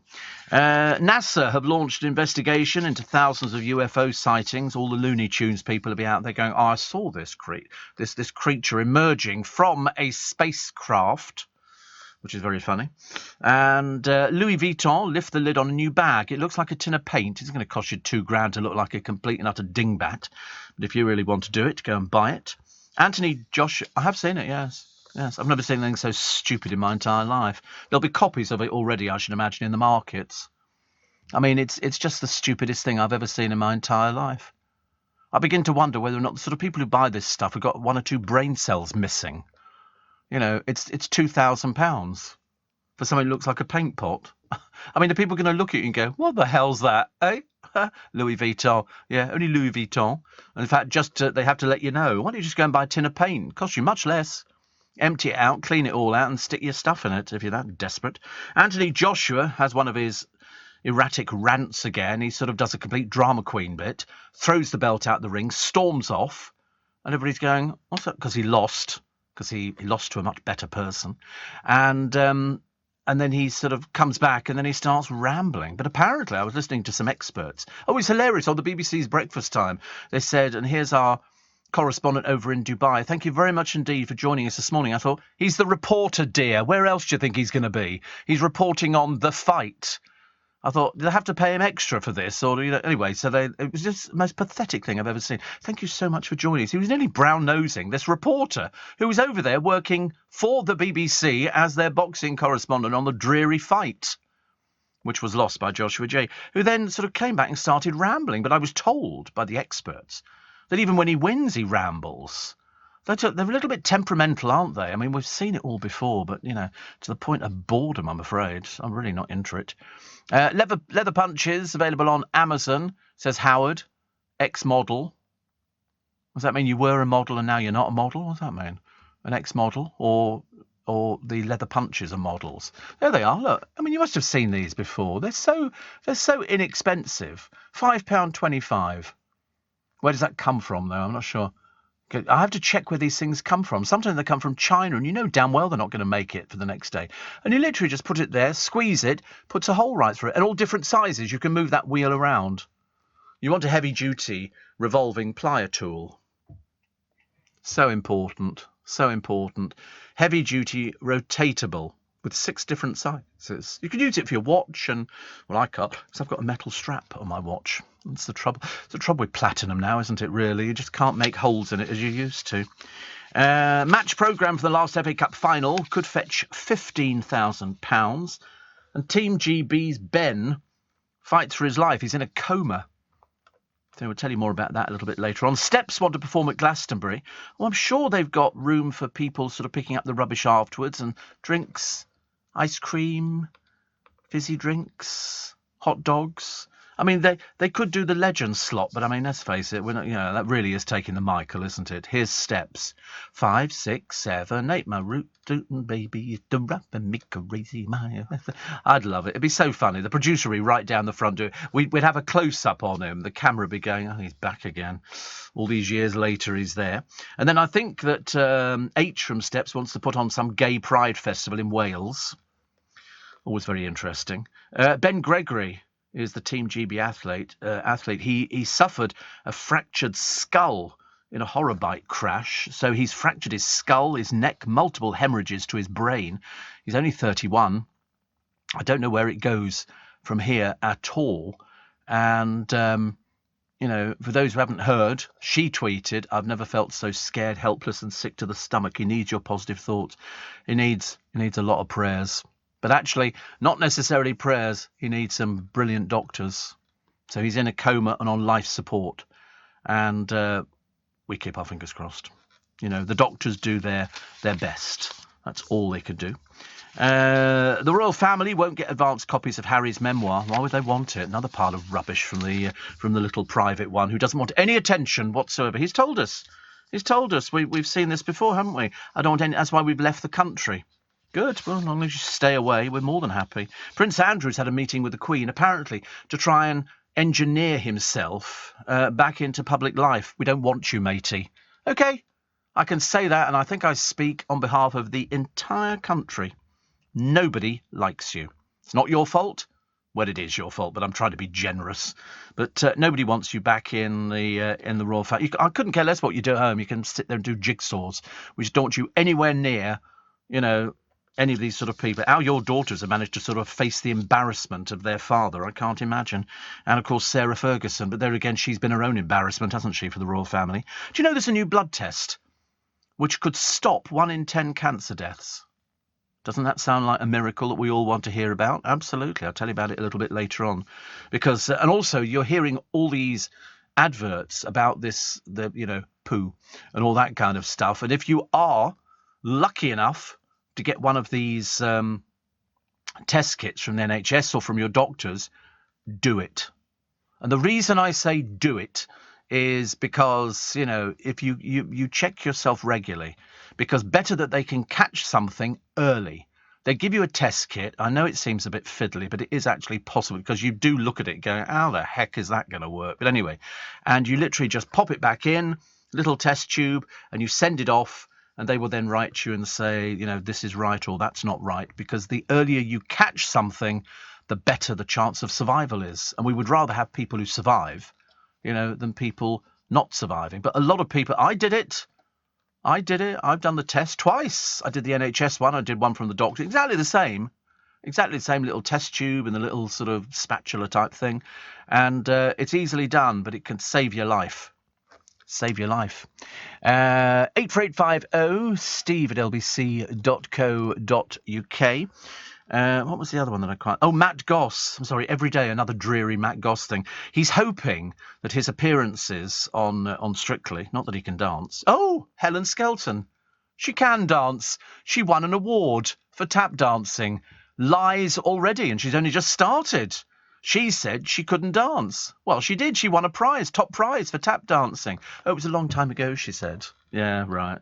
Yeah, dear. I'm sorry. I smell, you know, something not great. But anyway, Matt Goss's secret weapon to win Strictly is the Brossettes. You know, the man's heading into his 60s and he still calls them the Brossettes. I mean, like Ken Dodd and his Diddy men. At least they had marginally more sort of credibility than Matt Goss. And so he says that they will vote me through. And then he wants them to make a film about Bross's life. Very similar to the Taron Egerton one, you know, where they did Freddie Mercury and Elton John and stuff like that. Bros, I ask you. I mean, as if that's going to be happening anytime soon. He's hoping it'll be shown at the cinema. Do you know what he's doing? He's trying to find himself a job because he hasn't got a job after Strictly finished. If he gets kicked out of Strictly, what's he going to do? What are you going to do? Kevin says, how do you make a hole in the belt? I need to do mine. It costs 22 quid, so I don't want to buy another one. You just go and buy one of these hole punches, leather punch. Just find them on Amazon. Easy peasy, leather punch. Put in leather punch. No, don't bother going to Robert Dias. They haven't got the faintest idea what they are. I think they thought it was some sex toy or something. Got a leather punch, young man. And no, so just leather punch. They're about 5 or 6 quid. Mike and the Wirral says any shoe repair place could put a hole in. Listen, what do you expect I'm going to do? Walk into Timpson's, take my belt off, my trousers then fall to the ground. Just think, put holes in. I can buy this leather punch. You can use them for everything. Make holes in your £50 notes and everything. Do you see that lovely setup? Sorry, that totally off-the-cuff thing. Gemma Collins staggered out of a restaurant the other day, found a beggar and produced a £50 note. As she's handing it over so the photographer could get a picture that was a £50 note, somebody grabbed it and ran off. Couldn't stop laughing. Fancy giving a beggar 50 quid. What, are you mad or something? What, are you mad? Totally mad. Steps are going to launch this West End musical, but I don't know what it's about. Steps, I assume. I can't think. Yeah. Oh, that's a bit of a tease, isn't it? Find out after the break. My God, I bet you can't wait. Leading Britain's conversation. LBC with Steve Allen. Morning, nice steady company. Walking and cycling will be prescribed by GPs. Oh, what a surprise. What do you mean exercise? Good heavens above, honestly, I can't believe it. Also, as I say, Andrew's Life, Prince, although anything less you'd be hard pushed to find, being turned into a musical comedy because he is the joke member of the royal family. And I love the idea that the royal family won't receive advance copies of Harry's memoir. Why would you want to read, something like that? Who would buy it? Nobody. Nobody's remotely interested. He's a turncoat. What he's done is he's dumped the royal family. He wants all the privileges. He wants, security and all the bits and pieces that go with being, somebody who's contributed very little. Oh, there we go. The official musical based on the songs of Steps is in the work. They're getting a bit ancient for this now, aren't they, really? Apparently, Ian H. Watkins, God, I mean, how long is he going to be 90? They're going to Ian H. Watkins. And he says it's going to be telling our story. Yeah. It's lovely. They're aware of One for Sorrow, which was, I think, the story of Princess Diana's life, but Steps are not affiliated with that music. It's nothing to do with us. And they saw the post. I think it's important for people to know we're not endorsing that one. We love Steps and we want to do it and bring out another dreary musical with all our hits. So basically, might as well just go and see a show with them in. It'll be exactly the same thing, unless they're going to sort of pretend to be acting or something. I don't know. Slightly bizarre, isn't it, really? Mind you, I don't know how they survive financially. I mean, unless they make loads and loads of money out of the tours. But to put people on tour is so expensive. Have you seen Edwin Shirley Trucking? These huge pantechnicons that go about the countryside setting up the stages. I think the Rolling Stones have got something like 10. With all the stage equipment, they build the stage, they build the lighting. It's a team. You don't just sort of pop into, Fairfield Halls in Croydon and set up the Rolling Stones on stage. Of course, years ago you did. What else we got? Victoria's new fashion range. Yes, if you really want to help get her out of this dreadful fix she's in, whereby she's £54 million in debt and she can't flog clothes for love nor money. So, having told us a while ago that skinny was out, she's now doing not really plus sizes. I think she goes up to an 18 for a very small range. But for a jumper in this range, it's £500. That's why nobody's buying anything. That's why nobody... Because people nowadays... You see the queues at Primark, and then you see the queues at Victoria Beckham's rag trade shop. What's the most I've ever spent on an item of clothing? 200 quid on a shirt. And I never wore it. It was Comme des Garçons. I've still got it in the wardrobe. It's too small.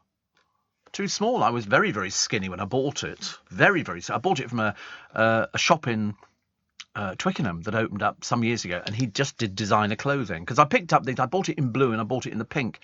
And I think 360 quid. I think. Yes, for the two of them. 360 quid for the two. And I remember thinking... Oh my! But of course you can't put them back, can you? Once you pick something up, you go, I'll have these two. I should have looked at the price. I just didn't think about it. Leslie Joseph has no plans to stop acting. Thank God for that. She says, learning her lines is very good, and also it keeps her young because she's getting exercise and stuff like that. Told you I've had Leslie Joseph and bra and knickers in the back of my car. Woo! Trump. What a night that was for her. Nikki in Devon says, I met a lovely lady on Friday night. Very interesting. Writes books. Her name is Rain. She wasn't aware of the show, so I recommended her to tune in. So can you wish her a warm welcome to the Steve Allen Listener Club, please? So there you go. So her name is Rain, as in Rain Spencer, I suppose. We've been looking for Rain for ages, and we found it. There it is. I hope we're going to get rain this week. Don't you think so? I hope so. I think we might get it actually this week.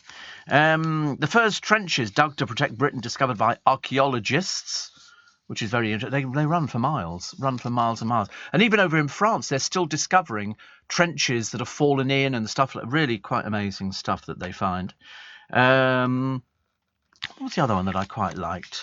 Quite liked the man aged 20 who told a court he became a people smuggler to pay off his overdraft. Yeah, gone to prison. So there you go. You can see how many people you can smuggle out of prison, love. What was the other one? The other one was a speeding driver. He was on drugs. 16 times the limit. 16 times the limit on drugs. I wasn't aware that it was sort of done in the same way as the drink drive. The police hate drink drivers. Hate them. Absolutely hate them. It's their worst nightmare, as you can well imagine. These ditches, which form the defensive system, ran from the Isle of Sheppey to Maidstone. And it's amazing, isn't it, when you can find these things? They look. It's an archaeological site. I think it's just amazing. And then you see what they look like. My God, honestly, never had it so good, have we? Called the Chatham Land Front. The fortified line would have been Britain's final hope. Had Germany invaded between 1914 and 1918, the trenches are pictured at Keycole Hill near Bobbing in the First World War. Amazing, isn't it, really? These things still exist under the ground. It's like discovering Roman Britain. You'd be amazed at how many fantastic places they have discovered under the ground. Whole villages. Still intact, yeah. They look absolutely... They just don't have the roofs on, obviously. And people sitting in there cooking, going, hello, we waited for you. Long time. Also, we've got the formula that predicts kids' tantrums in cars. Oh, nothing worse. I was watching somebody having a tantrum. They were a druggie and a drunk in America, a young girl, and they've stopped the car, and she's like, what do you want? And they go, would you like to get out of the car? No. and she tries to drag the car door shut, and they won't let her. So she starts kicking out, and then she screams for what seems like an eternity because she's out of her face, off her face. And the policeman says, "What have you taken?" "Nothing, nothing." And you think, the police have to deal with this. Some of these people end up with the strength of 10 men because drugs affect people in a different way. In the end, they literally bound her feet, bound her hands, and managed to get her back to the police station, which place they couldn't lift her all the way in. They had to stick her in a wheelchair, which they tied her into, and then got her inside. And she's still screaming the place down. I mean, seriously. People have got a lot to answer for, I think. So Matt Goss, as I say, reveals his secret weapon, which is the Brossettes. He says, we know many of them by name. Well, I can understand that, but it's sort of interesting to sort of discover that he thinks this is going to be a resurgence of his career. But nobody knows where he's living at the moment. Oh, which reminds me, Darius Dinesh. He apparently was on the books of this hospital over the road, and the hospital used these flats he was in to keep people in there, because if they can't keep you in the hospital if they don't have the room or something like that. And apparently he was being monitored, so the story goes. So we don't know what he was being monitored for, apart from over the weekend the papers had spoken to friends who said he was in a different place, because they would send him a text going, "How are you?" and he wouldn't reply for anything up to 2 weeks. And then he would send something saying, "Oh, really sorry, miss you, be in contact soon." So whether or not there was something going on between him and the hospital, I have no idea. We don't know if he was ill. We don't know if he'd sort of got anxiety attacks. We really don't know anything, actually. But he didn't own the flat he was in. He hadn't bought it. It was a flat that was used by the hospital, which is why I was interested in Matt Goss. And people say, we don't know where he's living. I thought, well, that's very unusual. He's so keen to normally tell you just about everything. And I should imagine he wants to see the fans, when he opens his eyes in the morning, wants to have a look out the window and see that there's people going, "We love you, we love you." Mind you, admittedly, they'd all be on walking sticks and walking frames and wheelchairs, but it doesn't make any difference, does it? But he thinks that they're going to save him on the programme. But not necessarily. I don't think it works like that. I wish it did, but it really doesn't, actually. Why does it look like autumn already? Because it does. It's because it's cold, you see. I can give you the answers for these things very, very quickly. It's because the leaves are falling off trees. I see people the other day sweeping up leaves. The heat wave and the drought has pushed trees into a survival mode. Some may end up dying. You could see them if you look at sometimes avenues of trees, because their roots spread for God knows how far, miles. And then sometimes you see something that's literally, it's a false autumn. That's what they call it, false autumn. When all these sort of trees give up and you think, oh no, I'm still watering like mad. I was out watering this morning. And no, I've not given up yet. Not given up yet. I bought some more Tomorite. So I'm giving them their last push for it. Because come the 24th, that's when it comes in, but I'm making full use of it. I filled the water butt up, so I could probably go for about a week on the water butt's water, in which case then I think they probably need a rest. And I think the rest will be the rubbish bin. That's about the only place you can put them in, isn't it, really? Tyson Fury demanded a number 10 crackdown. I love this demanded. What do you think the police are doing? They're just ignoring knife crime. Really not the brightest penny, are you? He says Boris Johnson's become soft on knife crime. And then Tyson goes, this needs to stop ASAP. Yes, dear. Well, we are doing our best. Would you like to perhaps join the police force? Perhaps you could sort of, provide something interesting for, as opposed to moaning all the time about everything. And his cousin was the latest victim of Britain's raging knife crime epidemic. I don't think it's as bad to call it an epidemic. It's certainly increased, but it's not an epidemic. And former boxer Rico, who used to spar with Tyson, they've arrested 2 men already. So it doesn't take them long on these things. It made me laugh, actually, the other day. They were showing one of these police programmes on the telly, and it was a bike gang in part of London. I can't remember which part it was. But they were so stupid, they didn't realise. They're on their little bikes, whizzing about the streets with hoodies on and everything else, but they're covered by CCTV. They literally got them to the point of where they sort of left the bikes and ran inside a block of flats. Seriously, they're so dumb. Strictly's Helen Skelton apparently says, I can dance as I was in a Ken Dodd Tap Award. Yeah, little bit economical with the truth, Helen? Little bit. It would have been helpful if you'd say, I did actually win a tap dancing competition when she was, not when she was 6 or 7, 17. 17. So she said yesterday she was she noted she was getting a little bit sick. A bit of stick for her secret dance. Well, we just wanted honesty, Helen. We just wanted honesty. I don't believe you're in the programme to try and find somebody. I believe it's a case of you better try and build a career up, love. It's as simple as that. I don't know how it works otherwise. And, oh no, I don't want to do that story. It was too depressing. But here's little boxer Anthony Joshua breaking down. He didn't break down at all. He just went, and it was a case of he lost and he was a very bad loser. The other bloke was brilliant. He only speaks Ukrainian. He didn't speak any English. So they had an interpreter. And he said, Ukrainians, we always win. And he was right. But unfortunately, Anthony Joshua, I bet he'd have made money out of that fight. But I mean, come on, try and be a bit more gracious. Makes you look a bit sort of, a bit like that. Not as exciting, is it? Oh, look, Game of Thrones, House of Dragons. Leading Britain's conversation with Steve Allen.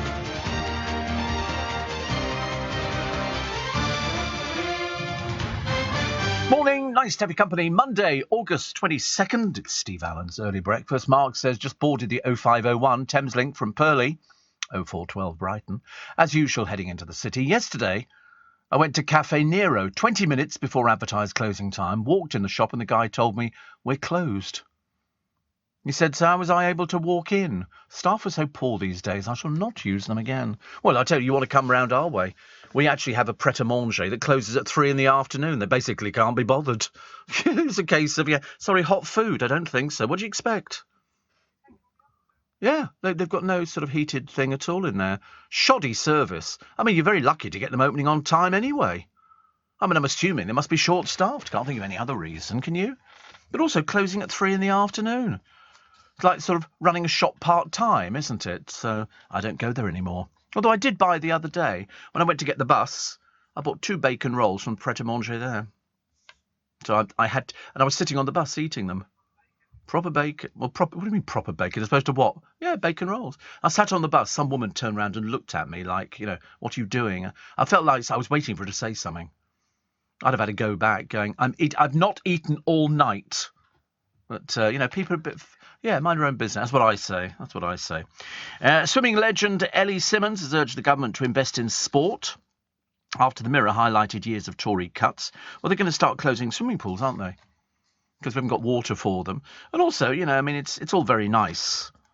I think they have had £1 billion of public money that's been pumped in over the years. I mean, you can't be complaining about it. It's just that there are certain places that they have to close. Heating costs.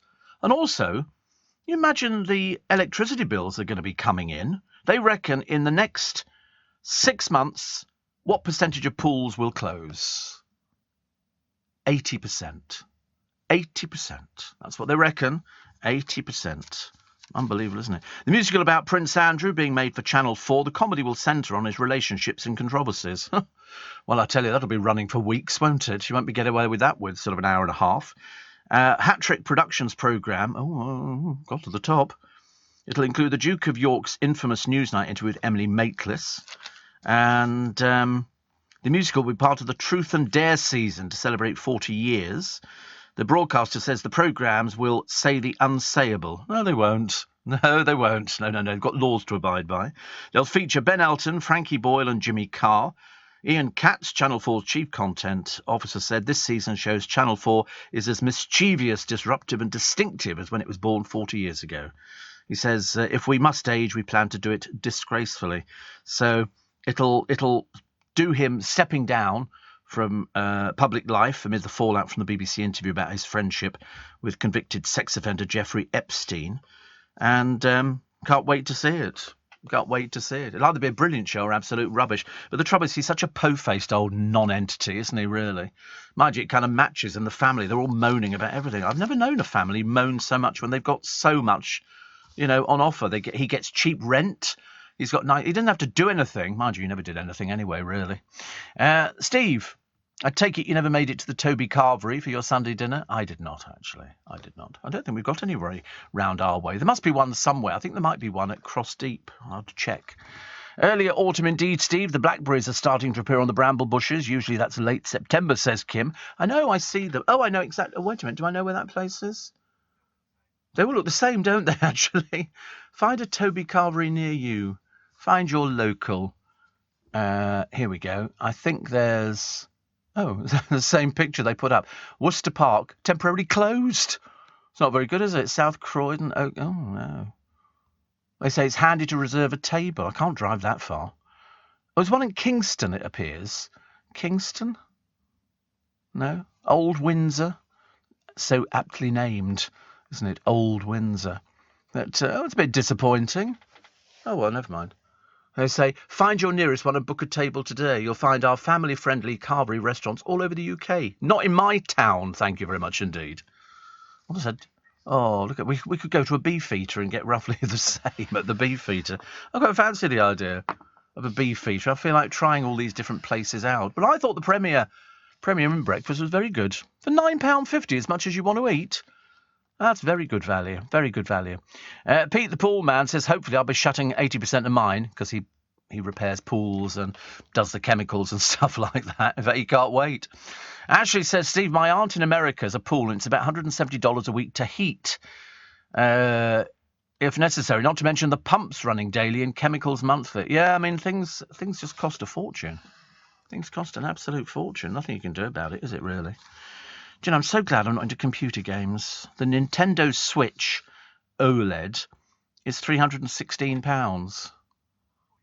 That's even before you bought the games. They say deliver is $3.99. It was $346, then $341, now $326, now $316. In other words, basically, they've got a lot of them. Okay, they'd rather you bought them as quickly as possible. A police chief who probed Princess Diana's death said journalist Martin Bashir should have been questioned. Shouldn't he just? Lord Stevens said, had we known about Bashir before the conclusions of the inquiry, would have definitely gone to interview him, possibly under caution. Well, apparently Martin Bashir quit the BBC in 2021, citing poor health. Yeah, I can well imagine, actually. A bit like Andrew's poor health.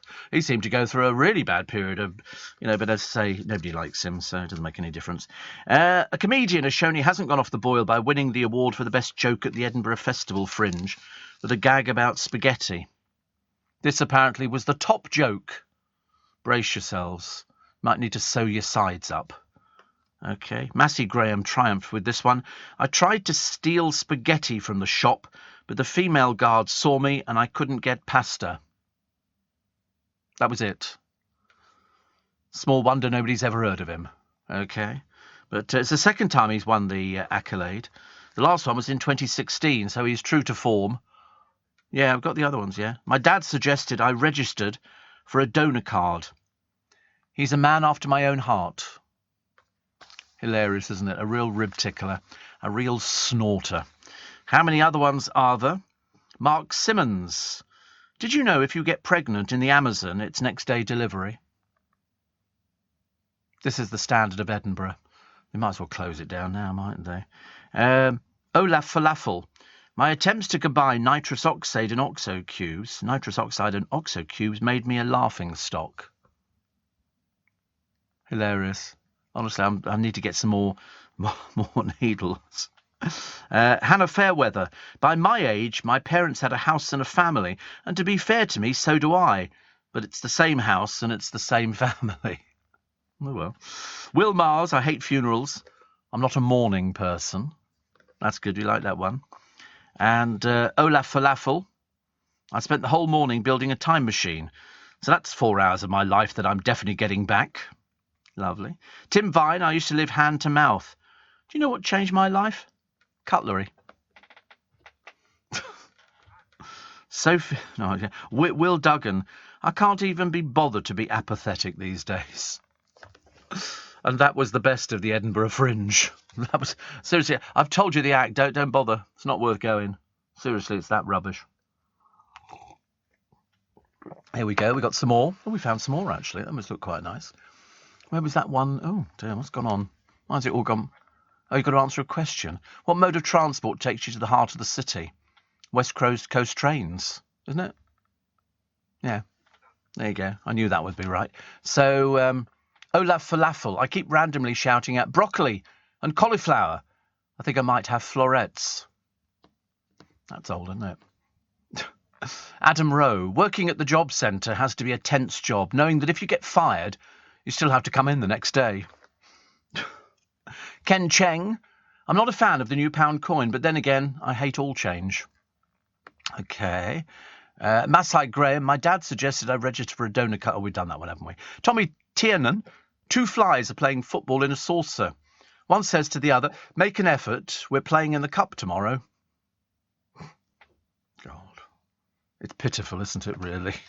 Very pitiful. Yes. Who's funnier? Ian Dale, you sure? I've heard the act. I don't think so. Steve, I'm not sure if the price is still the same, but you could get all-you-can-eat breakfast at the Harvester for £5. It's gone up. It's gone up, actually. Caroline says you'll be pleased to know that there's a Toby Carver in your favourite town, Maidenhead. There you go. Breakfast menu at the Harvester from $4.99. See, it looks quite nice, doesn't it? I love the way that they all do. So cook breakfasts. Cook breakfast. Okay, they do a vegan breakfast, the unlimited breakfast, build your own unlimited breakfast challenge. And if you want to add a 4-ounce rump steak, it's an extra £2.99. Can you imagine the quality, can't you? I mean, I don't want to be rude about it. But the classic breakfast is 2 pork sausages, 2 rashers of back bacon, your choice of fried, scrambled or poached free-range eggs, 2 hash browns, tomato and Heinz baked beans. So it's not as much as you can eat, which is a shame, really. But I like the idea of adding the steak for an extra $2.99. I mean, you can imagine, can't you? But they seem to fill their rolls up. They look quite nice. Mornings are made for our unlimited breakfasts. They say we'll cook it fresh to order all week long. How lovely. I could eat hash browns just now, actually. I'm not particularly fussed. I could go for something like that. I've got to get my tablets back from the chemist again today, so I've got to take all my Dosset boxes back. I've got 12. I don't know. What else we got? Britain is under attack from drunken, listless German wasps with a sweet tooth. Well, in our place, on the patio, the wasps drink from the fountain. They literally fly in, they perch on the edge of the fountain, and they drink the water. I mean, they're not drinking that much, obviously, because they're only tiny little things. But they drink from the fountain. And it never crossed my mind that wasps need water. I just thought it was hedgehogs, but we don't have many flying hedgehogs. So they're obviously wasps. They're wasps. Yeah, everything needs water. I know, but you don't think about it. A lot of the bowls outside of the shops in Twickenham, probably around your neck of the woods as well, have got water in there. But you need to sort of empty it out and put in fresh. I mean, I saw some quite manky-looking water bowls the other day, thinking, perhaps somebody needs to clean that out. But dogs can get ill on it, the same as everything else, can't they? Steve Allen on LBC. Text 84850. Morning. So the BBC are probing the dancers' gigs.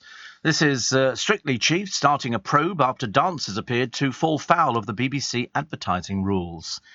Apparently performers including Nadia Bishkova, Giovanni Panici and Kai Wadrington may have stumbled by agreeing to dance at parties which mimic the show. Well, of course, the BBC own the copyright. You can't do this. You can't do it. The Strictly themed events across the country are not affiliated with the Beeb. Judge Tony Beek may have unwittingly breached the commercial guidelines too by featuring on the bill with former pro Erin Boag. Well, he would know that, wouldn't he? But they're obviously sticking 2 fingers up to the Beeb and just getting on with it. Good old Tony Beek. Question marks also hang over 3 other show stars, Amy Dowden, Gorka Marquez and Karen Hauer, also booked to appear. The BBC policy states actors and artists who perform in BBC output should not appear in promotional work, including advertisements, in a way which mimic or replicate their on-air roles for the BBC. Because you remember, Nick Knowles breached rules. He was punished by the BBC because he did an advert dressed up in his DIY thing. The dancers all feature prominently on a travel firm's ads for Dancing with the Stars weekends. I mean, to be honest with you, Tony Beek, I wouldn't put anything past him, but the other one should know better. They really should know better. Apparently It Takes Two spin-off host Jeanette Manrara is also booked to appear with husband dancer Alice. Anyway, so he's quit Strictly, so he can go. But the BBC was investigating last night. A Strictly Come Dancing spokesman declined to comment. I know they'll get away with it. Well, of course they won't. What can you do about it? Absolutely nothing. Because if you sort of decide to spend them all, you've got no programme. What are we going to do then, with no programme? Probably have something decent on the television. What else we got? Leonardo DiCaprio's girlfriend, Camilla Morrone. She's an actress. He's 47. She's 25. What is it about these young girls find appealing about multimillionaire film stars? I really can't get it at all. But they were introduced by her stepfather, Al Pacino. Isn't that lovely? Oh, so nice. I love it when it's sort of keeping it within the family. And God knows they're keeping it within the family. Northern India, they've had flash floods. 40 people have died. Because when this water comes down, it comes down real fast. Songs that might feature in the Prince Andrew Life Turned Into a Musical Comedy. I wonder if they're going to invite him to the opening night. Oh, yeah, Andy, do you want a freebie? Go on, mate. Come down and have a laugh. He could do Andy Get Your Gun, Singing in the Rain. Okay, Rain. Starlight Pizza Express. Always a goodie. Always a goodie, that one. I'm going to be 500 Air Miles, Dreamboats and Sweaty Coats, and Fergie and Bess. They haven't tried very far, no, but apparently he'll be played by comedian Kieran Hodgson. Royal commentator Robert Jobson said of Prince Andrew the musical, it'll pile more embarrassment. Yeah, but he's so arrogant, he doesn't care. It's just that as long as he knows that everywhere he goes, we're laughing at him. It's as simple as that. Kevin says there's a Toby Carver in Ewell, not too far. I don't want to drive too far. That's the problem. I want something on my doorstep. I don't want to live next door to it, as you can well imagine. Ewell's not too far from me. I mean, far enough as the crow flies. But thank you, Kevin. Steve says, Tim, I had a breakfast yesterday at the Ivy in Winchester. 23 quid, but that included fresh orange juice and coffee. I normally go to a Wetherspoons, but I fancied a treat. We saw people queuing the other day for an Ivy. In Marylebone, there's an Ivy tucked around in sort of old Marylebone. And they were queuing, even though there were empty tables inside. It's a little trick that restaurants do. Oh, there's a queue. It must be important. Let's go and queue.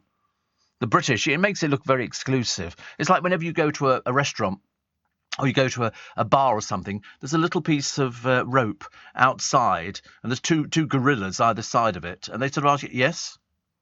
I'm sorry, can I do my washing here? I mean, seriously, they're so dumb. So dumb. Trucker Chris says, the best for all-you-can-eat breakfast has to be the Marriott Hotel attached to Twickenham Stadium. The scrambled eggs are made with cream. A pancake machine which makes perfect pancakes in 45 seconds. Oh, I wouldn't have scrambled eggs without cream. He says, Mrs. Trucker and I are expecting a baby trucker. Oh, nice. Oh, nice. Ice cream? Yeah. What flavours have we got this morning, Ian? Poor old Ian, honestly. Yeah. Could you send the menu in? Can we have some pancakes as well? That'd be nice. Steve, about wasps in Mallorca for a few days. Restaurants had placed bowls with wasps' favourite food, jam, which kept them away from diners. Yeah, but even so. I remember sort of sitting having a meal, and wasps are fearless. They just come and sit on the edge of your plate and sort of tuck in with a little knife and fork. They don't care. Seriously, it drives me mad. You go, shoo, go away, pay your own blooming bill. They're so tight. Have I ever been stung? No. Got stung by a bee once, but then bees know that if they sting you, admittedly I did tread on it, so it didn't really help, and they leave half their abdomen behind, so they die. Wasps can sting you time and time again. So, and you can see them. If you actually catch one in a glass and you put it in there, watch at the back of its tail, there's a little needle that comes out. You can see it going in and out, in and out. It's really quite amazing, actually. They have to die. They are evil. Hornets as well. I think the clue is if it's evil, it's coloured a different colour from, nice pretty bumblebees that just pootle around sort of taking nectar. I mean, wasps come in and it's all an attack system. It really is. It's ghastly. What else we got? Dozens of civil servants enjoyed a pottery painting session at taxpayers' expenses. Honestly, these civil servants, they've got it going for them, haven't they, really? Do make me laugh. And what else we got? What else have we got? Oh, this looks interesting. A family was sent vile and repugnant messages on social media 16 hours after their son killed himself. He'd been involved in a feud with a group of youths in Cornwall where he lived. But apparently there was no record. Ethan's parents believed their son was in contact with the rival gang, but there were no record of any messages, as cops couldn't recover them from Snapchat. That's dreadful that people will write stuff like that. It really is. It's absolutely appalling. People like that should be arrested very, very quickly. And basically, we're not even go for a trial. You're straight into prison. Straight into prison. It's just absolutely disgusting. And here they are. The ferocious hornet moment. They're evil-looking hornets, aren't they? They're very evil. They've just got an evil-looking face. They never look very happy. But they go in there and they sort of attack. And because bees are making honey, they don't know what's going on. They've got no idea, honestly. They're just, sort of minding their own business. Minding their own business, and then come the hornets, and the hornets just overrun them, and the bees go, help, help, we've been killed. And they, and then it's all over, isn't it? And they take over the nest, and they eat the honey and everything. I feel really sorry for them. I wouldn't want to be an insect. Would you want to be an insect? Absolutely not. Have you seen the trouble worms get into? You've only got to pop up at the ground and there's some blooming birds sitting there, mainly herons, on the ground next to Richmond swimming pool. We have lots of herons, which at night they're scouting. What are they looking for? They're looking for worms and little frogs. Little frogs who've wandered well away from the river. And they're only tiny, and they're just the right amount of a size to be a snack. They would want to eat something else, but they go for frogs. I feel a bit sorry for them, actually. They get a pretty rough deal, don't they? Honestly, you'd think life could be an awful lot easier. But I've had wasps abroad, but it's always, you're right, it's jam that attracts them. Anything like that. They like anything sweet. Although I had a steak once, and they seem to go for that as well. Very odd. Madonna hosted the mother of all parties in Sicily as she turned 64. Demi Lovato made a triumphant return with her hard-hitting album, Holy, rude word, can't do it. Megan Thee Stallion. I mean, there's something the matter with these people. Has she got a few, sandwiches short of a picnic? What's your name, love? Megan Thee Stallion. Oh, yeah, and there's two E's in thee. Well, it would be in thee. There would be, otherwise it'd be the. But it's not Megan the Stallion. She wants to be the Stallion. Yeah. What's her real name? Does she have a proper name, or has she got some sort of complete dipstick name that people seem to like, don't they, really? I bet she's got something. They always sort of put them in all these outfits, and they sort of go, yeah. I mean, she's got fake hair, I know that. Her real name's Megan Pete. Oh, dear, honestly, I'm not surprised you changed it, love. Does sound like an old couple, doesn't it? Harry Styles has revealed one of his most terrifying moments in his career, singing one of folk legend Joni Mitchell's songs in front of her. Listen, he's mixing with all the right people. I mean, he seriously couldn't have got it better. Couldn't have got it right. I mean, even better. Lily Allen is having a break. Okay. And Gok Wan and Jodie Harsh each surprised fans at Camp Bestival at the weekend by performing DJ sets. Jodie Harsh? Who's that? That's some drag queen. Drag queen. Dear. I see. Oh, that's right. I remember that. Actually, they used to be sort of written about all over the place. Now nobody writes about him, her. He's a drag. What does he look like? Does he sort of look fairly scary? Oh, right. Really? He does quite good music. What's his real name? Does he have a Jodie Harsh? The trouble is we've seen so much drag now. Oh, his name is James Allen Clark. He's a London-based DJ, music producer, promoter and drag queen, born in Canterbury. Attended the London College of Fashion. Lovely. How old is Jodie Harsh? I always like questions like that. 37. It's a bit old for a drag queen, isn't it, really? Although, actually, Maisie Trollet is 87 and still piling on the drag and still getting out there and doing it. So that's going to be good. Nice picture of John Culshaw doing his tribute to Les Dawson. He's very clever, John Culshaw. Seriously, very clever. And what do we got here? Chaps in Leeds spend the least amount of time getting ready for a night out. I thought people would be sort of up for taking a long time. I've got a friend of mine. I won't say who he is, but he spends forever getting ready. Seriously, the hair. I mean, I don't want to mention any names. It's unnecessary. But apparently, on average, young men across the UK take 30 minutes. Chaps in Belfast take 45 minutes. Cardiff blokes took 36 minutes. Among Leeds lads who look like they've thrown their outfits together is comedian Keith Lemon. Depending on whether he's Keith Lemon or he's not Keith Lemon. I never used to take me that long, actually. I used to blow dry my hair when I had hair. And, I mean, to be honest with you, little bit. No, I used mud. Mud. You could buy a pot of mud and you rubbed it between your hands and then sort of did it.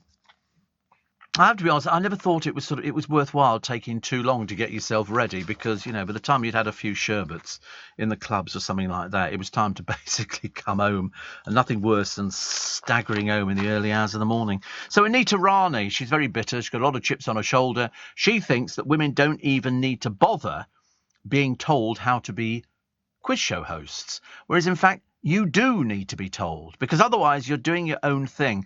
And a quiz show host, it's not about you. It's about doing the quiz.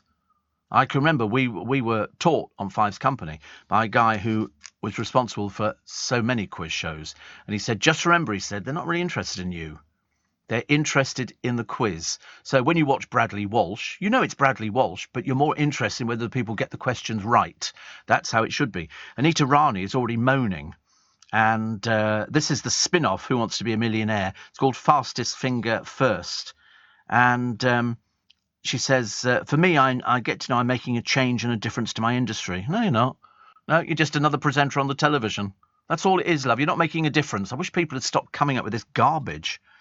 Jeremy Clarkson was very good. She said, but I didn't ask Matt Baker for advice when I joined Countryfile.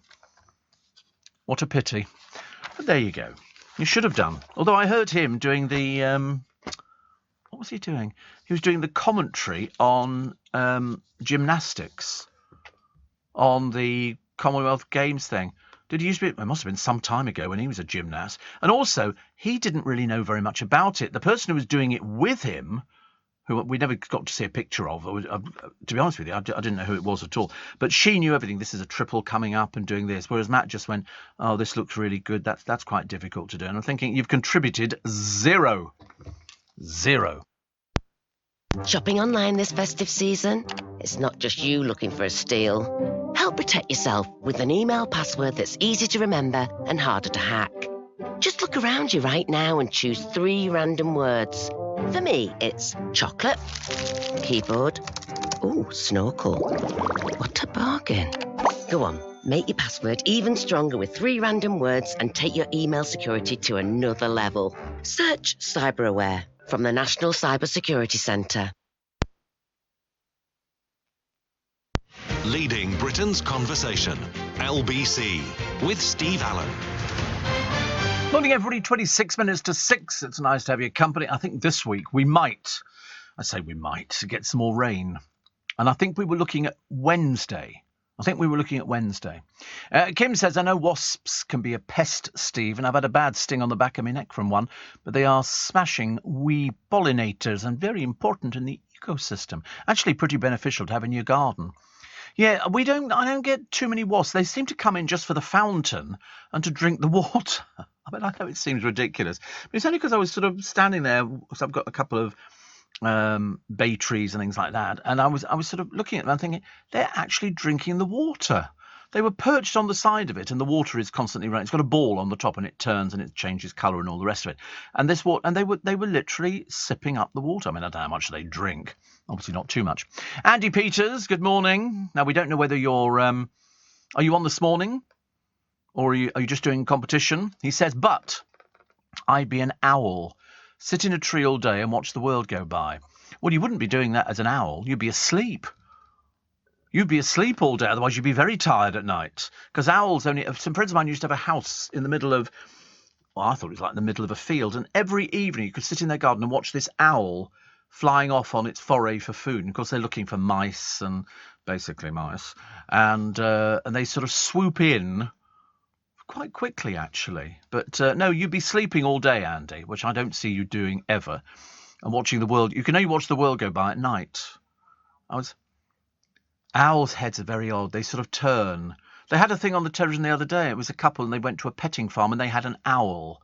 And I've seen them where they do birds of prey as well as owls. And I've often thought to myself, they don't seem to do much, owls, do they? They're not the most exciting things, Andy. I mean, come on, for goodness sake. But I like the idea of sitting in a tree. But I used to get frightened by that, because I remember seeing a programme on, Indonesia or somewhere like that, where these birds used to build their nests, and they were balls of grass, but suspended by another piece of grass over the branch of a tree. But what used to happen is the snakes used to climb up the tree, climb along the branch and they go down into the nest. I remember thinking, oh my God, you imagine you are a baby bird sitting in a nest and all of a sudden that thing appears at the entrance. There was an island somewhere and all the birds' nests were on the ground but in tunnels. And snakes used to go into the tunnels and grab the baby birds and bring them back out again. That used to frighten the life out of me. I don't like anything like that at all. But an owl would be quite nice. But it's the heads, the way they... and their eyes. Their eyes are quite amazing. Quite amazing. So, I don't know. I don't think I could cope with a pet now. Not at my time of life. I think other people probably could do them. Next year I've got a cat. And it's a house cat. It doesn't go out. It just stays in. It seems quite happy because it doesn't know anything else if you've sort of let them out. It just sits there looking through the door, which I think is quite sweet. And we have had a cat, and we did have a dog, and we did have a hamster, like most kids. But apparently, because of the state of the country at the moment, a lot of people are getting rid of their dogs. One dog rescue centre got 300 calls over the weekend from people saying, "Can you take our dog?" And so they're having to take all these dogs. They don't know what to do with them. They've got no idea. They really don't know. It's such a shame that people take a dog and then all of a sudden it goes because they can't afford to feed it. You hear the most horrendous stories, really horrendous stories, where you sort of think, oh, what's the point of having a dog if all of a sudden you go, I can't actually afford it? But, you know, I mean, how much do they eat, for God's sake? I thought they basically ate what we eat. You know, you have sort of meat on a plate and things like that.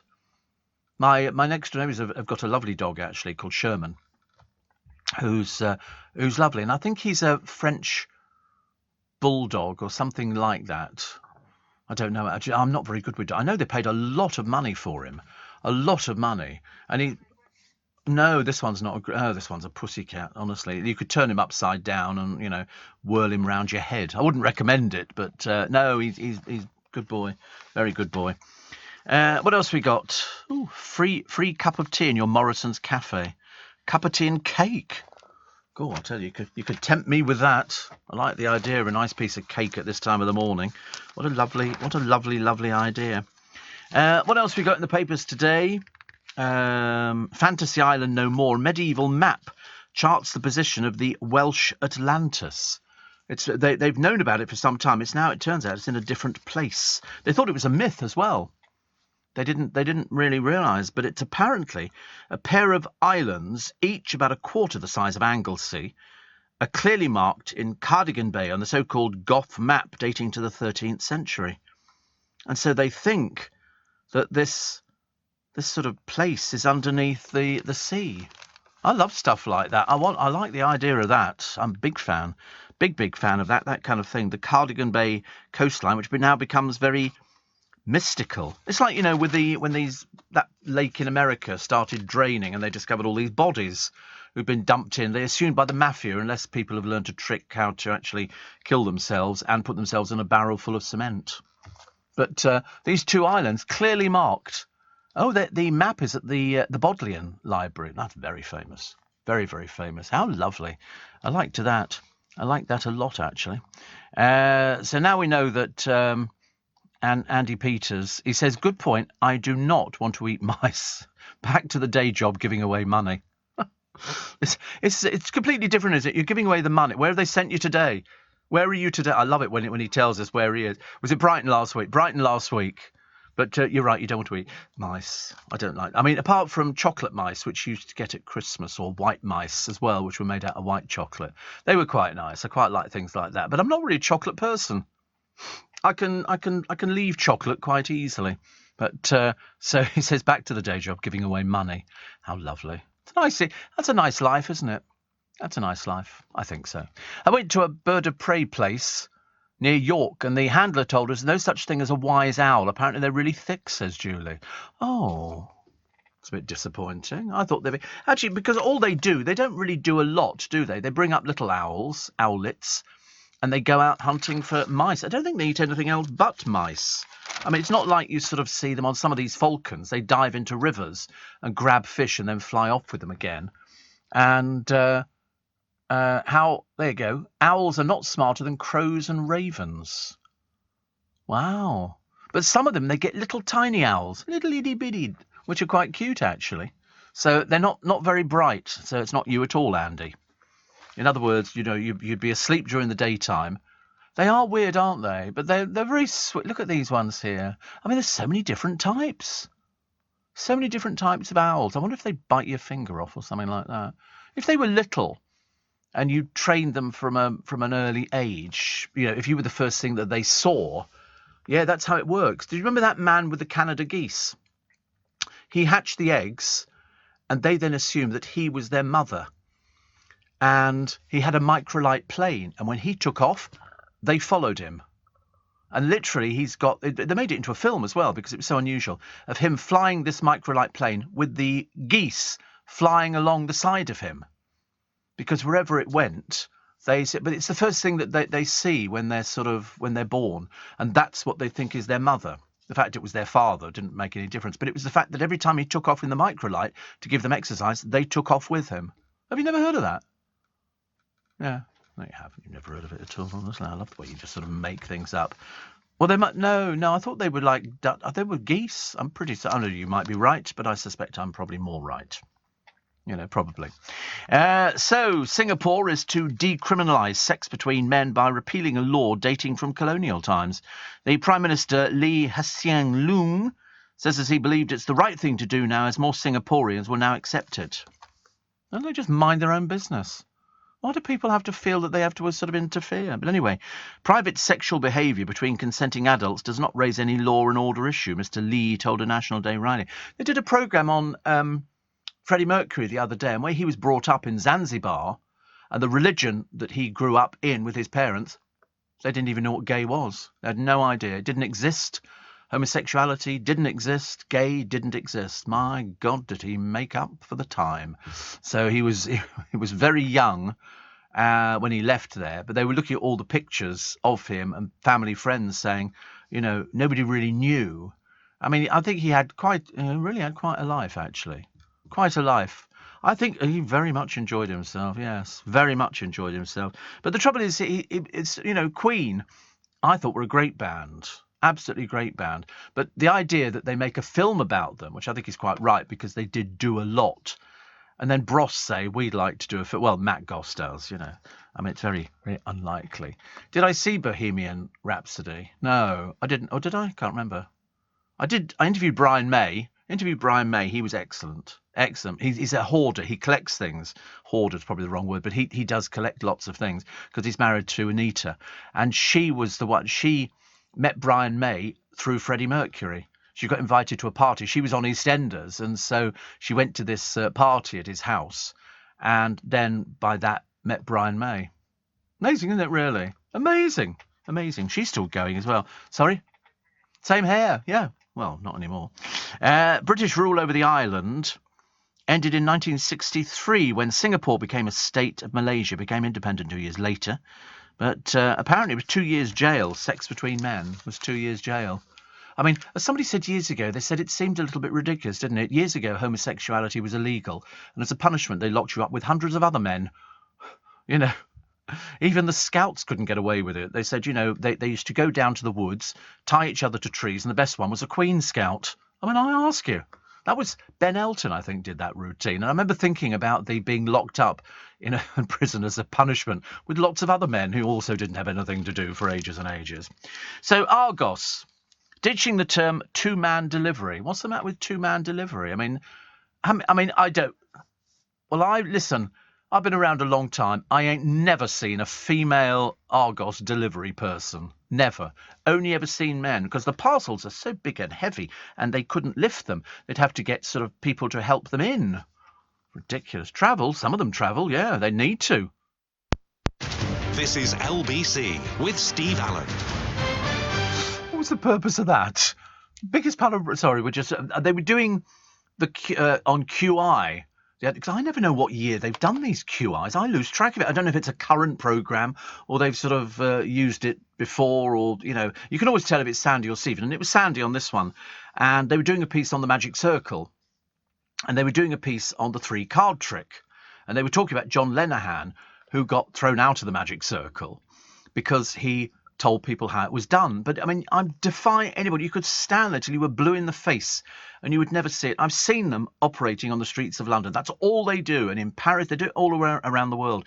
And she was showing you how they do it. So they had the big screens up behind the contestants, and they put down the cards. And he said, look, picks up the card, throws them. Where is it? And so they went left. Nope, it's in the middle. And so they do it again. And each time what they do is they have to let you win, because otherwise you'll walk away. So they let you win a couple of times, and then the people around the game are the ones who say, definitely on that one, put 50 quid on that, go 50 quid on that, you'll double your money. They put 50 quid on it, they lose it. But the people, you have to pay more. And of course, it's like playing a fruit machine. You play it and you win a jackpot. Then you put the money back in again, hoping there might be another jackpot around the corner. But you're playing a machine. But the interesting thing that I learned from QI was that the people who deal the cards are called tossers, because they're tossing the card from one side to the other. And I've seen people do it where I swear to the Lord above that you just can't tell where it is. You think you know where it is, and then you're proven wrong. And that's what they do. They lure you in. But there's the other one as well, with the little walnut shells with the pea that goes underneath the walnut shell, and they move them around the same way. Same sort of thing. And they do it all the time. I can remember watching somebody years ago, and I always wanted one. And we had a little chair and a beatbox. And in the middle of the chair, on the floor, in between its legs, was a skeleton. And he started the beatbox and the skeleton danced. And I remember thinking, I want one of these. Have you seen the blokes with those little wiggly worms? And they put it and it drops into a glass, it comes out of the glass and all the rest of it. I remember buying those years ago. You'd watch somebody doing it, you'd swear to God it was alive. And it was just amazing. I mean, yes, can I do? Oh, of course, yes. I mean, heavens above, honestly. What I can do with my hands is unbelievable.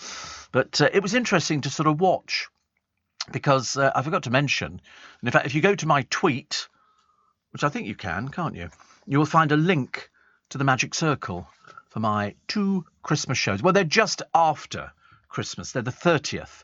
And there's a lunchtime show, about 2:30, and then there's a 7 o'clock in the evening show. This is the first year in ages we've done 2 shows. 2 shows. There's a matinee. We've got a matinee. Can you believe it? And what you will see if you come along, and all the money goes to charity, is close-up magic. You get to see close-up magic. There's only a short amount of time to watch the close-up magic. Then you have a break. Then you go upstairs to the theatre for a theatre show, which I host. And I shall be there. It's already got 5 stars. It's Steve Allen's Christmas cracker date. So it's Friday the 30th of December. Now, I didn't know this, but they'd already sold nearly 100 seats the other day. I hadn't even mentioned it. A friend of mine said there's 100 seats gone already. I said, really? How can that be? And they said, well, people seem to watch it, so they know when it is. And the theatre's only small. Only seats 160 people. And we always have a nice time. We get a lot of regulars who go there. We've had some celebrities go there as well. And people like to watch close-up magic. And then sometimes on the stage, you get all sorts of things. We had a sand dancer at one time. We have people who do all sorts of things. I host that. And the close-up magic, you get to see some top people you might never have heard of, but I promise you, they're all top of their game. They will show you stuff and you will just go, It's a nice thing to do. So tickets are available now if you go to the Steve Allen Twitter, which is good. So it's Steve Allen Show on Twitter, and there's a link there with all the information. And good luck, because I know it's a bit early. I know you're saying it's only August, Steve, but I promise you these things normally sell out fairly quickly. And so we like people to... Actually, talking of it's only August, Costco got their Christmas stuff in. They seriously have. I haven't bought anything yet. It was all too a bit big. If I had, more room, I would have bought loads of these things. But I couldn't. I did actually drag myself away. That film, incidentally, about the geese, I think it was geese, Fly Away Home. And you could see it's quite amazing. Quite amazing. It really is. It's lovely. It's got all sorts of people in it. And it came out in 1997. and it's there you go, flock of orphaned geese. I seem to remember, and they do fly with him in this aircraft, and it's almost you begin to think, is this sort of fake? And it's not. They fly with him. It's as simple as that. I didn't cry. I'm a grown-up now. I only cry at certain things. Linda in Beverley says, Steve, of course owls are thick. Their collective noun is a parliament of owls. Yes, we knew that. And Waj says, locked into the spike after watching the Ring movie again after ages, still scary as ever. Isn't it funny? You can watch things that scared you first time round. You watch them sort of 10th time round. They're still scary. It's like E.T. I still get a bit sort of teary over E.T. I still get teary over the end of Christmas films and things like that. I mean, I don't know what it is. It's very odd, isn't it? Very strange. There's parents who have launched emergency legal action against compulsory sexuality and gender classes for pupils from the age of 3. 3. Seems a bit young, doesn't it, really? They asked the High Court last Friday to intervene to block lessons due to start in schools in Wales after the summer holiday. I've never heard anything like it. I mean, at 3 years old, I don't think... Well, it is way too... I mean, at 3 years old, I mean, to be honest with you, I do meet people who say that they... Freudian slip. That they remember being 3 years old. I can't remember anything. I kind of start at 47. Which I think is about as far back as anybody wants to go. I mean, I can't believe it. I can't believe it that people at 3 years old, they wanted to start No, not at 3. Let them be children, for God's sake. It's over and done with very, very quickly. Very, very... We found a shoe shop in Marylebone the other day, in Old Marylebone, and it was very lovely. But you know what really annoyed me about it? Not one price on a pair of shoes in their window. It's that old, and we looked inside at them on the shelves, no prices. So we went online and we found out, we were guessing, that means very expensive, or failing that, if you have to ask the price, you can't afford them. Which is basically snob value. I'd avoid a place like that. Seriously, that would be absolutely dreadful. Yeah, I mean, I'm just as happy with Marks and Spencer shoes.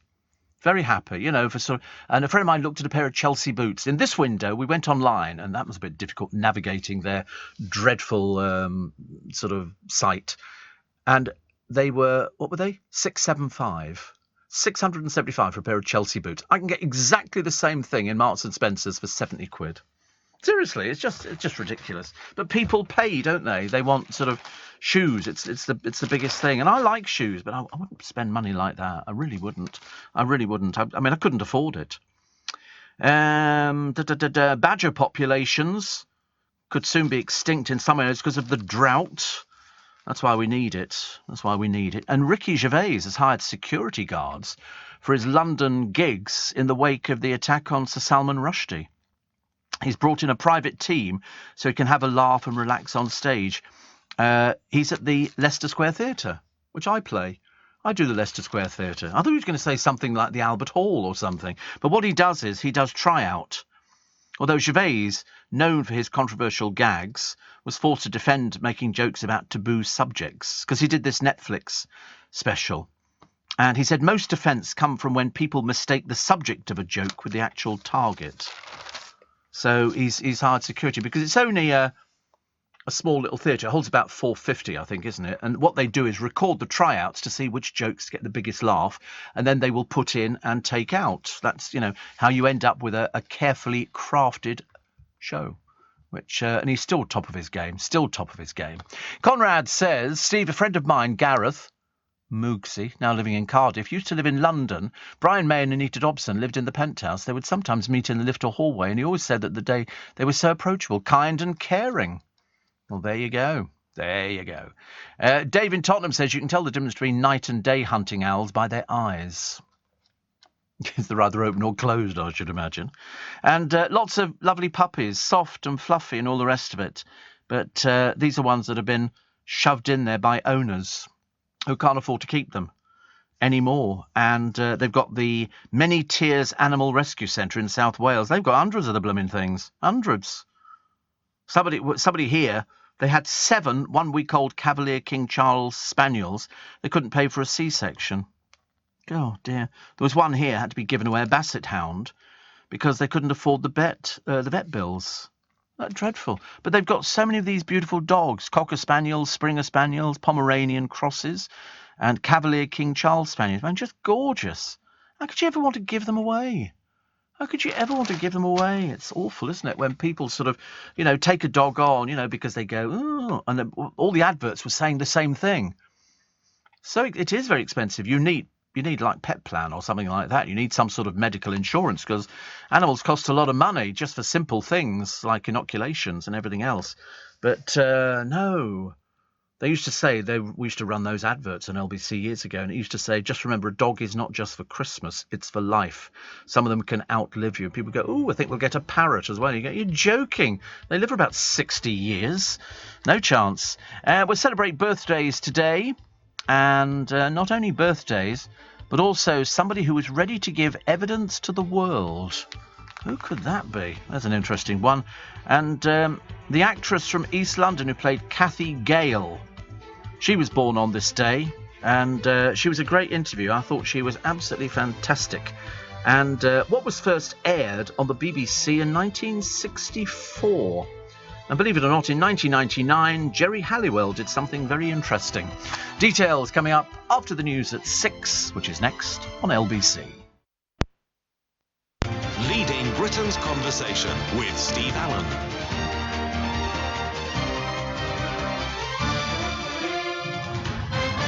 Got the ice cream. We need it to soothe our... Oh, the paper's fallen all over the place. Thank you, Ian, very much indeed. We're being royally spoilt for this, aren't we? I mean, honestly. Which is... Wait a minute, can't get the lid off. I'd like to go to the factory where they make this stuff. That'd be quite interesting, wouldn't it?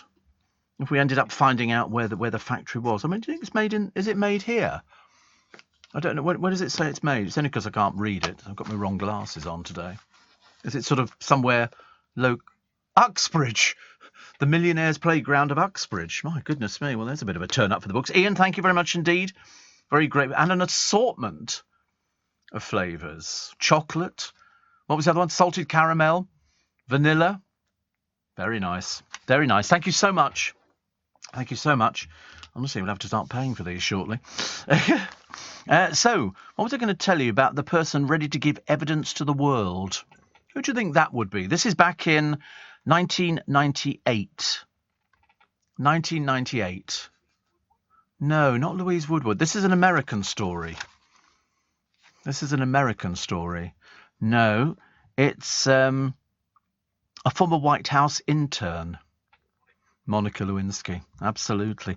Ready to give evidence to the world.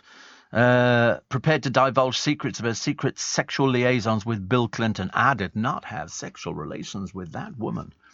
And she will always cooperate, said one friend. Oh, she revelled in the publicity. It became so tedious, honestly. It was sort of a case of you had a fling with somebody. And do you remember they slowed that picture down on the television where you could see her all simpering in front of him? Ghastly. Also, in 1975, Lulu's 6-year marriage to Maurice Gibb of the Bee Gees ended in the London divorce courts. Maurice was given a decree nisi under the special quickie procedure because he and Lulu had lived apart for 2 years. Do you know, all of a sudden, I've got the air conditioning blasting through. All my papers are moving. So it's the first time I've noticed it. It's a wind tunnel. Also, Richard Armitage celebrates his birthday today. In order to get his equity card, he joined a circus in Budapest as soon as he left school. He played an MI5 agent, and he also popped up in The Hobbit, The Vicar of Dibley, and Robin Hood. So there you go. Tori Amos, the US... Oh, by the way, he's 51. Tori Amos, the US singer-songwriter, topped the UK singles charts with Professional Widow, had a #1 album with Under the Pink, and wrote music for the National Theatre's The Light Princess. And she's 59 today, so many happy returns. Also, the actress from East London who played Kathy Gale was, of course, Honor Blackman, the wonderful Honor Blackman, who died in 2020. She was in The Avengers and The Ultimate Bond Girl. She was Pussy Galore. We all remember that so well, don't we, at the time? Many an old chortle we used to have, I remember thinking at the same time. I interviewed her on about 3 or 4 occasions. I thought she was charming. My name is Pussy Galore. I must be dreaming. Is that what his response was? I must be dreaming.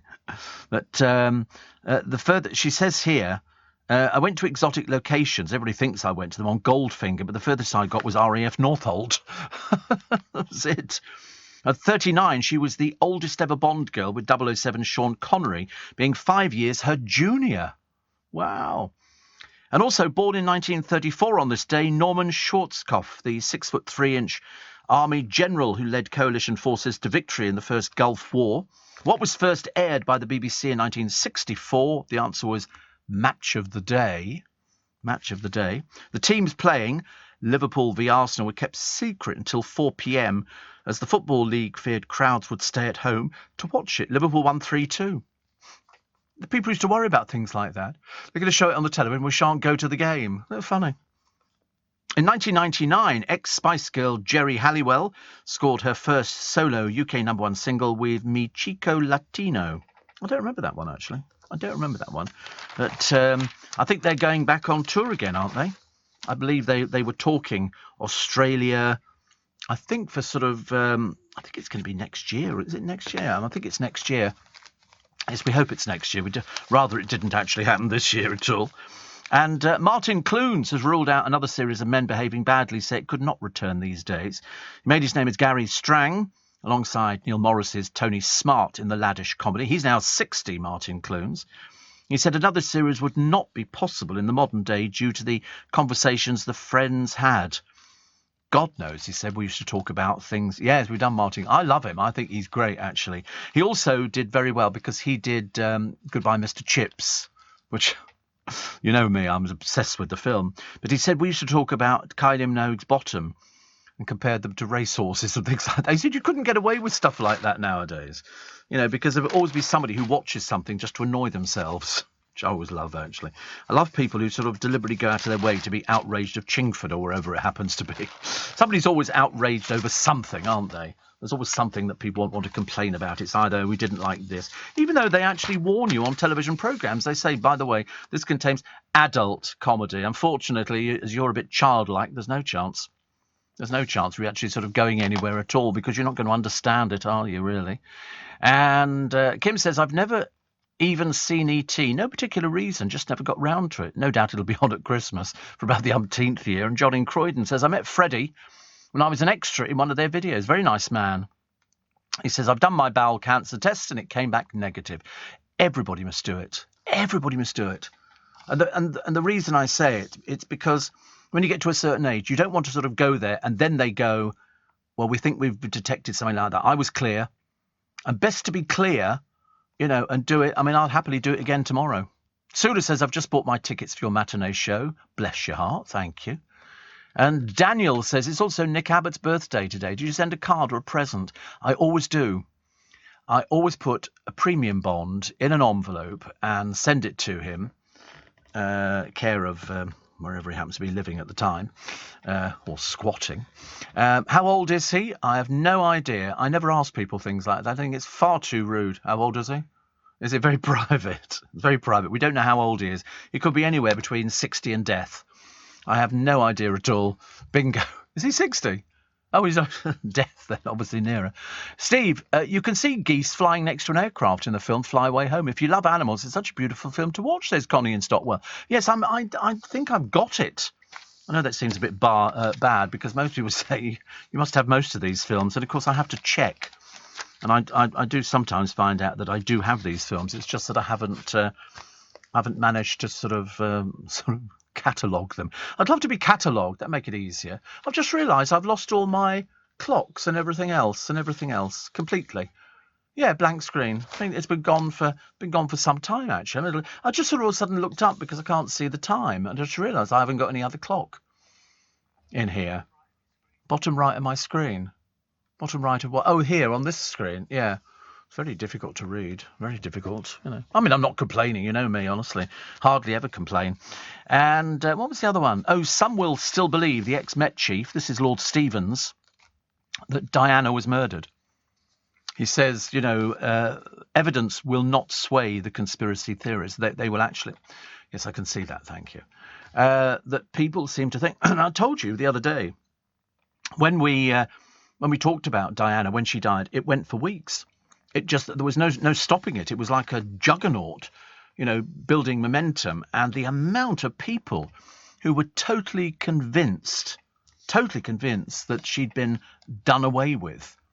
Seriously, and there's going to be more programmes. How William copes with this, I've got no idea. Imagine if it was your mother and every so often they dredge up something and go, here we go, let's talk to the French police.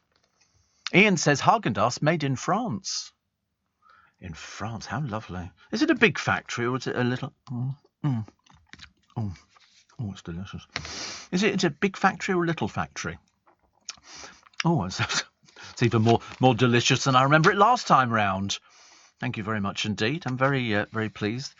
So it's for your morning routine. I don't know why we think that ice cream can only be eaten at a certain time. I think you can eat it all year round. You go to other countries, you go to Italy and Austria, and they've got ice cream shops selling ice cream, all the time. People eat it. Over here we go, it's not summer. It's not summer yet. You shouldn't really have ice cream. And you go, no. We can have ice cream all the time. Looks lovely, doesn't it? They do lollies. Look at that. Oh, I love a lolly. They brought out this other... Oh, look at that chocolate. Oh, sorry. I'm talking away to myself here. I'm making myself ill. But it's lovely. Look at this. I mean, it's sort of seriously... It's very nice. Look at these little pots of ice cream. Little pots of heaven, we call them. And they're all heading in the same direction to be sold. Because that factory would have to be freezing cold. This stuff would be frozen. But really lovely. I wonder what the most popular flavour of ice cream is. Do you think it would be vanilla? I mean, am I that bland that vanilla would be the choice? You think chocolate? Chocolate. You think? Yeah, I think vanilla too. I know the producer thinks chocolate, but there again, I mean, look at him. And it would... because I always wonder why they don't do Neapolitan in a little tub. A little bit of, chocolate, a little bit of strawberry. And then as it slowly melts, you stir it round and make a complete gooey mess of it. And it's even more delicious. Even more delicious. The decathlete Ben Gregory fighting for his life. He's in a coma and he's on life support. I hope that works. And the amount of people who say nice things about Beverly Knight. I mean, seriously, you won't find a bad review for lovely Beverly Knight. And she's playing in Sister Act at the moment. They've got a fantastic cast and it's getting some fantastic reviews. And so she must be delighted. I hope she's cutting all these things out and saving them. That's what you have to do if you get really good reviews nowadays, which is good. Plus, the GPs, to improve mental and physical well-being, the government have got a £12.7 million government pilot, which will see 11 areas trial social prescriptions, including cycle training, walking groups and activities for wheelchair users. Typical, isn't it? Staffordshire, Nottingham, North East Somerset, Doncaster, Bradford, Gateshead, Leeds, Cumbria, Suffolk, Cornwall and Plymouth. Nothing in London at all. Nothing in London. Bigging up everywhere else, but nothing in London. And Game of Thrones. I've never seen this Game of Thrones. I don't know whether I should be watching it or not. Is it not for me? Is it too violent? Is it? I don't like to be scared by... Is it? It's boring as well. Well, right, that'll be the main thing. Oh, well, there you go. Having a strong email password can help protect you from cybercrime. But there's an extra step you could take this festive season to make your email even harder to hack. Just set up two-step verification on your main email account to get double the protection. Go on, take your email security to another level the next time you log on. That should do it. Search Cyber Aware from the National Cyber Security Centre. Steve Allen on LBC. Text 84850. Morning. Nice to have your company. Just eaten my last spoonful of Häagen-Dazs. Thank you very much indeed, Ian. Steve, I love salted caramel flavour, says Shane. We'll pop some in the post. Send it over to you. Should be quite interesting, wouldn't it? We've got... Do you know, people are still talking about barbecuing, but I'm delighted to report that lots of places are not selling the portable barbecues. You can buy a barbecue, which is an awful lot better, but with all this dry weather we've been having, barbecues are really very dangerous to have. And I think the police were sort of looking for sort of people not being able to buy them at all. So a lot of supermarkets have stopped selling them, which is good. Typical, we're being stung again Brits too skint to afford heating and light will be able to shelter in warm museums and libraries this winter. It's part of a network. They said because householders' power bills will rocket to £5,000 next year. Is that £5,000 split over 12 months? Right. Good God in heaven. Are these just normal houses that will be paying this sort of money? It's absolutely unbelievable. Absolutely unbelievable. Although the business secretary, Kwasi Kwarteng, has vowed help is coming in the face of rising energy bills. But they haven't told you what it is. Yeah, and when. The cabinet minister, tipped to be Chancellor if Liz Truss's PM, says work is happening across government to mitigate the worst effects of the gas crisis. And that's as far as he got. He hasn't told us anything else at all. He said the key to energy security is producing it locally. What does that mean? Producing what? I mean, what do we do? Dig up the garden, see if we can find any down there or something like that? Don't really understand it. Also, a publicity-hating bloke has gone very shy about handing an advance copy of his memoir to relatives. Apparently, the royal family is said to be bracing to get hold of the Ginger Winger's book at the same time as it's released to the public. It's gone through all the legal processes just to make sure that it's, legal and decent. But insiders say his relatives have not been given an advance peek for approval or fact-checking. Who cares? They're not interested in him. He lives in America. Go away. Stay away. Shoo. Stay there. And his dad, they say, would not bother reading it anyway. Why would he? It's been ghostwritten. He didn't even write it himself. It's ghostwritten. Gets worse and worse, doesn't it? More on the puppies. A third of puppies bought on social media. Why are people still buying these pets on social media? They've urged animal lovers not to buy these designer pets bred for Instagram snaps.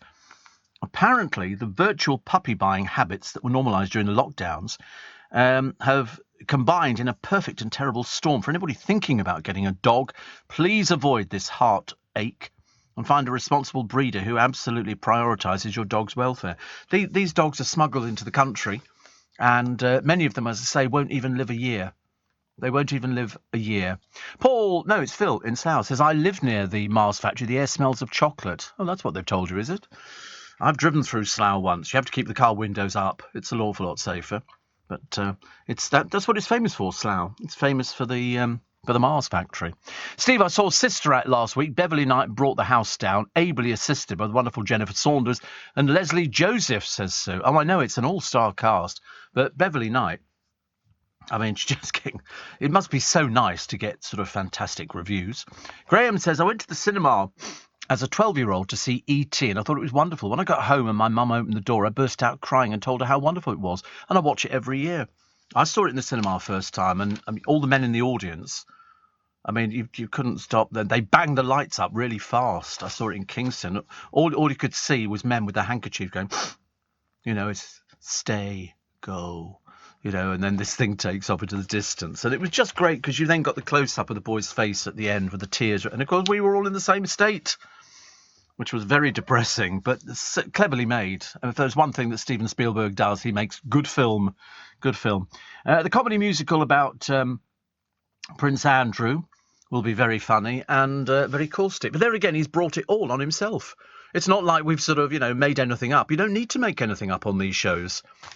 Who's actually playing him? It's a guy called Kieran Hodgson. It's a 60-minute programme described as a satirical send-up of the life and times of the Queen's son. We were always told he was the favourite, He was the favourite of Her Majesty. Not anymore, he's not. Brought shame on the royal family. I wonder if the Queen now hands out another 12 million to all the other children, so they've all had the same amount of money. That's how it works, isn't it? If your parents helped, it's only fair. I remember when my parents helped my brother buy his first place, and then they helped me buy a first place by actually, I think they paid for the deposit. I paid the mortgage, because I was the favourite. Not really. We didn't do things like that. I can't imagine why the royal family, they go, Prince Andrew's the favourite. Of whom? Nobody likes him. They always thought he was arrogant, bombastic, and obviously thought that he could sort of ride roughshod over people. Think again. But, all parents have favourites secretly, don't they? You sort of... I've spoken to parents before and they have children, they go, I don't know what's the matter with them. I don't know what's the matter with them. I don't know why they're sort of behaving like this. Because, yes, I prefer the other one. But it is interesting, isn't it, that people think that. But my parents helped me buy my first place. And it always went like that. Always went like that. It was always very good. Apparently, health chiefs in Qatar are trying to poach hundreds of NHS paramedics for the World Cup. They're offering $6,000 a month tax-free. Well, it might be tax-free over there, but when you get back to this country, they're going to be taking tax off you. You can't just go abroad and earn money and not pay tax. They're going to make sure. They're going to make sure that you will pay it. Which, I mean, the bundle, which includes free flights and accommodation, is 3 times the average UK paramedic's earnings. Yeah, but just remember, if they discover where you've been, you will be paying tax on it. Okay? So we'll wait and see. And apparently NHS bosses, we seem to spend most of our time talking about NHS now, are urging the public to avoid A&E if they want to prevent a collapse this winter. They were talking about this, I think it might have been on Andrew Castle's show, and they were talking about the amount of people who go to A&E, clog up the system for something that's so minor. You can get help in your local chemist. Go to your local chemist and they can give you stuff. The time wasters in A&E are almost, I mean, it's unbelievable. You know, there's always people in there, and so people who are genuinely ill, you know, have to wait for ages and ages while somebody will go in there with, what's the matter with you? Got a headache. Sorry? Go to your chemist. Get out. Don't be so stupid. Oh, I'd be fantastic. They should do that. As somebody walks into A&E, before you even get there, I'm sorry, what are you here for? I've just stubbed my toe. Go to the chemist. Goodbye. I mean, I'd be a fantastic doctor's receptionist, me. I'll tell you, we'd have an empty surgery straight away. Yeah, what do you mean? You've got what? Tummy ache? Oh, go away. You'd have to, because these people hold it all up. It's just unbelievable. And in fact, this was, I think, a nurse complaining about the amount of people who turn up for things and expect to be seen, whereas it's something you can go to the chemist. Go to any chemist and they will tell you what you can get. You know, they'll say, if you go in there and go, oh, I've got, you know, this ear problems or eye problems or something like that, they can recommend something. You know, I think some people just like sitting there in A&E being a bit of a pain, really, because they must see people on a fairly regular basis, don't you think? I think so. Ozzy Osbourne makes the paper, and this is lovely. He's vowed not to let fans forget him. Oh, don't worry, dear, we won't forget you. We really won't. And he's gunning for his first #1 album. The rock legend hopes to seal his recovery from grueling neck surgery by reaching the milestone at the age of 73. He said the new songs have given him the strength to get through his health battles. But, I mean, to be honest with you, it's got performances by Eric Clapton, 77, Jeff Beck, 78, and his former bandmate, Tony Iommi, 74. But the Black Sabbath frontman said he and his wife Sharon, 69, feel like friends are dying every 5 seconds. Well, they do when you get to that age, unfortunately. You know, it's occupational hazard, isn't it? It's not something that you want. It's not something you want. You just sort of really want to live as long as possible. It's like, you know, somebody sort of saying, you know, do you think I'll live another 10 years? Or do you think I'd live 20 years? Well, I don't think I'm going to live another 20 years. That would be fairly. Well, I'm just not. 68, 78. Oh, God, no, I'm not going to be 88. Can you imagine? Hello, everybody. Can you imagine, can't you? I still can't get over this ridiculous Louis Vuitton tin of paint handbag. Comes with a choice of handles, one in metal and a leather strap, so the fashionistas can carry the can in comfort. What's fashionista about this? It's a paint can. We've had them around for years. The firms say the exclusive LV paint can bag is a wildly creative alternative to a conventional bag as part of rubbish. It's £2,000. £2,000. Well, 1,850. So, you know, the first person I see walking down the street, I'm going to point and laugh. I really am. Do you think they sit there going, what can we make them buy now? I'm sure they all sit there. Yeah, that'll appeal to people. You know, they'll be the first person on Made in Chelsea. That dreary rubbish is coming back again. Oh, there was one girl on there the other day.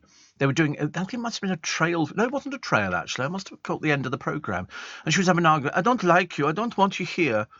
And she was very dismissive of it. But I didn't know who she was, because I don't know anybody in Made in Chelsea anymore. It was so much easier when you had all the old original cast. It's like somebody was saying, is it Harry Durbridge or something in Towie? He said he couldn't wait to see Gemma Collins back on the programme. I thought we couldn't wait to see the back of Gemma Collins, not the front bit. He said it was so much better with the other people. And the answer is no, it wasn't. No, it wasn't. It was, they had to move on because, to be honest with you, you don't know who half the people are. And because it's all set up, it kind of doesn't work for me at the moment. And do you know that an unearthed Nazi board game, this is the most bizarre story I've ever read, has revealed that Adolf Hitler planned to invade?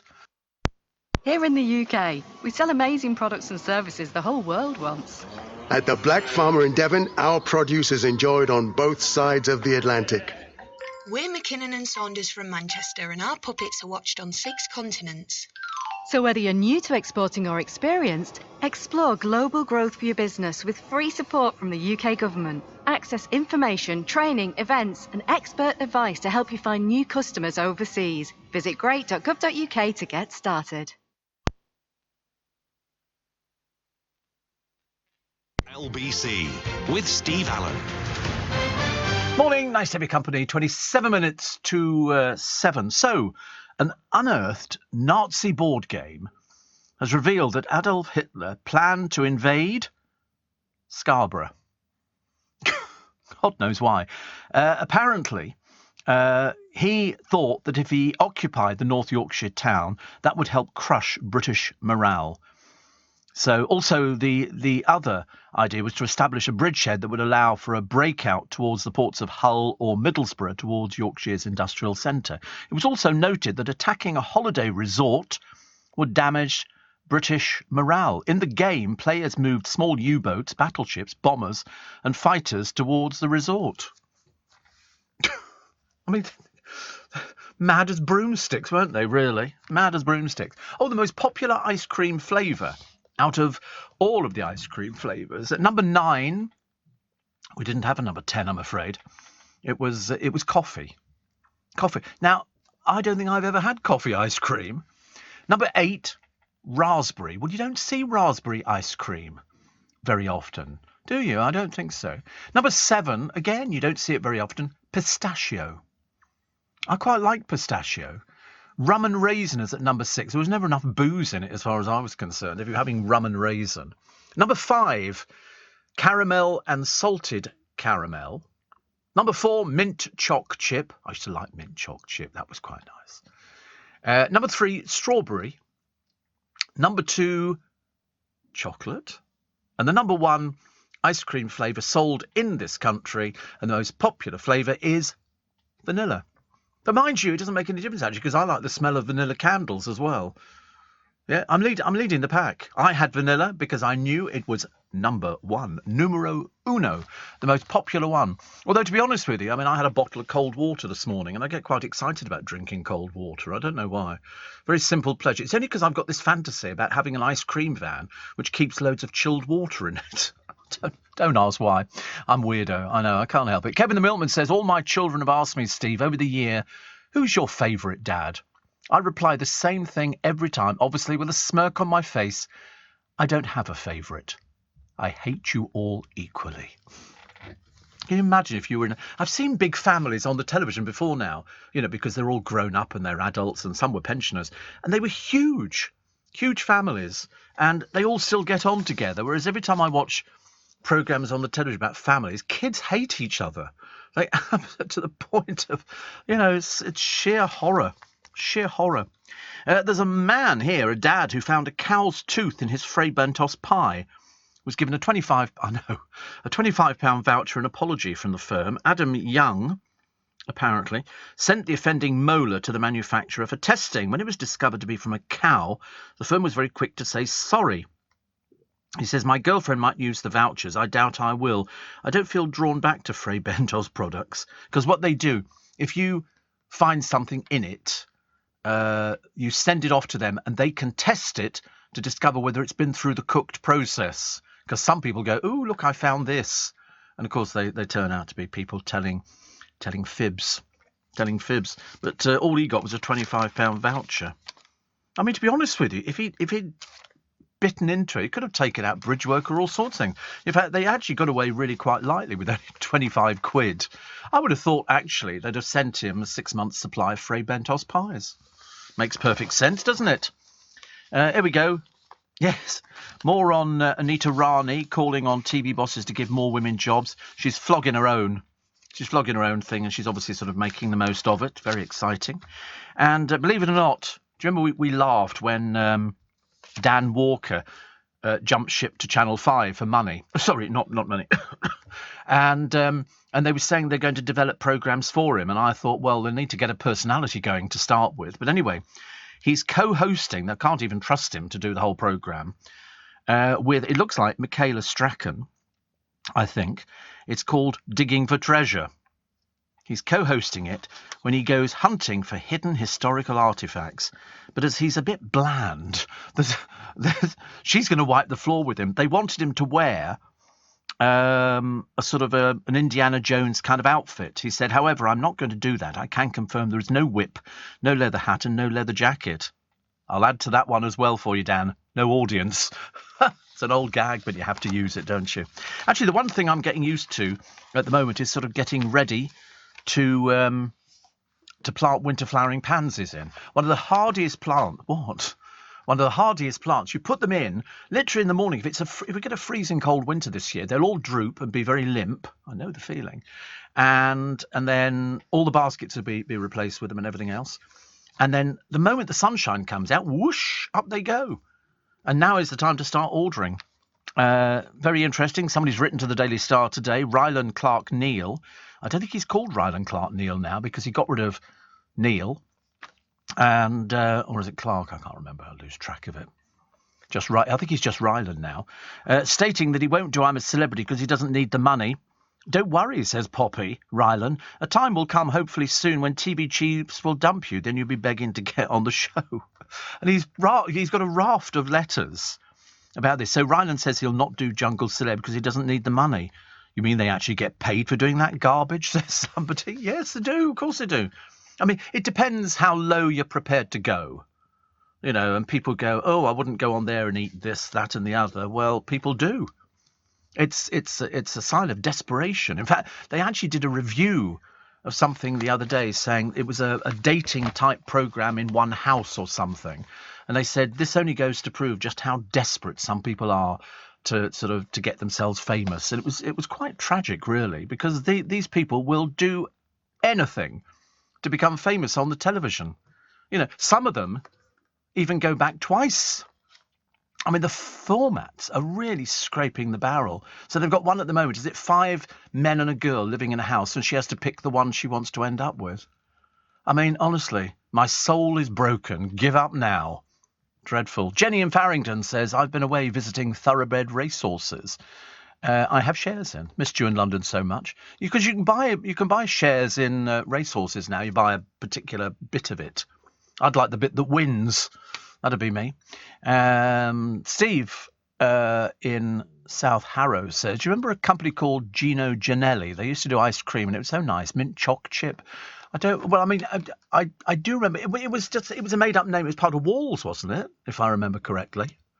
I'm pretty certain it was. I think what they used to do all sorts of different flavours to make out, Gino Ginelli, it sounded Italian, tutti frutti ice cream and all that kind of thing. But in fact, I mean, it's not been around for donkey's years now, is it? It was just a way. It's like Oakham Farms for Marks and Spencer's. It doesn't exist. They've just made the name up. There is a place called Oakham. It's got nothing to do with Marks and Spencer's. On Saturday, Steve, we visited, says Scott in Littlehampton, a lovely ice cream parlour named Crave in Ventnor. Ventnor's Isle of Wight, isn't it? I seem to remember. There's some really nice ice cream shops around now where you can get all sorts of things, ice cream. But Ventnor, I've never been to it. But yet we did get one made of it. Perhaps we did. It looks to me like a typical seaside resort. It's got a big sandy beach. It's got everything, and it's probably got fish and chip shops and all the rest of it. And I'm sure we went over there on the hovercraft. I'm pretty certain. Tesco sell pistachio kulfi, which I love. The boyfriend, says Mike, wanted to use the summer duvet last night as it was chilly. The summer duvet. I think we're going to be into it. I love kulfi. I like rose water and pistachio kulfi with mango. Have you heard of that? That's one of my favourites. It's a frozen dessert. It came from the Indian subcontinent during the Mughal era in the 16th century. It's sort of like Indian ice cream, and it's delicious. You can buy it on the streets. They have kulfi wallahs who sell it out there. It's delicious, absolutely delicious. I mean, they do a mango kulfi, and they do all sorts of different ones. But it just basically contains cream, sugar, and nuts and things like that. It's lovely. I love watching them making ice cream on the television in the Indian markets. They've got some fantastic machines there. Samantha says, Steve, I make my own ice cream, passion fruit with crushed meringue and orange liqueur. Well, that sounds delicious. Passion fruit, crushed meringue and orange liqueur. The trouble is with meringue, much as though we all like meringue, it is just basically sugar. Very fattening. Very fattening. It doesn't matter. Singer Joss Stone is renting out her country mansion. It's a 5-bedroom bolt hole, and she's renting it out for £1,325 a week. Cheap. Cheap. For literally a 5-bedroom house. It sleeps 10. Sleeps 10. It's cheap. She's having the house rented out because she doesn't want it mothballed. She's expecting her second child with her boyfriend. She says, my house is where I spent my childhood. Being there is very grounding. I think that's very good value. For sleeping 10? Wow. I mean, not my sort of style, but I mean, it's obviously hers. It just looks like a normal sort of house. It's got an open fire. Well, it has now. And I just like it. Boxing great Tyson Fury is targeting a multi-million-pound come. It's all about money, isn't it, for Tyson Fury? I've noticed. He said, how much do you think this bout in December could be worth to him? Millions. Yeah. How many millions? Obviously millions. We know millions. 15 million. No. 125 million. I mean, seriously, who cares? Who cares? That's all it comes down to. You know, is he happy? No. Could he be worth 125 million? Because he's hoping to fight this Usyk man, the one who won the other day, the Ukrainian. And so they always come up with this sort of twaddle, don't they? So after the viewers had seen this rambling, attention-stealing speech by Joshua after his loss, including a tone-deaf description of Russia's war on Ukraine as not nice. I mean, seriously, he was off with the pixies. And in fact, you can see a picture of Joshua making this muddled address to the fans from the ring while the victor looks furious. He's literally sitting there like, why don't you shut up? Why don't you shut up? You lost. Get out. Get out. And so, you know, he's got this belt. He took a pounding and he lost. That's how it works in boxing. Two people go in the ring. They hammer each other, to pieces. One emerges the victor and the other one disappears. But this one came back and basically stole, somebody else's limelight, which was not very gracious. Steve Allen on LBC. Morning, nice to be company. And Steve, I cycled 100 miles yesterday. See, I wish I could do that. I wish, well, bits of me think I could do that. Other bits of me think completely differently. And in our village, says Jeremy, we have our own ice cream parlour called Wreath Ice Cream Parlour. That'll be useful. The ice cream supplied by Brymore, who have Jersey cows. It's an independent. Oh, there's loads of those places. Absolutely loads.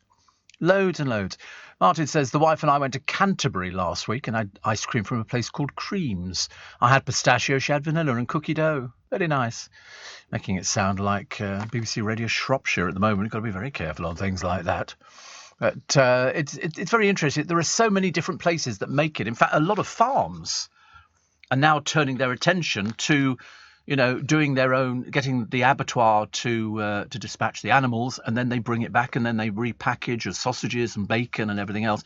And they make their own ice cream and they make their own drinks. And so they have to diversify now because being in farming doesn't necessarily give you the income that you would like. I was watching that Yorkshire Farm programme. That's quite good. But she's now left the family, hasn't she? I think they've started giving her the makeover. But all these kids, I mean, they really work hard. About 9 kids, I think, on this. They were doing a thing the other day on Christmas. and they were cooking their turkey, but they had like a thing that turned around. I've never seen anything like it. He said you wouldn't find this normally. I don't think most farms don't do particularly well. They're living hand to mouth. That's the trouble. You know, that they have to diversify. So a lot of farms now have open days where you can go and buy ice cream, and they go and do farmers markets and stuff like that. How many farmers in the UK? Oh, thousands upon thousands.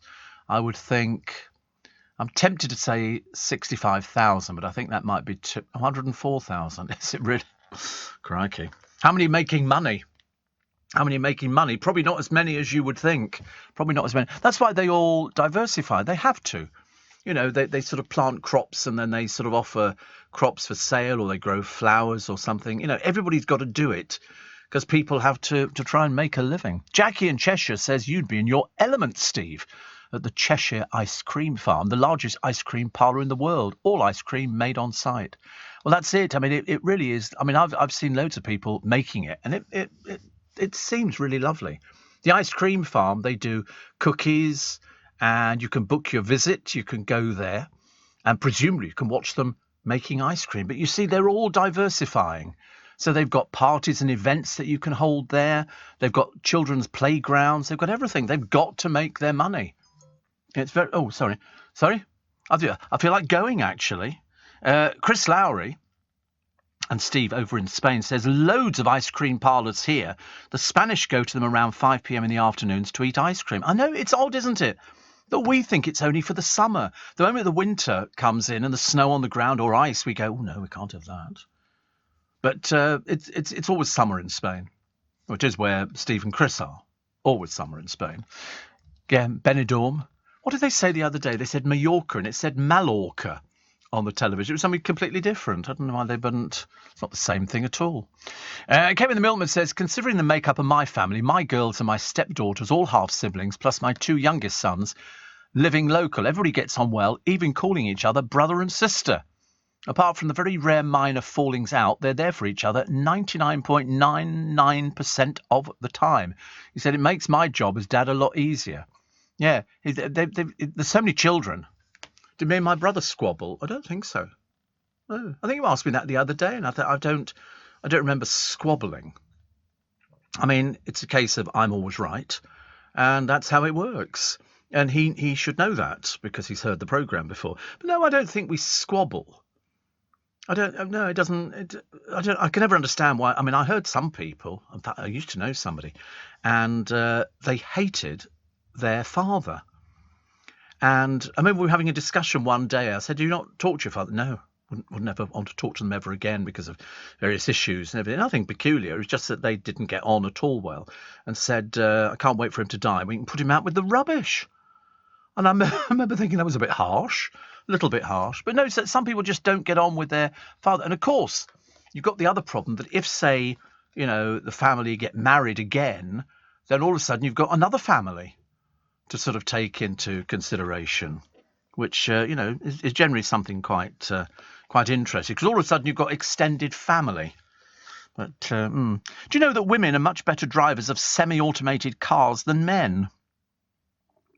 Yeah, I've become a much more calm driver since the you've pulled yourself together now, have you? But he's caved in. I knew he would. That must be soft by now, isn't it? Honestly, we try and keep Henry happy, because breakfast today, Tom Swarbrick will be with you at 7 or just after 7 o'clock. GCSE results this week likely to show a similar fall in grades to A-levels. Everything's like that across the board at the moment. Have you noticed? There appears to be a little bit of a flatlining going on, and it's not just confined to GCSEs. It covers all sorts of things. And you sort of start thinking, are we just going through a little dip? Are we going to sort of drag it back up again? Yes. But then you read there were loads of people going on strikes the other day. Well, it's the port workers. Somewhere they were going on strikes. Lots of kids missed school during lockdown. I've lost track of how many strikes we've had, but we still managed to get from A to B. It hasn't changed anything. You know, it might just be slightly inconvenient. But I think the barristers are going on strike. And then there was somebody, and then I heard somebody on one of the programmes over the weekend saying, oh, yes, I think it'd be quite nice to go for a general strike. I thought, are you mad? Are you completely and utterly off your trolley? And the answer is probably yes. Probably yes. They don't think about it. They can't see any further than the end of their nose, so they don't see the implications for the country. Not so good. Not so good. Here we go. We're back to barbecuing food again. Who does? I mean, it's not really barbecue weather, is it? Why don't people just cook inside, make it normal? Dogs are being swabbed and their DNA put on a database in a bid to halt pet theft. Well, how are they going to do that? I mean, I understand what DNA is, and I quite like the idea, but some of these places, you're not going to find these dogs again. Some people nick dogs, and they basically then hold the owner to ransom. I've heard of this on numerous occasions where somebody has had a dog stolen. The next thing is to get a note through the letterbox, 300 quid. You want your dog back? 300 quid, otherwise you've lost it. And so people fork out. And it's a shame, really. Rough justice, I think. Kath says, good film tonight on Film Forward 11:20. I mean, don't be so ridiculous. 11:20? I could actually be up for that for the next day. Apparently, Patrick says, in Sicily, they serve ice cream in brioche buns. Do they? William says, German battleships bombed Scarborough in the First World War, but never invaded. Yeah. Well, the board game was all ready to run. They were definitely up for that. Very interesting. And what else are they talking about? It's certain papers are just sort of basically sort of plugging for sort of various things. Apparently the Great British Bake Off winner, Candice Brown, who you remember didn't want any publicity at all. She didn't want to get involved with things like that. Well, she's a turncoat. She now fancies doing I'm a Celebrity. Getting a bit desperate, Candice, aren't we, really? She said, so she says, I'll make a hell out of a show. I won't eat peas, so blah, blah, blah. I thought you didn't want any publicity, dear. I'm sorry, we sort of missed out on this one. I mean, the tabloids are just full of press releases about TV shows. I mean, there's a whole piece in the TV Biz in The Sun today on dreary old Anita Rani. So she's got a new show coming out. Won't rate. And Michael Owen, apparently, would admit the tables have turned when it comes to the Fame game. He's one of our most recognisable former players, but takes second billing to his daughter, Gemma. That relationship with the fishmonger apparently has gone a bit skywards, so expect nothing there. But we know it's only a game, don't we? It's not real, although she'll probably bring out a bikini sort of set or something like that, or, and then sort of leggings for winter or something. It's the wrong time of year, really, to start launching anything like that. But we wish them the best of luck, as I'm sure they'll all bore the pants off us for as long as they possibly can, until the next show starts, and then you'll have to put up with it all over again, which is very entertaining. Only some of them, but Love Island is not even entertaining. They've got nothing to talk about. What have they got to talk about? They just argue all the time. Blooming argue. You won't find me doing things like that. Dreadful, isn't it? Mine's a bit like Ryan, I don't need the money. Always fatal to say things like that, Ryan. I promise you, Ryan. Morning, nice to have your company. Welcome to Tuesday. Welcome to August the 23rd. Welcome to, oh, goodness me, the temperature's gone up again. It's going to be 26 degrees today. When will it ever end? Although we did have a little bit of rain. We might have a little bit more rain later on, but it's not enough because if you get the heat and the rain, the combination is called humidity, and it's going to be a little bit icky. So luckily I don't have anything to do today, which is quite good. Although, shock news, you know that every day, Marks and Spencer's, well, not every day, but most days, it's a bacon roll and a croissant with ham and cheese. A lot better value than the one at Richmond Station, which actually is possibly the most appalling waste of money, so don't bother buying there. And they put the prices up in M&S. So normally it's a £5, £3 for the bacon roll, £2 for the croissant. Now it's £5.50. Slowly creeping up. We'd have to knock one of them on the head. And I think it'll probably be the bacon roll being the most expensive one. I should just stick with the croissant. Much nicer. Which is good, isn't it? I'm very pleased. Very pleased. Also, what do we get today? Oh, the British mum. She goes on holiday to Croatia. Very popular place to go, Croatia, at the moment, because it's beautiful. She gets hit by lightning on the beach. Luckily, there was a paramedic to hand, and they were able to sort of save her. Dreadful, isn't it, really? Bernie Ecclestone really does look like an old 91-year-old in all the papers today. He's denied hiding money from the taxman. It's not like 20 quid or 30 quid. It's like 400 million. It's quite a lot of money. KFC is in crisis.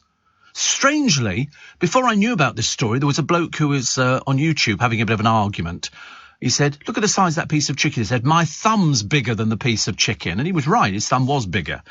And it's customers who are saying, we're not spending this much money on chicken, which is cheap. Chicken is cheap. Well, it's supposed to be cheap, although they must be putting the prices up. And they say it's not particularly good value for money. Well, I like it every so often.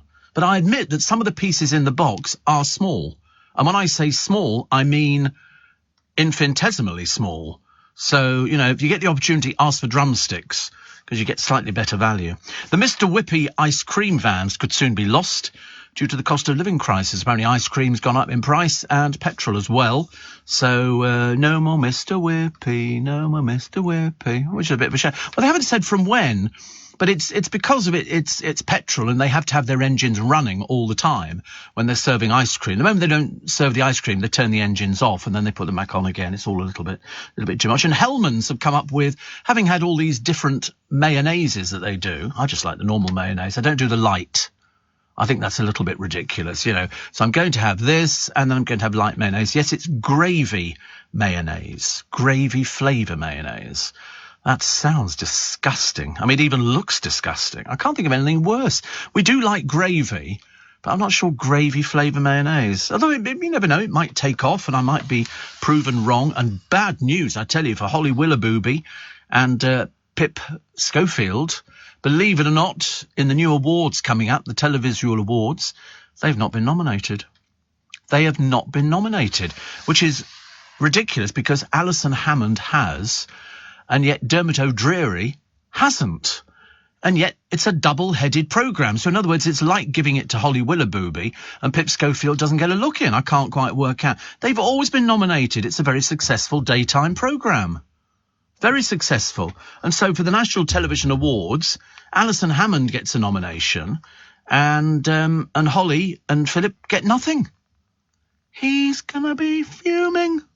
He's going to be so cross. So cross. Because it's ridiculous. They are, you know, the people. Best present. Yeah, but they're very, very successful. They're very, very successful. The producer likes Alison Hammond. You know, he feels a kinship with her.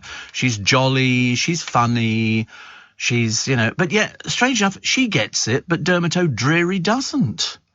You know, as presenters. I mean, to be honest with you, whether you like him or whether you don't like him, Philip Schofield is a ruthlessly professional presenter. I realise that there is a side to him that literally will wipe the floor with anybody else. Ain't nobody going to cross Pip Schofield. But then, you know, the other little bird on that programme, not on that programme, the other one, who's like, oh, you're gorgeous, you're marvellous. Lorraine Kelly, she's tough as old boots. She's absolutely tough. You don't get to be a position like that in television without being tough. You know, it's like Ant and Dec. What you see is we're jolly, jolly, jolly. They're tough. That's how they've got that far.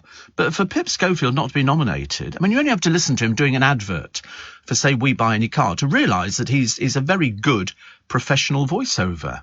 He's very good. But, you know, that's the way it goes. He's what? No, it's not about voiceover. No, but he's a professional person. If you're looking for best presenters, I mean, Alison Hammond's still a bit of a rank amateur as far as I'm concerned. She's okay, but I mean, it's like yesterday I was watching Rylan, you know, and to be honest with you, it was a bit tedious. So they've also got Ant and Dec. See, now look at, you put them Ant and Dec. Why is it not separate? It's fiddled. That's what it is. Why is it not separate then? If you're saying Alison Hammond and Dermot O'Dreary and she's been nominated, why are Ant and Dec nominated? It should just be either Ant or the other one, you know.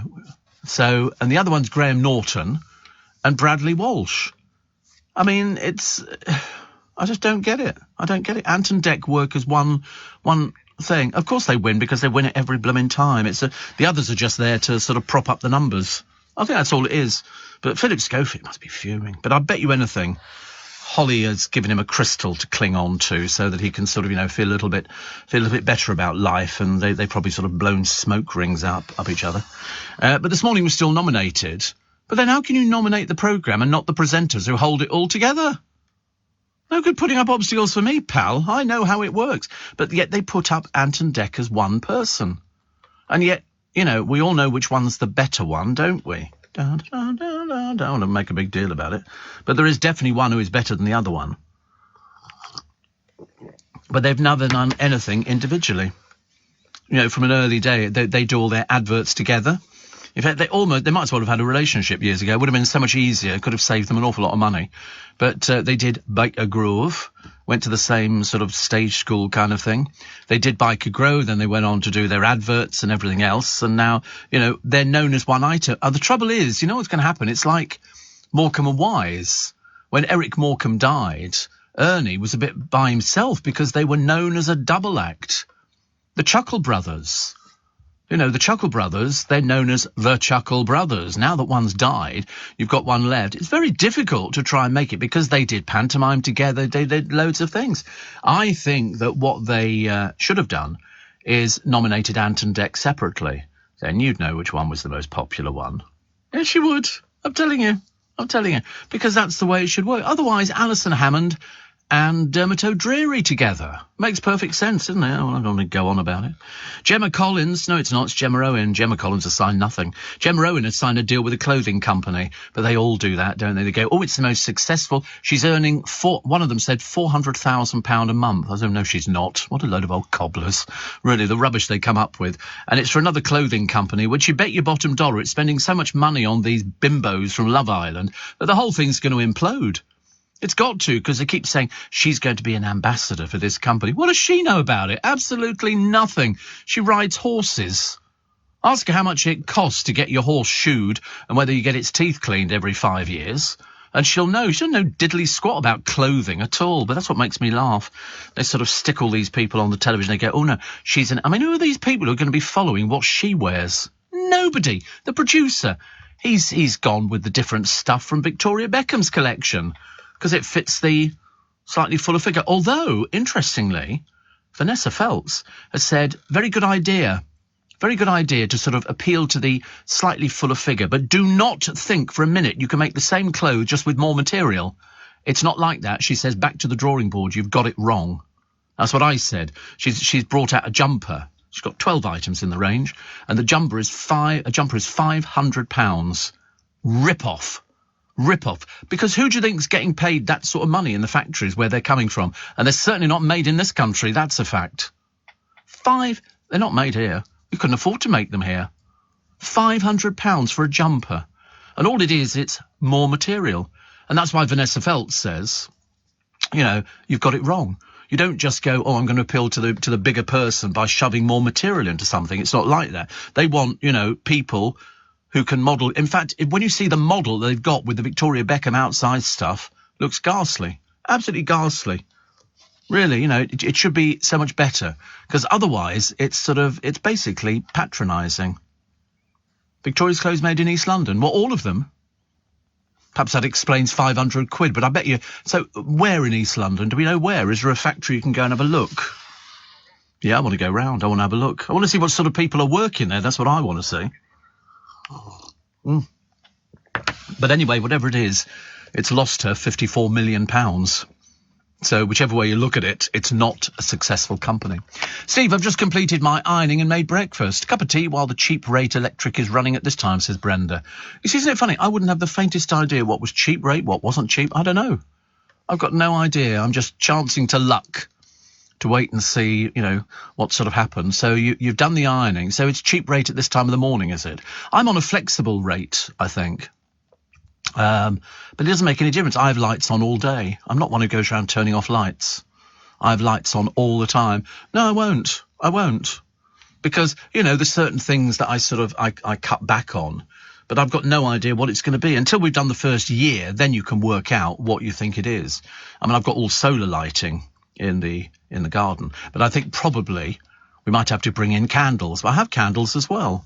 But I just don't know how much more it's going to be. We'll have to wait and see, won't we? Lovely Noreen says, you were talking about Premier Inns yesterday. We stayed in one in Southend last year. We'd gone to a concert.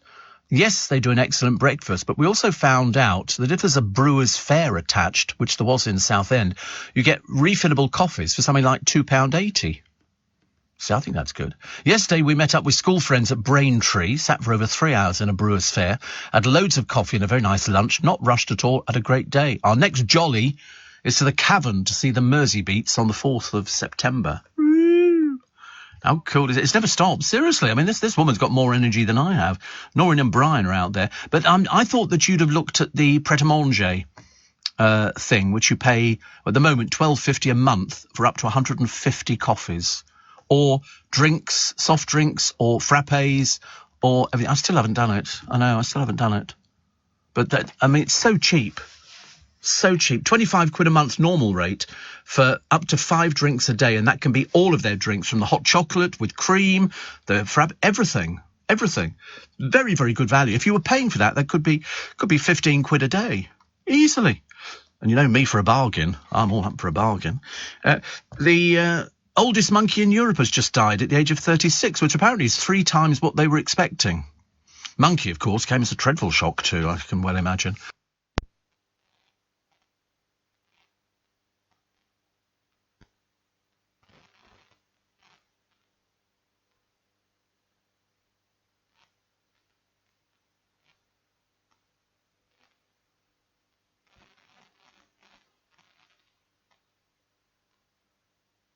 LBC with Steve Allen. Morning, nice to have your company. Nice. It's Tuesday, August the 23rd. I'm Steve Allen.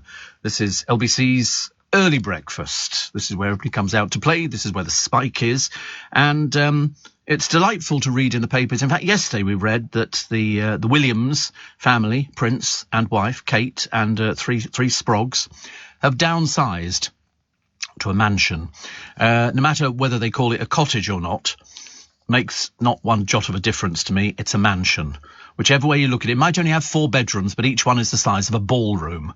Okay, and this house they've moved to, bearing in mind, they have the place in Norfolk, which is a huge mansion, fully staffed. What didn't they do? Lock up?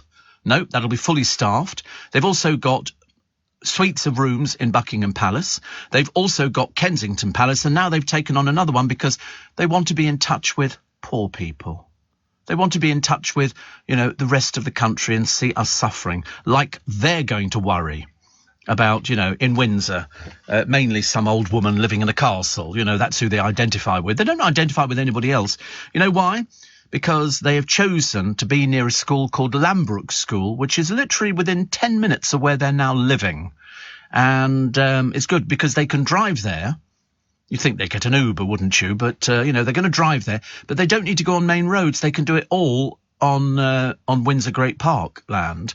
And it's costing them just under $60,000 a year. So really in touch with us peasants out here, you know, because we can't afford anything like that. It's about 20,000 quid per child per year. But I mean, that's cheap. You make loads of money on that because the kids don't eat anything. And I shouldn't imagine that the Cambridge's children are just going to be having anything apart from caviar and smoked salmon and champagne for breakfast and things like that. This is laughingly called a cottage. I mean, seriously, what planet are they living on? That's a cottage, is it? No, Adelaide Cottage, surprisingly. And of course, if Princess Margaret had been alive, she'd know this house backwards. You know why? Because she used to go out, although they classed it as had a liaison with Group Captain Peter Townsend, who lived there with his wife. So obviously it was something fairly... And Princess Margaret, who if she saw somebody she wanted to go out with, here. And he came. And in fact, when he died, I remember the pictures vividly in the paper. She didn't go to the funeral because I think she'd been told you do not go to the funeral. She was a bit of a wayward child, Princess Margaret. I mean, she used to go off to Mustique with Roddy Llewellyn and various other people. And it was basically, she knew she was never going to be queen, and so she wanted to kick off her heels. So she went out with Group Captain Peter Townsend. So, you know, had she still been alive, this is a cottage. It's hilarious. Oh no, that's the 3 children going to the school. I love the bars on the window. That's to stop them getting out, as opposed to anybody getting in. So 60 grand a year. Well, you can imagine the prestige of this school is now going to go through the roof. They've got all 3 royal children there. All 3 royal children. So they'll have to up the security. So it's going to cost, yes. Oh, yes. One of them's at primary, I believe. But it's interesting when you look at the prices. Because when I went to prep school, how much do you think it was a year for me? Shows what a long time ago it was. £5,000, £99. £99. And it was paid by the RAF. The RAF paid for my education for the time I was at prep school. Yeah, I don't know what that is in today's money. Probably about £5,000, I should imagine. I don't know. 99 quid a term. I think it was 99 quid a term. So I remember thinking, it seemed like an awful lot to me. 1962, 54, 64. Yes, it would have been about 62, something like that. Something like that. Trying to work it out, actually, the year I was born and how old I was when I went there. And these things don't come easy when you get to a certain age. But it's interesting. I wonder what it turned out to. It's going to be a few thousand quid, isn't it? But it was £99 a term, and the RAF paid for it. So all my parents had to do. £2,300 in today's money per term. How many terms were there in the course of the year, though? Three terms, so 6,900. Oh, not Prince George. No, his is like 20,000. So I was way down the list. But we had everything. We didn't play polo, of course, at our school. Didn't have a field. And although we did actually have a field. Yes, you had to walk all the way through the little village and then down the hill, and the field was there on the left-hand side. And that's where we had our goal posts and our rugby posts and all the rest of it. So what sport did I play? Well, it was always a case of what sport did you play. There was no choice there. We did hockey, football and rugby. Hockey, football and rugby. In winter, you can imagine little tiny children, 9 years old, frozen to death, having to play rugby. And in the scrum, I refused to go in the scrum. I thought they were talking about me. I gave up on that. I thought they're talking about me now. And you'd go back there and your hands were so cold. Your hands, especially if you were playing rugby, because when you used to bully off, you ever played, not rugby, hockey, you ever played it? You both stand sort of opposite each other with your stick. You go one, bang, whack. And I tell you, if that stick hits you, you bloody well knew about it. And in the winter, it was freezing. We had to go back up to the school, cold showers. No hot showers, cold showers. Now, whether or not it was there to instill something in us, fear, I should imagine. Yeah, it was pneumonia. We did have an outdoor swimming pool, but again, it was ice cold. We had to break the ice to get it in it in the morning. Well, I didn't do that.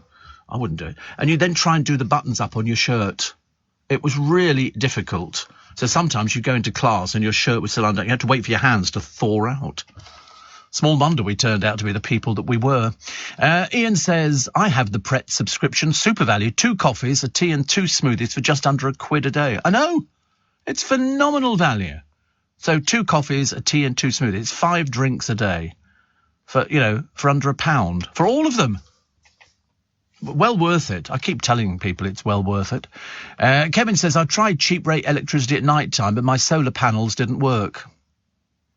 Right, you're barred. OK, don't bother calling us ever again. We'll call the police to you. OK, don't get away with that one. British Airways have axed thousands of flights coming up to Christmas. I think about 10,000 flights. So that's exciting, isn't it? Not really. All those people going, sorry, is our flight cancelled? Probably, more than likely. I've never heard of anybody, these are short-haul flights. So I think they've cut a dozen round trips a day, totalling 629 flights until the end of October. And they say, because they did have people applying for jobs, but it's very difficult to recruit enough staff as demand for holidays has now returned. So, yeah, it's a bit of a mess, isn't it, really? But anyway, their main hub at Heathrow has capped passenger numbers flying from the airport due to staff shortages. Honestly, all these people are going, we booked in advance. And somebody going, you're not flying anywhere. You're not going anywhere at all. Which is a shame. Harry has clocked up more air miles on his tour of Africa. Yes, the well-known hypocrite, ex-member of the royal family. Little book coming out very shortly. But as I say, the ungrateful ginger one has sort of decided that he doesn't really care about the royal family, so why should they care about him? Nobody else does. He only has to go for the sycophants and all those people who go, you're doing a really great job, Harry. Really doing a great job helping us, in Africa and looking after the animals and everything else. Nobody's interested. He has no power at all, I'm afraid. 29,000 sewage leaks are affecting British seafood. As you would imagine. Sewage, raw sewage coming out, some of it untreated, we heard, on the Isle of Wight. And just absolutely disgusting. And so that's going to affect all the fish that they catch. Isn't it? I mean, it stands to reason. I don't know where else it goes unless they start treating all this stuff. But 29,000 sewage leaks we've got in this country. You know why? All they do is they put the prices up. You pay for it.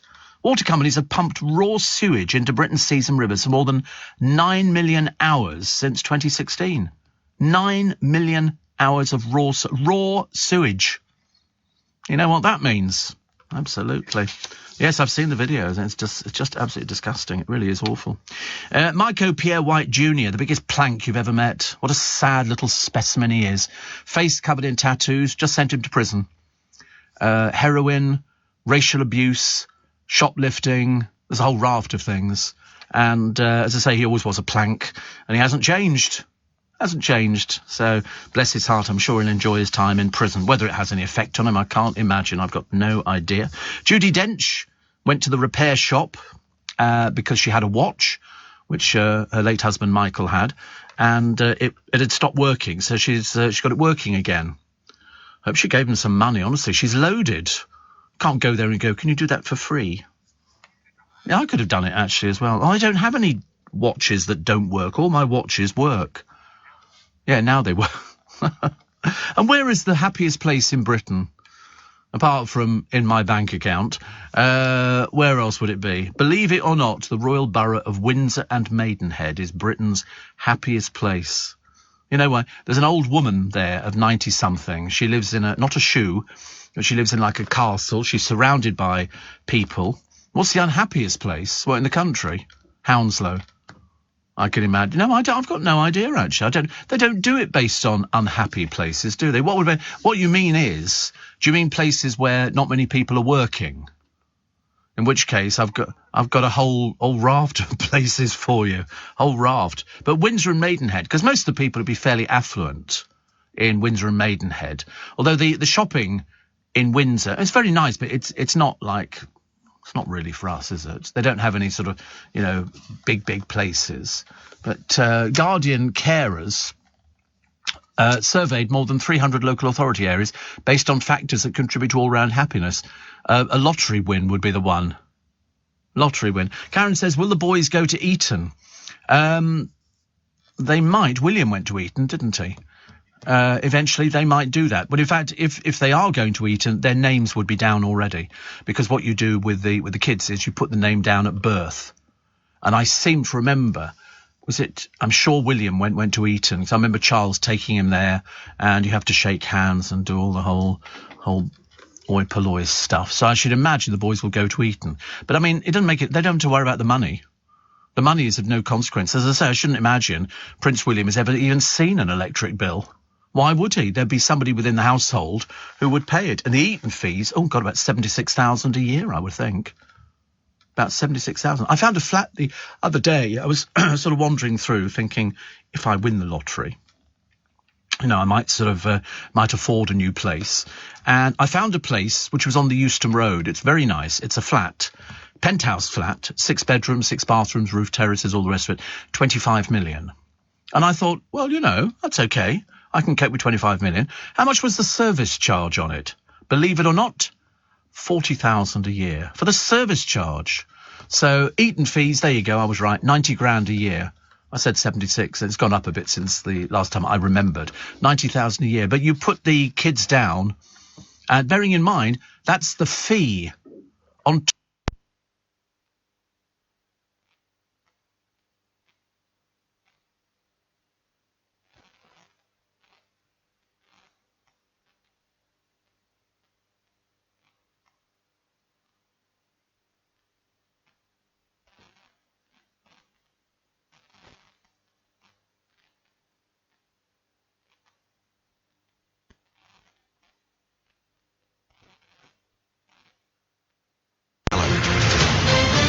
it's got bad when Fortnum and Masons are in the papers. They've launched a refill system. Have you seen these shops? There's one in Richmond where you go in there, you take your container in and you fill it up with whatever you want. Be it cornflakes or bran flakes or all sorts of different bits and pieces. And Fortnum and Masons are doing that as well now. Well, I think it's quite a good idea, but the sort of people who shop in Fortnum and Masons, I don't see them popping in with a Tupperware box. Talking about Peter Townsend, in the 80s, I was a book publicist for Pengelly Mullican Publicity and took care of Peter Townsend, says Mari, when he was in London publishing his latest book. Lovely man and so modest. I took him for an interview at LBC in Gough Square. You were there then, Steve? Was it even you who interviewed him? No, it wasn't, actually. It wouldn't have been. No, but I was in Gough Square. I was in Gough Square. Oh, the people we used to get through the doors. I'd have loved to have talked to him, but there again, because I was very young. But I knew all about him. I knew about his relationship with Princess Margaret. And I also remember when he died. And I also remember that she didn't go to the funeral. And I remember thinking, I bet she would have wanted to go. My first celebrity interview. God, I think it would be somebody like Frankie Howard. I think somebody like that. I was never nervous of interviewing people. I was never which is probably the wrong thing to say, because people say that you're supposed to be a little bit nervous when you interview somebody because it gives you more of an edge. So I didn't get... The only time I ever got nervous was when their blasted publicists used to come in with them. And that was the pain as far as I was concerned. You know, if it was just on a one-to-one, it was brilliant. It was brilliant. Or if it was somebody who knew me. So in the case of Michael Winner, you know, his other half came in as well, and that was quite... I don't mind things like that. I quite like that. But the publicist, I remember one particular artist, I can't tell you who it was. She came in, and the publicist said, "Oh, now after this, you've got..." And this person in question turned around and went, "Why don't you F off?" She was so furious with her. And so when this poor girl left the studio, she said, "She's driving me mad. Driving me mad." Yeah. Yeah, it was that person. Fancy guessing. But yeah, I mean, you used to get that, and the funny thing was, all the publicists, or the PAs, or the APs, or whatever you wanted to call them at the time, they would come in and say, "No, listen, don't talk about so and so. They don't want to talk about that. Okay, you can just concentrate on the thing." And I used to think, okay, fine. I mean, I'm more than happy to play the fame game. I do that quite well. And on one of them, it was the boys from who was it? Can't remember now. Roman Kemp's dad. Spandau Ballet. They came in, the brothers, and the PA had said, "Don't talk about Spandau Ballet." First question, not from me but from them, is when we were in Spandau, Steve, and I looked at the publicist, and sort of she basically shrugged her shoulders, and I thought, "So you screwed that one up." But you have to sort of take it on the chin, don't you? If somebody says... The only time I didn't get anything wrong with anybody, I don't think, or apart from one woman who came in, and I had two guests in. One was talking about coffee, because in the early days you were just trying to get as many interviews in as possible, because A, it gave you a break on the programme, and B, it was good experience. And I had somebody from the Archers in, and somebody who'd written a book on coffee. And I started talking to this woman about coffee, and I was going, "So, you know, how many different types of coffee are there?" And she said, "Well, I don't really know, actually." And we got sort of like 10 minutes into this interview, and she said, "I don't know anything about coffee." So I said, "But you've written a book on coffee." She said, "No, not me." And it turned out I was talking to the woman from the Archers. She didn't know anything about coffee at all. So, oh dear, honestly. Sometimes you used to laugh yourself silly. I can remember Sheena Easton coming in. And she was full of four-letter words. And didn't the presenter used to get the guest to write? Oh, yes, Pete Murray. Oh, yeah, Pete Murray, who used to have a guest coming in to his programme, and Pete loved the crosswords. He loved doing crosswords, bless him. And so the guest would come in, and Pete would always say to them, "Just write down 6 things you want me to ask you." And so they'd write down 6 questions, and he'd ask them the question, and they would go rambling on, and he'd be doing the crossword. And he knew that they'd stop talking when it all went quiet.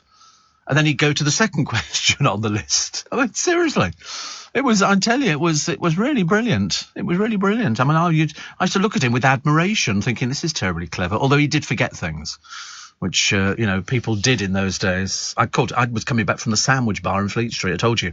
As I'm walking up, he's walking down, and he always used to wear his LBC jacket with his name on it. It was embroidered on, Pete Murray. I did have one. I gave it to a friend of mine who sadly is not with us anymore. I think he was buried in the jacket. But anyway, and Pete was going down the alleyway in Gough Square. And as I was coming out of my sandwich, he went, "Oh, see you tomorrow, Steve." And I looked at my watch. I went, "You're still on air."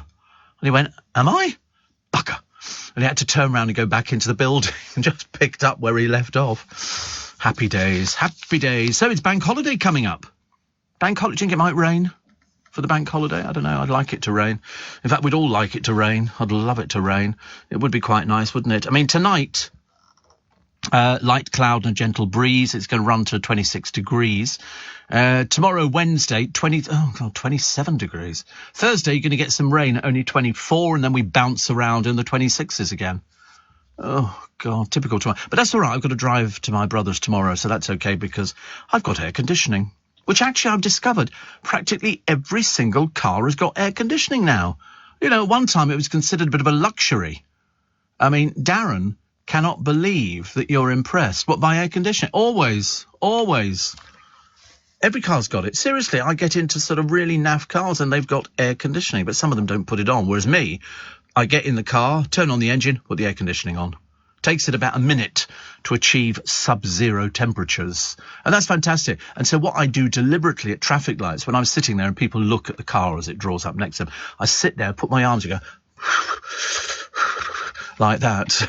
Trying to make out I'm so bloody freezing, just to annoy them. Or failing that, I talk to myself, in which case they all think I'm on the telephone, which is great, actually. Yeah, or just being completely barking mad, which always works. So did you know that when you come home to see your dog, it cries tears of joy? It doesn't, dogs cry, I didn't know they cried tears of joy. Russia's blaming a Ukrainian mother and her daughter, I think, for the car bomb. They really are stupid, honestly. And did you see Saudi Arabia? They sentenced 2 young men to death, to be executed. They still do things like this. It is absolutely unbelievable that these are young men. Sometimes these are young men who've been held from an early age. One of them, 14, they put him down as somebody who's in for stirring up trouble. They keep them in prison till they're old enough, then they execute. And one of their most popular executions, well, I say most popular because they had public executions, not just the beheadings. It's crucifixion and then disemboweling. They still do it. It's almost, their human rights is disgusting. Absolutely disgusting. I don't think anybody should ever go there on a holiday or anything else like that. Not if they said to you, by the way, you know they executed 2 young men the other day. Crucifixion and then disemboweling. And you think to yourself, I think that's what they're up for. I think so. Because what they do is, because they're such a bunch of barbarians, is they, there's one woman, she was married and she'd had a fling with a bloke, okay? He was sentenced to 100 lashes. She, because she was married, has been sentenced to be stoned to death for adultery. He gets away with it. That's what a filthy, disgusting place it is. So she gets buried in the ground up to her head. They put a sack over her head and they throw rocks at her until eventually she's killed. That's how barbaric they are. The bloke, 100 lashes. Off you go, have sex with as many people as you want, because and it's only the fact that he was single that he got away with it. Amazing. Shane says, I'd love to have been in the studios when you were interviewing the stars. I'm so far away. And the funny thing is, it looks exactly the same as doing anything else in the studio. Interviewing a star is exactly the same as talking to, you know, Eddie Mayer or anybody like that. They're exactly the same. The studios didn't used to be glamorous. Not like they are at the moment. I mean, it's all touch screen and bits and pieces and full air conditioning and TV lighting and cameras and all the rest of it. I mean, now, I feel intimidated in the studio. But it was nothing. I mean, people used to sit there. We used to do outside broadcasts at the Ideal Home Show, at Olympia and places like that. We had always, I don't know, for some reason, our studio was always sponsored by a glazing company or a greenhouse company. So you'd be sitting there and people would come and press their noses up to the window. I don't know what they were expecting.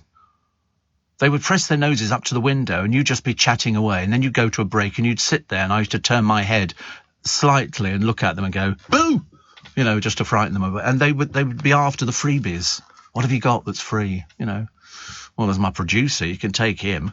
You know, he's fairly up for things like that. But it was quite interesting. But there's nothing to see. Radio programs are the most boring things to watch. It's like, it is, seriously. It is dull.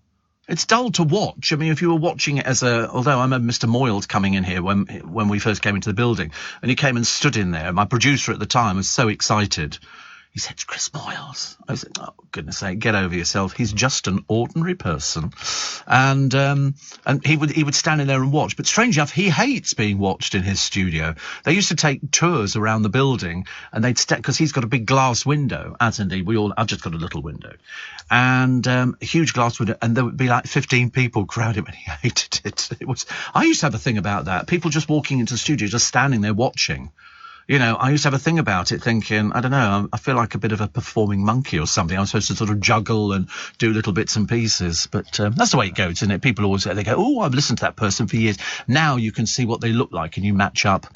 Mickey says, I was listening to your show yesterday regarding your speed awareness course. I thought it sounded quite informative. It was. It didn't seem that bad. What was on my doormat when I got home from Cornwall? A letter headed Hampshire Constabulary. Yep, I got nicked by a speed camera in a van, 38 miles an hour and a 30. You were lucky you squeezed in. I've ticked the box for a driver awareness course. So have you got any tips? Well, you can either do it on the computer or you do it in a venue. And to be honest with you, I quite like the day out. It was quite nice. I chatted away to some people, had me water, but I just didn't fancy sitting for 3 hours in front of the computer. I really I had a bottle of water. It was quite nice. And when you phone up, you then sort of decide what you want to do, and they'll say to you, "Do you want to do by remote or?" And on my table, on it, I had 2 listeners. 2 listeners. Unbelievable. Unbelievable. I mean, what is the chance of that? Because the bloke said, "I thought I recognised your voice." Here in the UK, we sell amazing products and services the whole world wants. At the Black Farmer in Devon, our produce is enjoyed on both sides of the Atlantic. We're McKinnon and Saunders from Manchester, and our puppets are watched on 6 continents. So whether you're new to exporting or experienced, explore global growth for your business with free support from the UK government. Access information, training, events and expert advice to help you find new customers overseas. Visit great.gov.uk to get started.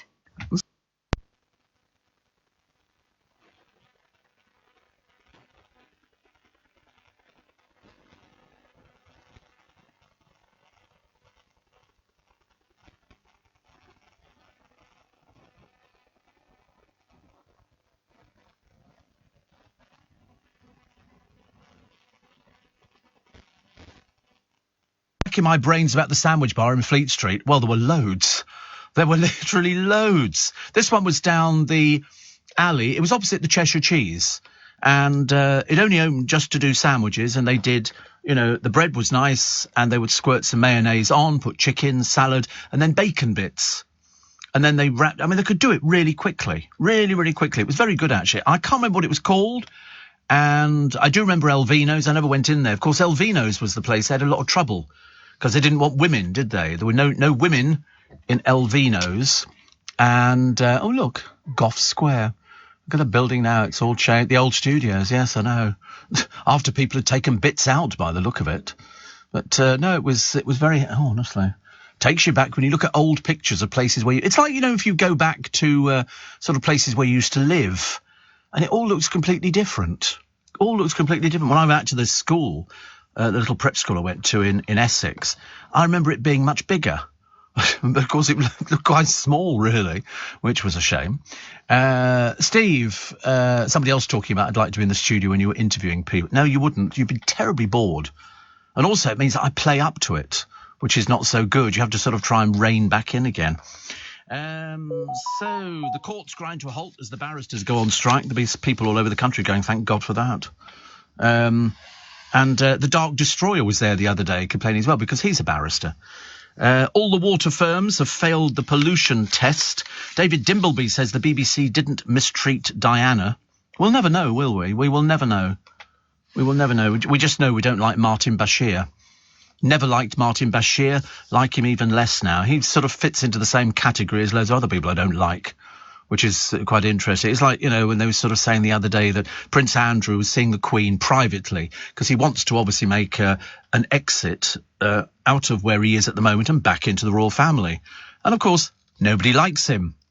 And if the Queen passed on tomorrow, Charles would have had him excommunicated, chucked out completely. There'd be no messing around there. And then, who are the stupid people who complain? They have a pride. rally. They have them all over the place. They have them in Brighton, in Manchester, in London. They have them all over the place. And in this particular one, there are 4 police officers who are joining in doing the Macarena. And they're doing a dance, 4 of them, OK? People have been complaining about it on social media. What do they think they were doing? Shouldn't they be out there sort of saving people and sort of fighting crime? What pathetic little specimens are these? Seriously, you always get dancing policemen. Notting Hill Carnival, you will always find a jolly large black lady with a policeman's helmet on her head. She's there every year. That's what they do, and that's this. Is it this weekend? Well, my God, they've kept that quiet. They've kept that really quiet. Normally, we talk for weeks in advance about the Notting Hill Carnival. I covered it one year. We didn't see it, but I told you we did it. Me and Therese Birch. They took the radio car down there, and you have to put the aerial up. So you sit in the radio car, which is always a converted transit, and you pushed a button, and it sent up a 30-foot aerial, and then they have to turn the handle. And so you can beam the programmes back to the studio. And they said to us, do you want to do Notting Hill Carnival? I've told this story many times before, so, put your fingers in your ears if you've heard it. And so Therese Birch and I tootle off down there, and it had, I can't remember, it might have been Vaughan Rogers. It was certainly somebody who was there with the van, and then they give you headphones and a microphone. It's always a lip mic, which they use for sport. So it's got that little bit under the nose. And the idea was that we were there to interview people at the carnival and take in the floats and all the rest of it. And so we sort of start chatting away. And I might have got the times wrong, but I thought the actual carnival kicked off at around 2:00. So we were there from sort of about 1:00-ish, and they'd allocated this 2-hour programme. So we start chatting away, and you could climb onto the roof of the radio car so that you could sort of survey it and watch all the floats as they come down, and we're chatting away quite a lot, actually, really, among ourselves. And we could, there were thousands of people coming towards us, and obviously all getting ready to enjoy the carnival and all the rest of it. And we heard the carnival, but we didn't actually see it because we were in the wrong bloody road. That's why. So we were standing at the end of this road, which by the time the carnival started was completely deserted apart from us. And we saw it going ahead at the end, crossing another road, way in the distance. So we carried on filling. The non-existent Notting Hill Carnival, the day the Notting Hill Carnival never quite arrived. But we managed to fill it. We filled the programme. We were just talking about the floats and how exciting it was. We could hear this blooming thing. It wasn't in our road. They got it wrong. It was just amazing. It was just so cultural. It was so wonderful. And it was all people dancing. Not in our road. Up the other blooming road. I loved it. Steve, the sandwich place is still there. It's called Dilietos and was established in 1911, says Nicholas. Well, our one definitely wasn't established in 1911. No, and that one there is... No, that's actually on the main road. Ours was up the alley. Definitely wasn't this one. 1911, don't be so ridiculous. I wasn't even around in 1911.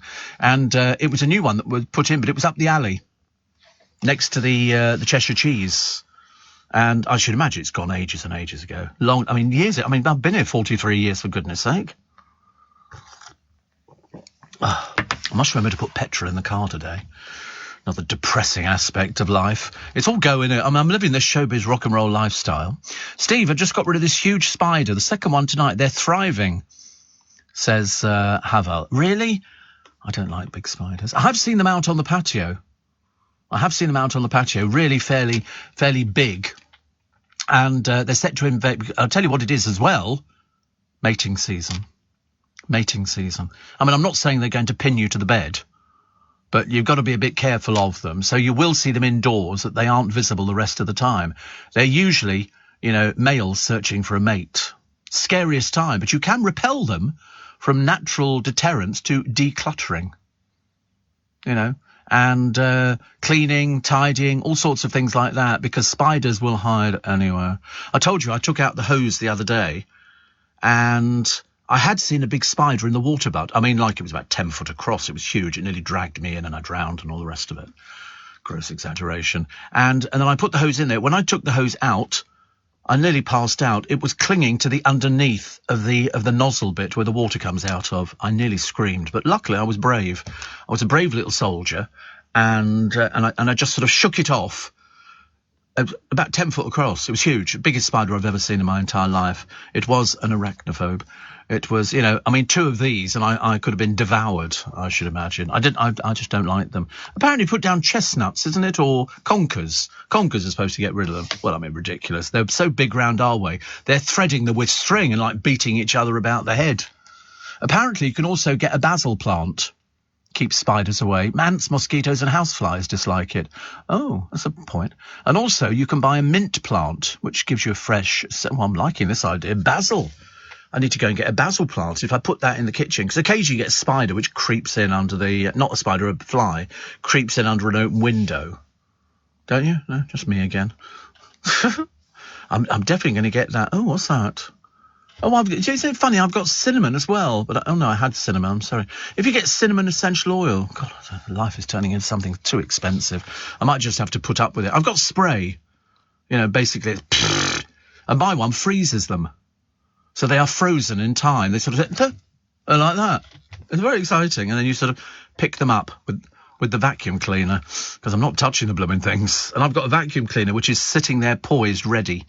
And basically I just sort of suck them up into the vacuum cleaner. They sort of disappear in a haze of talcum powder or something. Do you know they banned talcum powder now? Do you know you can't get Johnson's baby powder anymore? Did you know that? Yeah, they've decided to stop selling it because there's something in it. I can't remember what it was. Talcum powder, I suppose. But yeah, I remember thinking, oh, that's a bit of a blow. Not that I've used it, but I was thinking it's.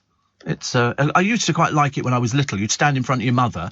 There you go. They're going to stop making it. Johnson & Johnson.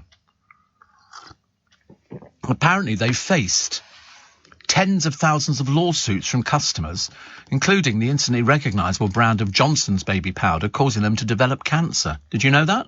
I read it a few months ago, and I remember thinking, I must remember to mention that on the programme. Because there'll be people who said, we sort of bought that, and then you bought the cotton buds and all the other little bits and pieces that came along with it. But, you know, the company are being very safe with it, because some people say it contained asbestos. Imagine, I mean, I've never even thought about these things. I didn't even know what talcum powder was. I just know that, you know, there was like a cloud of this stuff in the bathroom and your mother sort of stood you there in a towel and sprinkled this stuff. Why? I've got no idea. What was the purpose of it? Was it to make us smell nice? Because in which case I like calamine lotion. I was big into calamine lotion. I used to love the smell of calamine. I don't think people used it as a deodorant. It's just that you would stand there. You'd have your little towel round your waist, little sort of, well, flannel, because you're only tiny. And then your mother sprinkling this talcum powder and rubbing it all over your arms and everything. So you'd go to bed basically in a cloud. You know, you sort of, and if you sort of, you know, jumped onto the bed, it was like, all over the place, honestly. There were sort of spiders in the room going like that because they couldn't cope with it. That was the trick. Get rid of the blooming things. Terrible, isn't it, really? What else do we have? Dogs. Oh, there's a retired bus driver and his wife. They pulled out all the stops. They restored a single decker. They bought this old bus. It looks fantastic. Have you seen that programme, Bangers and Cash? Well, you get these people who buy wrecks of cars. They pay thousands for them and they literally rebuild them. They fill them, they rebuild, they respray, they get all the parts. It's really good. This is what this couple have done. This is what they've actually done, which I was really pleased with, actually. Very pleased with. Gemma Owen signs a deal with a clothing company, but as I say, everybody does. It's just publicity for them. And they give them a bit of money and they think they're designers, which makes me laugh. They're not actually. They're just people who've been on the television. Who would I be an ambassador for? Prosecco. Absolutely, without a shadow of a doubt, you know. Any kind of Prosecco, preferably the biggest bottle going. They've got a bottle of Prosecco in Marks and Spencer's. It's got about 1.5 litres, and it's gold, and it's 22 quid a bottle. The same Prosecco is in another bottle, but it's not gold. It's 20 quid. It's a no-brainer, isn't it? You buy the gold one, buy the gold one. Want people to think you're rich. Peter Kay sends fans wild with a rare appearance on stage. Not for me, I'm afraid. Not for me. Not for me. And Joshua's tantrum. Simply shameful, all the papers have said. I mean, to be honest with you, very bad loser. Very, very bad loser.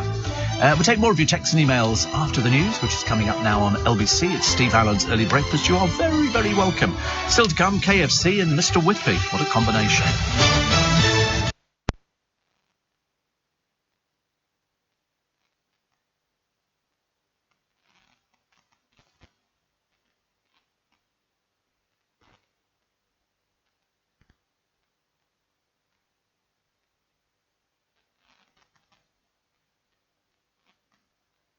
This is LBC from Global, leading Britain's conversation with Steve Allen.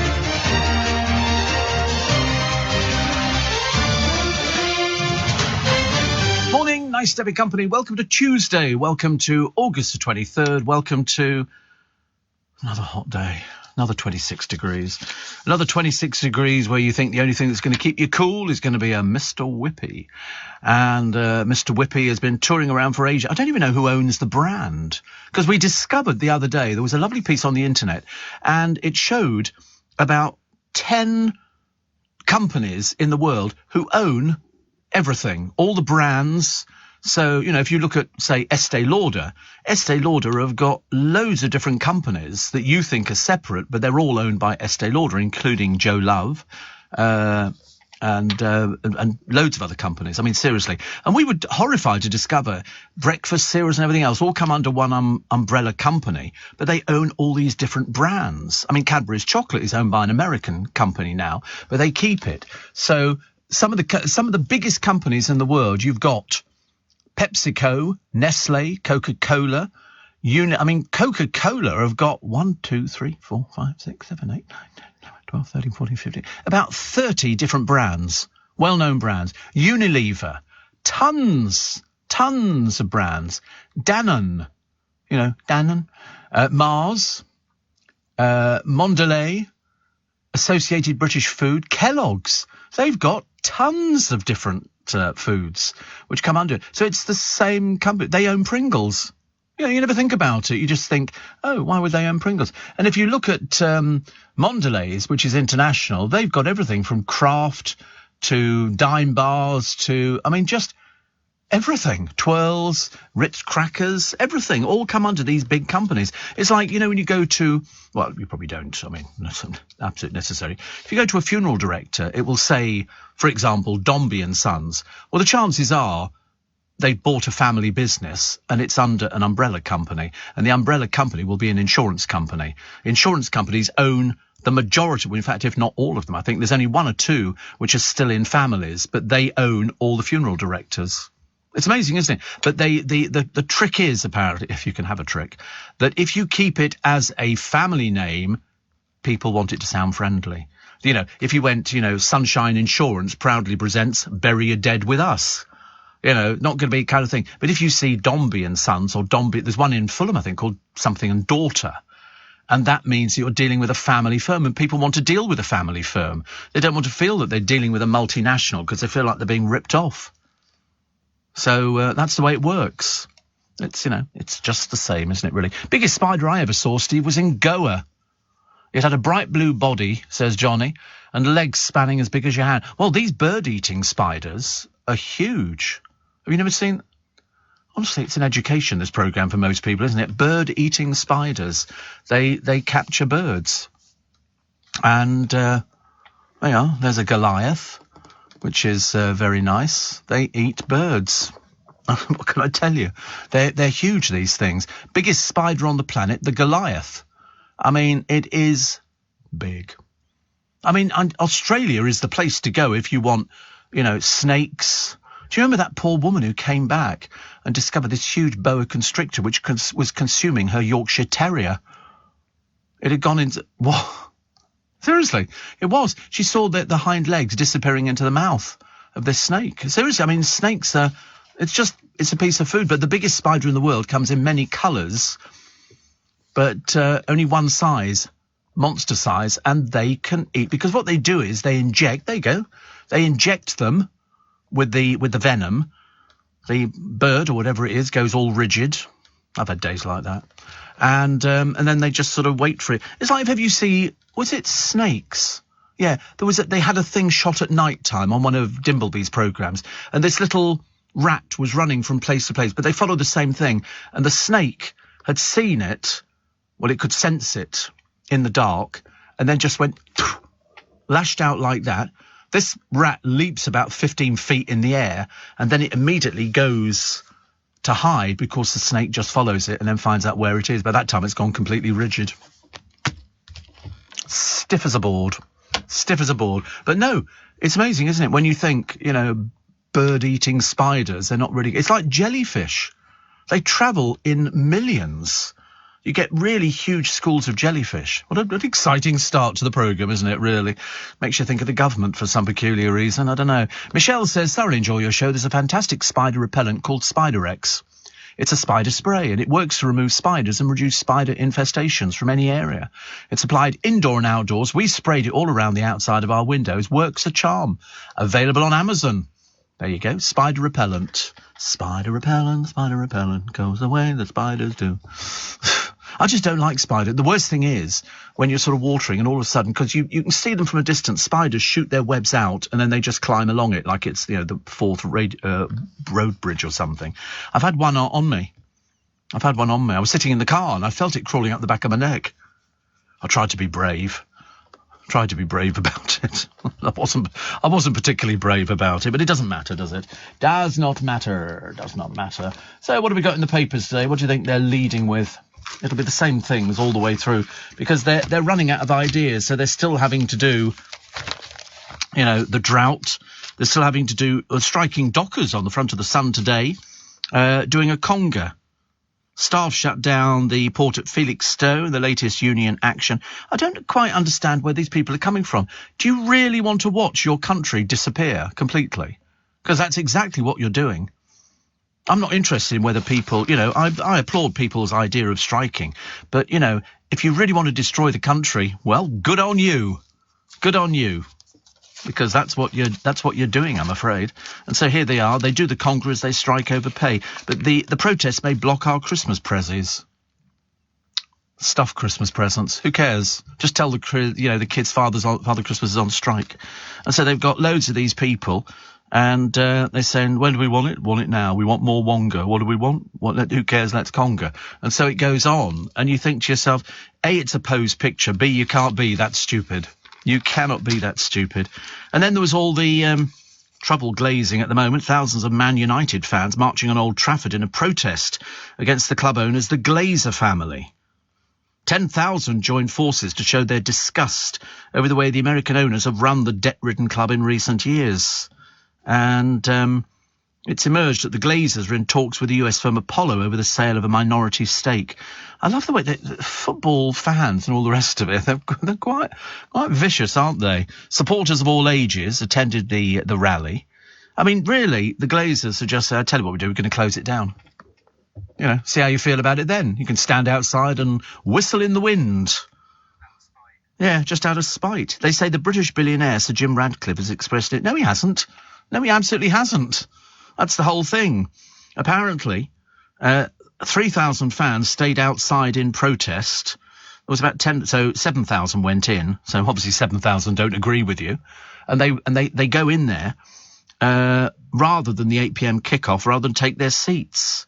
Others tried to block the entrance to the director's box. Are you sure these are fans, not just local thugs?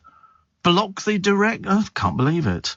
But apparently riot police had to be called in to a football people. Oh, my goodness me, what is going on? And former United midfielder Roy Keane backed the protests. The Sky Sports pundit said people have been trying to make the point that United fans haven't been happy with the Glazers in the last few years, but they weren't happy from day one.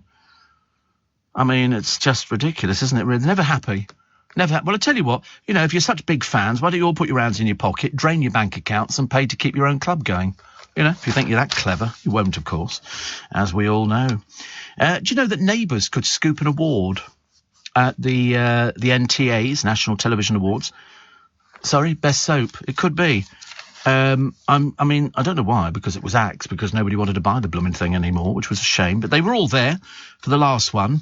So these are the nominees. I don't want to sort of waste too much time. At Talent Show, Britain's Got Talent, RuPaul's Drag Race, or Strictly Come Dancing, or The Masked Singer. Not really sure what I'd go for on that one. Authorised documentary. Julia Bradbury, Breast Cancer and Me. Kate Garraway, Caring for Derek. Katie Price, What Harvey Did Next. Oh, she's not still around, is she? Katie Price? Good Lord above. Surely not. Paddy and Christine McGuinness. And Tom Parker. Returning drama, Bridgerton, Call the Midwife, Peaky Blinders and The Spill. That'll go to Peaky Blinders, I would think. And TV presenters, Alison Hammond, Anton Deck, Bradley Walsh, Graham Norton. Ant and Dec. I mean, it always is Ant and Dec. Why it shouldn't be this time round? Although they've not done anything on the television for ages. Have they done anything recently? I'm a Celeb. Oh, right. Have we had that recently? I don't know. I've lost track of it. What else do we have? Factual Entertainment, Clarkson's Farm, Gogglebox, Paul O'Grady for the Love of Dogs, and the Great British Bake Off. What do you reckon on that one? You like O'Grady, okay. I mean, he's very good with the dogs thing. He's very good with the dogs. I like that a lot, actually. So on the Bruce Forsyth Award, Ant and Dec Saturday Night Takeaway, if they don't get one, they get the other. I'm a Celebrity, Get Me Out of Here, Taskmaster or Graham Norton, serial drama, Coronation Street, EastEnders. That's not still going, is it? What, with an audience that's pitifully tiny? Emmerdale or Neighbours? Why don't they give it to Emmerdale? You know, they work very hard at it. I love Emmerdale because, you know, they work very hard and they've now managed to find in the village in a short space of time with about 15 people in it, no end of gays and lesbians and people who beat people up. It's fantastic. This has got to be a place to go and live. It really has. And then you can go and have a drink in the Woolpack and a bit of a knees up. Then you can go rob somebody, you know, knock them over the head, and then you can be sort of arrested. Fantastic. Fantastic. Experts. Jay Blades. He's not really an expert, is he? He just makes and helps out. Caleb Cooper. Anybody on Caleb Cooper? I don't know who Caleb Cooper is. Sorry, love. Martin Lewis, the Money Man, and Sir David Attenborough. Oh, it's got to be David Attenborough, hasn't it? I mean, listen, just out of a sense of achievement, really. Quiz show, Beat the Chasers, In for a Penny, Michael McIntyre's The Wheel, or 1% Club. OK. Which ones have you heard of? Beat the Chasers. Right, that's where they bring them all out, isn't it? Yeah. In for a Penny. Which one's that one? Oh, that's Stephen Mulhern's. I quite like that, actually. I quite like that one. Well, we like Stephen Mulhern. Michael McIntyre's The Wheel. Bit dull and dreary. And the 1% Club, what's that? Besides the audience. Yeah, Lee Mack. Oh, is it? Oh, we do like Lee Mack, actually. Daytime, Loose Women, The Chase, The Repair Shop, or This Morning. They've said Loose Women. You like The Chase? I don't think Loose Women. You know why? Because the programme it's kind of, and I do like the main producer on it, but it's sometimes it becomes a bit too self-indulgent. It becomes like, let's sort of talk about, you know, why she's on here or why she's on here and everything else. And they start airing their sort of linen in front of everybody, which kind of sort of loses me for a little bit, I'm afraid. Loses me a little bit. I think This Morning. But then, you know, Pip and Holly didn't get nominated. Yeah, they'll have to win something. Talent show judge, Tony Beak, David Walliams, Mo Gilligan, RuPaul. So an American drag queen, Mo Gilligan, David Walliams, who's just very irritating, or Tony Beak. Which one do you fancy? Get back to me on that one. They've decided they don't want anybody on that list at all. They didn't like anybody at all. But I'm still trying to work out why it is that poor old Pip and Holly didn't get it. They are the perfect couple on that programme. Whichever way you look at it. It's the way it works. It's 5:15. Should we get the latest LBC travel with Joanne Webb? Thanks, Steve.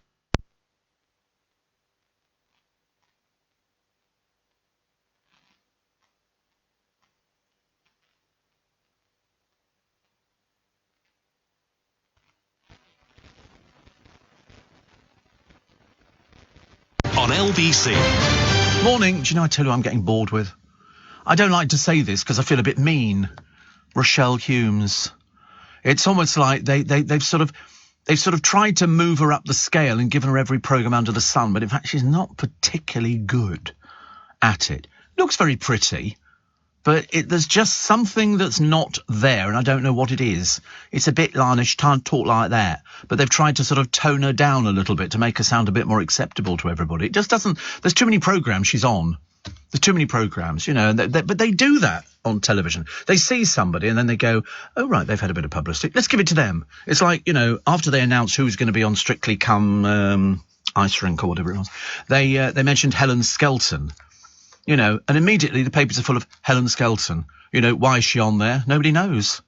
Nobody knows why she's on there. It can't be because her husband ditched her for somebody else. That wouldn't be a reason for putting somebody on a programme, would it? The trouble is they don't take risks with presenters. They like to play safe. So at the moment you've got Clive Myrie everywhere. Every time they think of a doctor, because you can't put him on something low rent and cheap because he's a newsman. I worked with him Donkeys years ago. I mean, like 30 years ago. 30 years ago. But, and so they have to give him something that would be sort of educational. Whereas, you know, like Mastermind or something like that. Whereas with Rochelle, it's anything that doesn't tax her brain too much, I get the feeling. You know, we don't want to push it too much. But it seems to work, actually. It seems to work for most things. But I can't work out why they didn't give it to Philip Schofield and Holly Willoughby. That really is puzzling me. I mean, there's only four spots. Well, they put Ant and Dec together. You could have taken off one of the other ones. I mean, Graham Norton's getting on a bit now. Does he still have a chat show? Does he? Oh, well, you live and learn. And Paul says, I took my son to the Natural History Museum where they used to have specimens on display, including a Goliath spider. None now. Where are the specimens? I think they moved all the things in cabinets. They did that a long time ago. But I'll tell you what I did see the other day. I was going past the Natural History Museum. Must have been on Sunday. And the queue was around the block. Around the block. I've never seen so many people queuing. And they don't keep up with each other, so it's very frustrating. And I felt like saying, don't bother queuing for the Natural History Museum. Go in at the Geology Museum, and you can just cross in from the back. It's so much easier. So much easier and saves you hours of time. Steve, I can't sleep. Now you're talking about spiders. I know. The worst thing is when they crawl into your ear and something like that. That's what people used to say. They crawl into your ear when you're asleep, like they'd bother. Did you watch Car SOS? We eat 4 spiders while we're asleep, do we? Oh, that wriggled and tickled inside her. Perhaps she'll die. I knew an old lady. No, not live ones. Oh, dear. Spiders. Horrible thought. Anyway, last night on Car SOS, they built a Lotus Sunbeam for a retired fireman who had the car in pieces in his garage for years. I was holding back the tears when they surprised him, says Pete. With the finished Lotus. The programme is fantastic. But I'm en route to another water-filled hole in the ground. I've seen these before where they don't do something, leave it there, and then they go in. So I must have seen this programme, and they basically recreate it. They respray it, they put everything. It's really very well done. But they do that in America, which I think is nice. Ron says Man United fans are cheesed off because they just lost 4-0 to Brentford. To Brentford? God in heaven. Man United. They're not doing very well, are they, Man United? And weren't they at one time top club, top dogs? Everything out now, not. That's not very good, is it? Mag says, I've just been watching on YouTube LBC Radio Visit to Gough Square 1989 in 4 parts. Yep, there's Johnny Perry in there. I think Johnny actually uploaded that. I think so. This was Nightcaller, which is with Clive Bull. And it was basically looking at all the people who used to listen to Clive Bull. That's Paula, his phone op. And, yeah, Clive with hair. I know. Not much hair, but, I mean, it was hair, nevertheless. But, no, it was very interesting because you saw the people he was talking to on the programme because we don't normally see people. I met Ian yesterday at the bus stop, the ice cream man. Looked exactly as I thought he would. Exactly as I thought he would. Johnny Perry looking very young. Very, very young. Lives down in Bournemouth now, Clive, and they had all the different people, Ray and Jan, who used to play the organ, I think, and people would phone up and ask for requests. I was on LBC, yes. Of course on LBC. Of course, heavens above, we've been the market leaders for ages. Where do you think 5 Live got all its staff from? Us. I love it. But yes, you can find all of it on YouTube. And but you can also find the Radio Visit where we go round there and show you the studios and everything else as used to be. The funny thing was, even when I worked there, I wasn't that intimidated by equipment because, to be honest with you, I never touched anything anyway. It's always been the station where we don't have to push any buttons. I mean, there are a couple of presenters on the station, people like Nick Abbott and... Just Nick Abbott, and nobody else touches the equipment. I wouldn't even know where to begin. I really wouldn't. I'm just hopeless. Man United just beat Liverpool 2-1 last night, Steve. Wow, very excited by that. Very excited. Not really. Not really. Apparently, actress Linda Robson has opened up about her struggle with mental health during a discussion on Loose Women. She said she cleaned obsessively and booze to cope with her struggles. That's strange. Honestly, you never think about these things. She told of having a holiday breakdown in Ibiza with Nadia Sawalha and Stacey Solomon, getting her home and into rehab. She says, so for 2 years I had really, really bad depression. Isn't it funny? She says, I haven't drunk now for 3 years and I don't miss it. You never know. You never know what's going on with people. People who, it's like comedians. A lot of comedians get very, very depressed. Very, very depressed. Because I suppose if you're happy all of the time, that must tell on you, mustn't it? Whereas I have to be honest, I've never been depressed. I'm lucky. Because when I came up to London, the one thing I hated when I came to London was the fact I had no work. And that was the big problem, because I suddenly realised that if you lived in London, you needed money to survive. And I was struggling a bit when I moved, but I was determined not to go home. I was absolutely determined, because I thought, well, that would be like admitting failure. It was a case of told you, and so I struggled with no money, which is then very hard to motivate yourself. I used to spend all the time sleeping in bed, and the girls I was sharing a flat with were sort of saying, you need to go and get a job today, Steve. And I go, yeah. The moment the front door was shut, I was back asleep again. So it meant we were going to bed really late in the early hours of the morning. But London is, it's like any city, isn't it? Can be very lonely if you've got no money. Can be very lonely if you can't afford to do all the things that other people appear to be doing, like spending money on booze and buying food and going out to restaurants. It can seem very unfriendly. Very, very unfriendly. But of course, at the moment, as there's such a shortage of staff, I would recommend getting a job working somewhere, like in a bar. That's always very people always want to be friends with people who work behind the bar.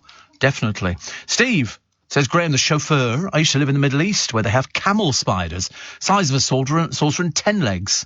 They lacerate the flesh, then devour the bits of loose skin. Ooh, disgusting.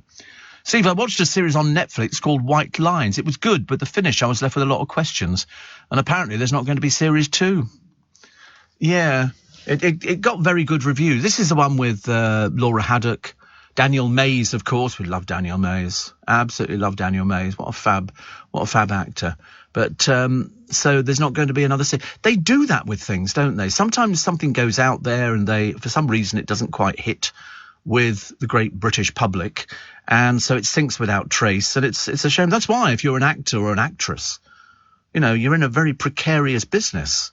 You're in a business where 1 minute you've got a job, the next minute you haven't got a job, but you've still got to survive until you get the next job, And when we had all this problem with theatres closing and, people sort of not getting pantomimes and stuff like that, very, very difficult. Very, very difficult. Brooklyn Beckham reckons his new wife loves nothing more than his secret recipe, spag bowl. Yes, he's really learnt how to do mince and spaghetti. He's such a talent, he really is. And apparently, though, the sauce takes him 8 hours to make, which does beg the question, is he flying to Italy to collect it? Because he can't be that dim, surely. And then you realise it took 69 to make a sandwich for him so he could pretend that he was cooking. And when he was stopped by one of these bloggers, an influencer, a blogger, who didn't know who he was, he saw him driving this flash car and obviously said to him, what do you do? Brooklyn, without so much as a hint of a smile, said he was a chef. A chef! The thickest man out of the Beckham family. Can't even make a sandwich, can't make a cup of coffee, can't take photographs, couldn't be a model. In fact, you have to ask yourself the question, what can he do? And the answer is nothing. But mind you, his mother can't even run a rag and bone business. She's £54 million in debt. And this is supposed to be a successful family.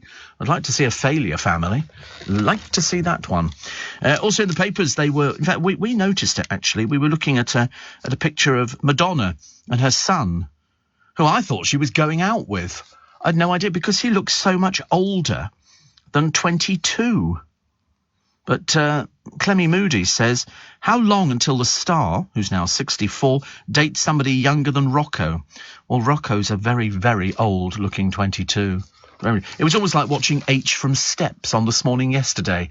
He looks really old. Really. It was a bit... You need to watch it, because you're a fan of Steps, Joe. You should appreciate it. I mean, how old are they now? They must be Well, if they'd been going 25 years and they would be in their 20s, so 45, 50, something like that. But he was wearing a campy pair of shorts, full makeup on. I've never seen anything look so bizarre. Not helping himself at all. But I thought he lived in Chiswick. But apparently he's moved back to Wales. So a bit of a trek down just to do this morning, just to mime all a sort of a medley of you'd like it. It was a medley of all their hits. And then Rylan rushing around, presumably he was being paid to plug their album. He was holding it, in front of the camera going, buy this album, buy this album. And I thought, it's Steps, dear. I think the Steps fans are ahead of you.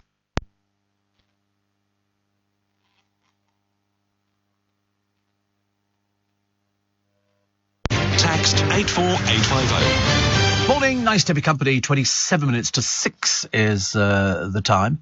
I'm a little bit worried about this White Line series. It's always the way, isn't it? You get something that you like on the television, but unfortunately there's not enough people. It's very similar to, you buy some Estee Lauder or something like that, and you've been using it for years, makeup, whichever colour it happens to be. Then you go back in and discover they've discontinued it.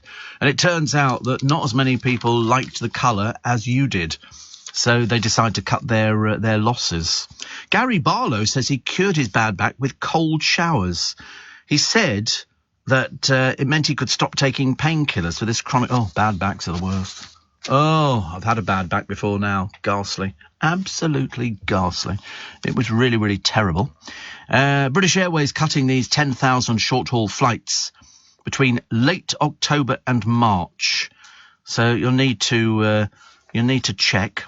And also, Jokers have put up a sign claiming every time a tourist buys food, they have to buy some for psycho seagulls as well. They say it will make the seagulls become less aggressive and boost the local economy. This was at a cafe in Polperro in Cornwall. I love the idea, actually. NASA is planning to put the first woman on the moon by 2025. I had a woman driver this morning. I haven't had a woman driver for 30 years. I didn't know they existed. No. It's the first time. When it came up on the phone, it said, oh, your driver is so-and-so, so-and-so. I remember thinking, I had to look at the picture to go, it's a woman. Mind you, I had to guide her into London. It didn't really help. She didn't know where she was going. And, she had the maps, but it didn't seem to help. But it's the first time I've had a woman in, driving. It must be at least 35 years. At least 35 years. Yeah, and I got one this morning. You just don't see them, do you? You don't see women driving, cars and cabs and stuff like that. I know they exist. I'm quite well aware of it. It's like, yeah, they do drive cars. It's the first time I've ever had one as a driver. It's like, do they drive ships? No. It's all men. It's all blokes driving ships. Flying planes, yes. Captain Birdseye's a woman. Will you stop it, honestly? It was only a woman for a competition, if you remember. And she wasn't proper. She wasn't really Captain Birdseye. She was just pretending to be Captain Birdseye. KFC is in crisis as skint customers are abandoning the chicken chain over soaring prices and shrinking portions. Somebody raged a $1.99 snack box was now $2.49 as prices have gone up by 60%. Good Lord above. Didn't know. But they're maintaining the value range and stuff like that. I don't want a value range. I think that's patronising. It's a case of, you can't afford proper chicken. Would you like the cheap version that we've got? And you sort of think, I don't want value. It's like if ever I see something in a shop and it goes, value. I don't want to buy that. It's in big letters written all over it. It's like saying, I'm too poor to afford proper food, so I'm having the cheaper version. You buy it. Yeah, but you've got no shame.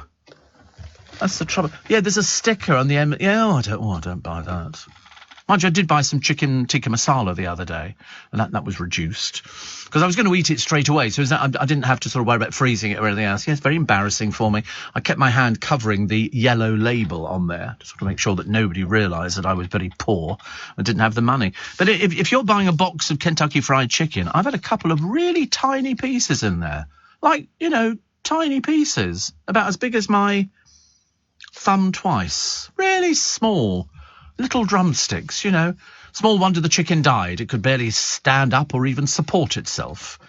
The weight that was coming in, chickens sort of heading in for the factory where they process millions in a week. But, for both businesses and households, it's an incredibly tough time. It blooming well is. People looking at, and it's not, what did I pay last week for, I had 6 piece or 8 piece of chicken? I can't remember. Difficult to tell, really. But anyway, I always say no chips. I always think you might as well make some concession.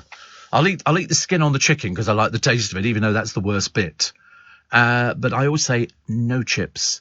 And if they sort of look at me quizzically, I go, I know, I'm very strong-minded, actually. And if they actually look at me, I go, allergic. And I had to say that in McDonald's when I had a double sausage McMuffin. And, of course, they're actually very used to dealing with people who just want double sausage because I didn't want the egg. And I went, allergic. You know, I spent my life telling fibs to people, you know. It goes on, doesn't matter, really. Steve, I woke up early and switched you on, says Sean. But the conversation has got me looking up camel spiders on Google and now very, very itchy. Well, don't look up camel spiders on Google then. Goodness sake. Sid Cup Julie says, don't ever give up work. Well, I shall try not to. I listen to you have you heard something? I listen to you every day, even take you on holiday. I think you're brilliant. In fact, Steve, I'm taking you to Corfu. I don't want to go to Corfu. I'm not going. I refuse to go on Wednesday with the boyfriend. He's used to you coming. I'm not going.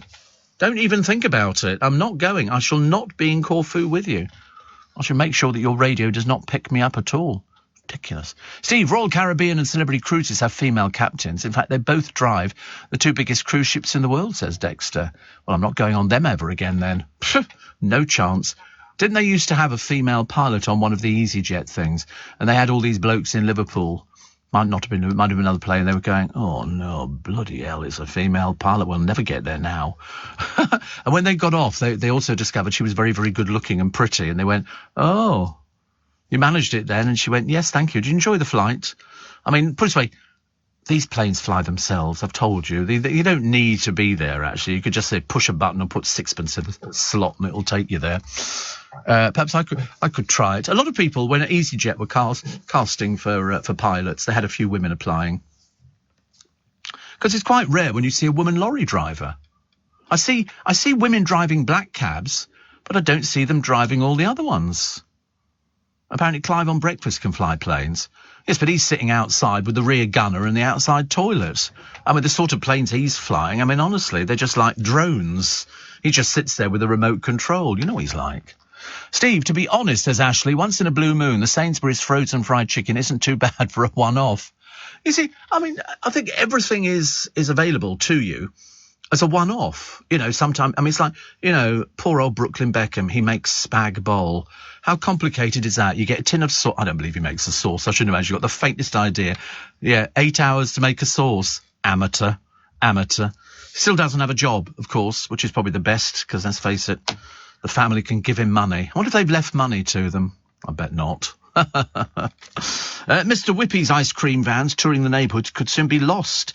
Vendors are cutting their rounds because of the rocketing price of both ice cream and fuel. Katie Alston of the Ice Cream Alliance. Oh, did you know there was such a thing? And boss of Pink's Vintage Ice Cream says, we won't make much money, if any. Yeah, right. Yeah, right, love. Yeah, hardly any money to be made in ice cream.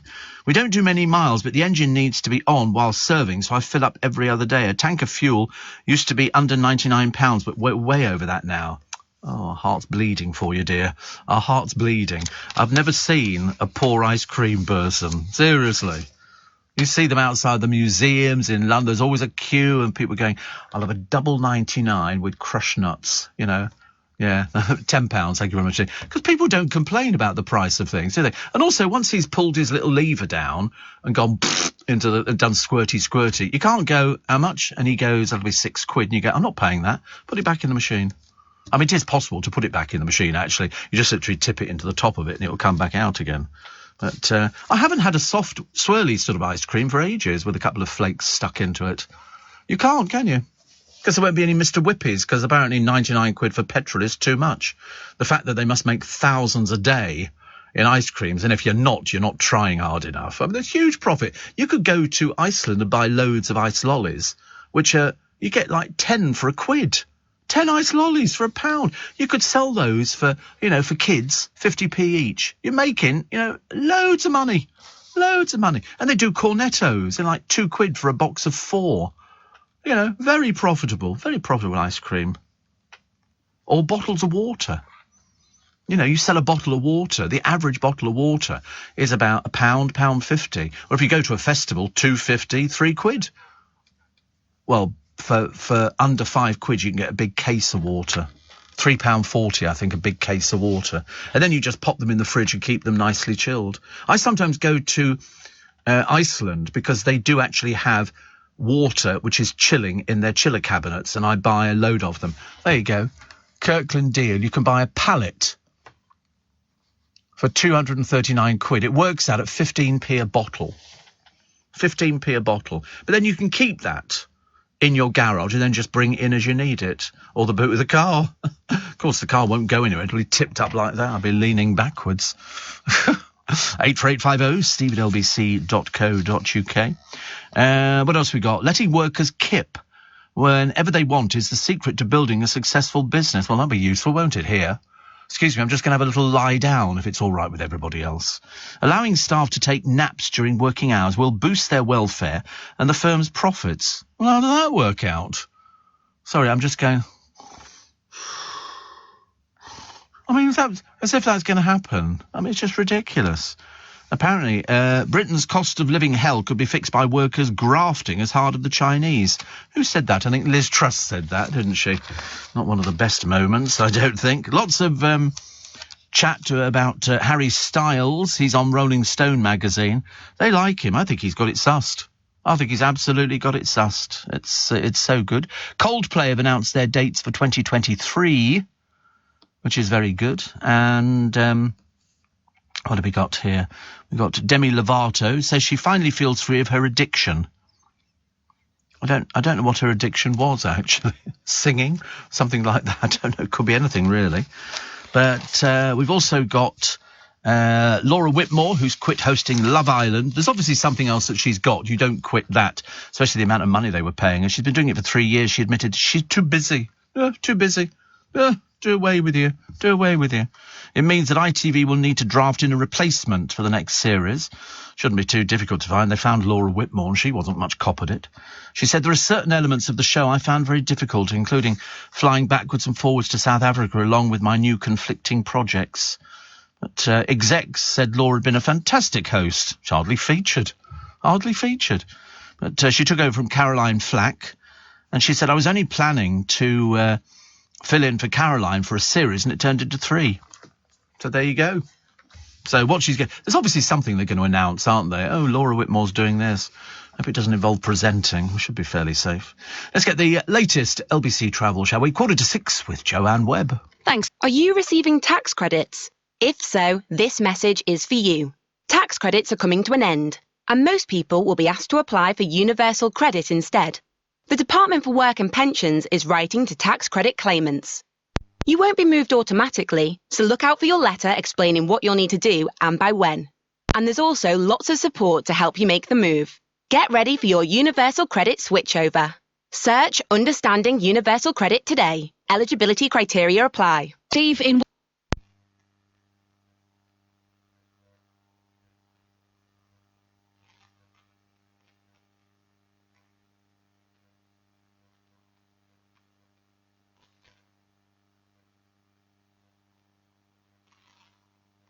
I feel it's deja vu when you read a story in the paper. We had Tyson Fury the other day talking about knife crime like we're all complete idiots and we aren't aware that the knife crime is increasing. And now a former chief constable says he agrees with Tyson's demands for tougher sentencing for knife thugs. No kidding. Unbelievable. Tyson Fury's come up with something that, you know, we've been talking about for ages and ages. But mind you, a Downing Street spokesman said knife crooks face longer jail terms than 10 years ago. So basically, perhaps Tyson Fury doesn't understand how it works. So one day he might. Peter Kay sent fans wild after making a rare appearance on stage, leaving them braced for a comeback tour announcement. He's not appeared at public much for the past few years after announcing in 2017 he was axing a 14-month tour because of unforeseen family circumstances. But we don't know what they ever were. We never discovered, did we, actually? That he appeared in Liverpool to host his Dance for Life show, and he was wearing a gold tracksuit covered in vinyl discs and everything else. But one fan said, danced the night away with Peter and had a fantastic night. I don't even know what it is, actually. I've got no idea what this is at all. But it can certainly do with a bit of dancing, keeps you fit. And this gravy-flavoured mayonnaise putting the hell into Hellmann's, according to foodies. Sauce fans have branded the Frankenstein flavour criminal, horrendous, foul, disgusting and inhumane. Hellmann's boasted it combines our unmistakable mayo creaminess with the rich flavours of gravy, onion and garlic. I'm not sure really where you would use this. I don't know what you would put it on. Would you put it into a sandwich or something? I don't know.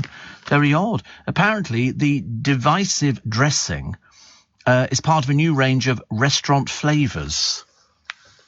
What other restaurant flavours? What other ones have they got? It's got to be better than Hellmann's gravy flavour mayonnaise.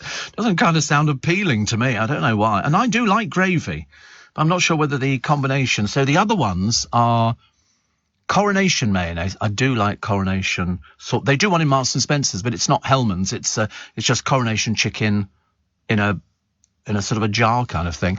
Well, it's not even a tub. No, it's a bottle. Hellmann's also do a chili charger mayonnaise, but it's hot. I don't know, out of the three, actually. Apparently the gravy flavour is touted as the perfect dipping sauce for chicken and chips. Oh, dear, I'm not sure about that. They do a gravy, don't they, in KFC. I've never tried it. I actually think it's been ridiculous having gravy with chicken. Who dips gravy in chicken? Oh, obviously loads of people do it. But there you go. The gravy, it doesn't appeal to me. In the slightest, actually. Although I like the KFC. I don't know how some of these people eat their gravy burger. I mean, look at the size of that thing. How do you get that in your mouth? I mean, yeah, it's absolutely... And all that gravy's going to dribble down your chin. Oh, dear me, honestly. I like something that's not particularly messy. Much better. Steve, last time me and the boyfriend went to Corfu, says Sidcup Julie, I stopped an ice cream man running his engine by turning his van off mid-serve. I intend to do the same this time we go. Polluting needs to stop. The trouble is you've got to have the engine running for it to power the actual machine. I've seen our local ice cream man. He does the same thing. So somebody comes up to ask for an ice cream, immediately pushes a button and the engine whirs into life. So that they do. I mean, it can't be particularly brilliant, can it? Raymond says, you need to try our town's Dixon's milk ice cream. Very nice. Do you know I bought some milk lollies the other day? They do a box of... What? They do a box of them. I don't know why that's funny. Yeah, they're called mini milks. And I think you get a box of 6 for about £2.50. And they do them in pink, chocolate and vanilla. What's funny about that? They do. They're mini milk lollies. And I was waiting for a bus. Oh, there they are. They look quite nice, don't they?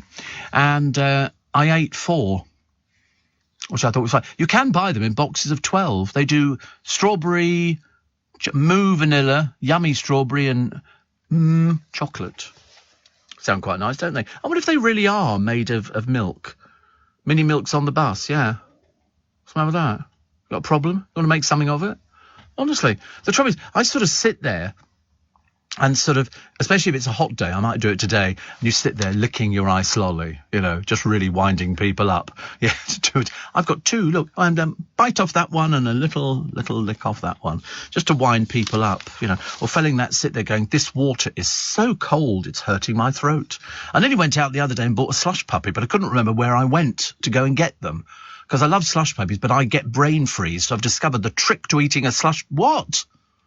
The trick to eating a slush puppy is to take a slurp, keep it in your mouth before you let it go anywhere into the roof of your mouth, so it's taken down a bit. And that way you can actually drink it without it burning the top, and you just go, like that.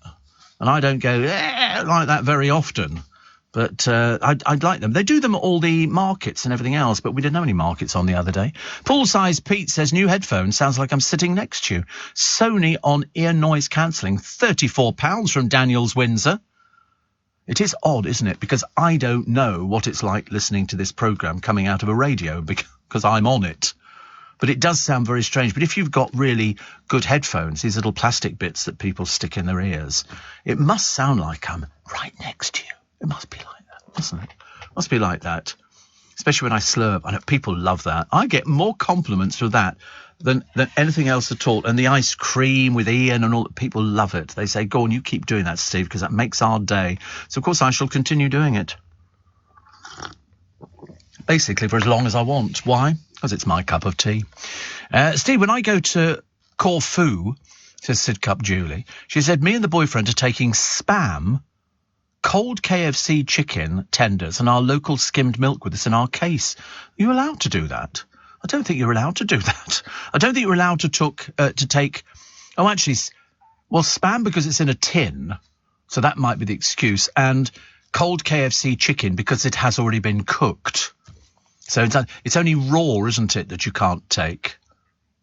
Yeah, I would think the airport security... Don't tell them, for God's sake.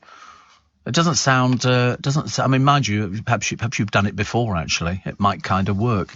So there you go. You cannot take meat, milk or products into EU countries. There are some exceptions for medical reasons. Powdered infant milk, infant food or pet food required for That's what the producer tells them it is. Pet food. Pet food. And they go, what sort of pet have you got? He goes, tortoise.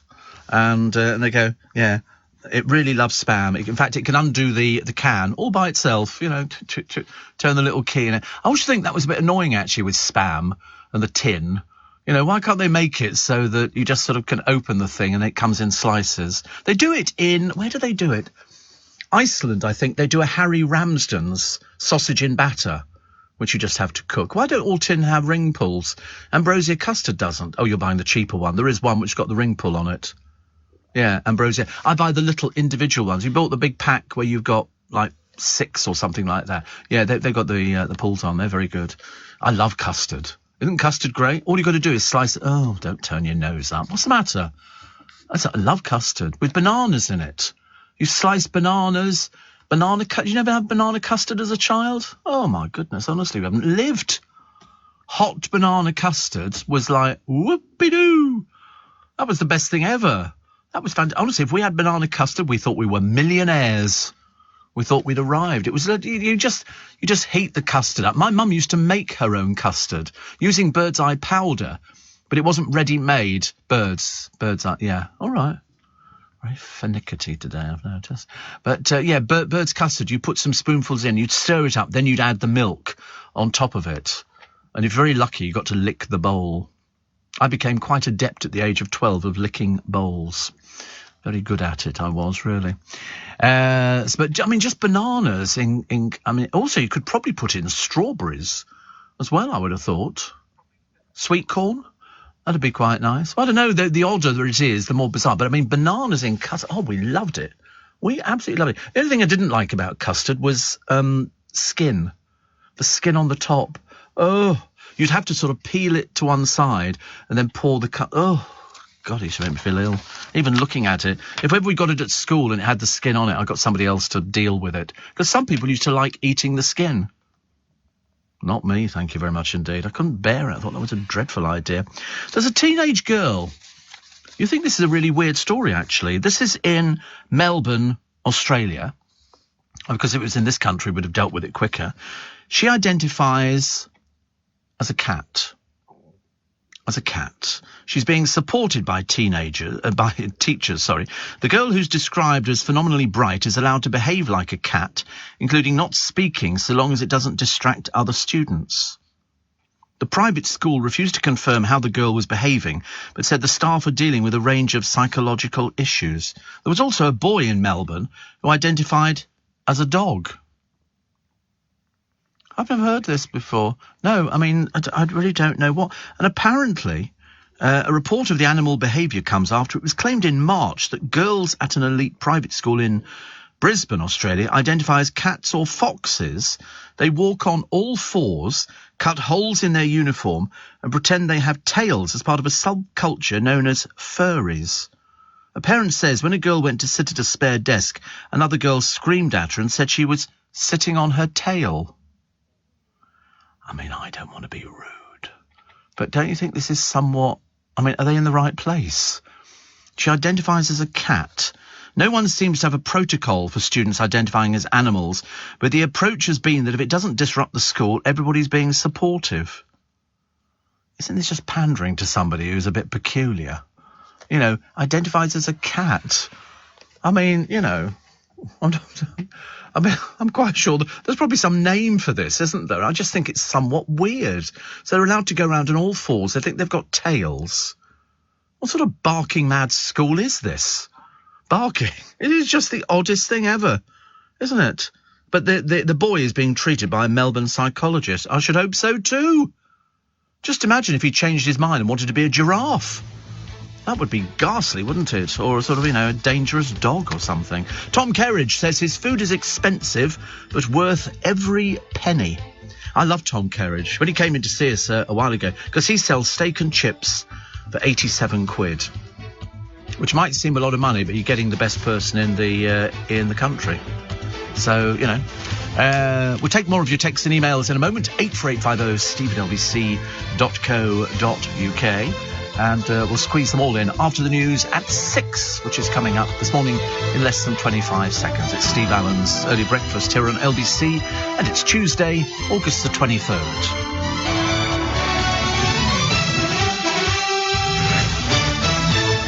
On your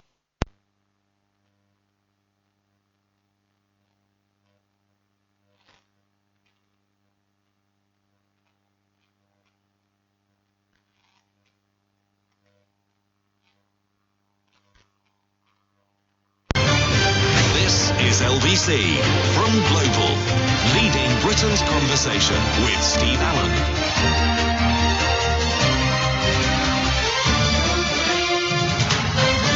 Morning, nice to have your company. It's coming up 4 minutes past 6. It's Steve Allen's Early Breakfast on LBC. I had to think, actually, I was thinking about this pupil with the tail on a chair and saying, "Don't sit on my tail," because, of course, it didn't exist. So, are these people just messing around, just being silly and pushing it as far as they can, or is there some sort of deep-rooted thing going back in time? Might be, actually. Off to Brentwood, Steve, to pick up a tree and take it to Brompton, says Declan. So if you see a 52 Arctic trying to work out how the heck I'm going to get in a side street in West London by the King's Road, be nice. They don't want to be there either. A tree. Oh, right. Are you picking one up from a nursery? Because if you go to certain nurseries, you can buy fully grown trees. They come with a huge root ball, and it gets picked up in the lorries, and then they're taken to it. So you've got an instant forest, literally of what?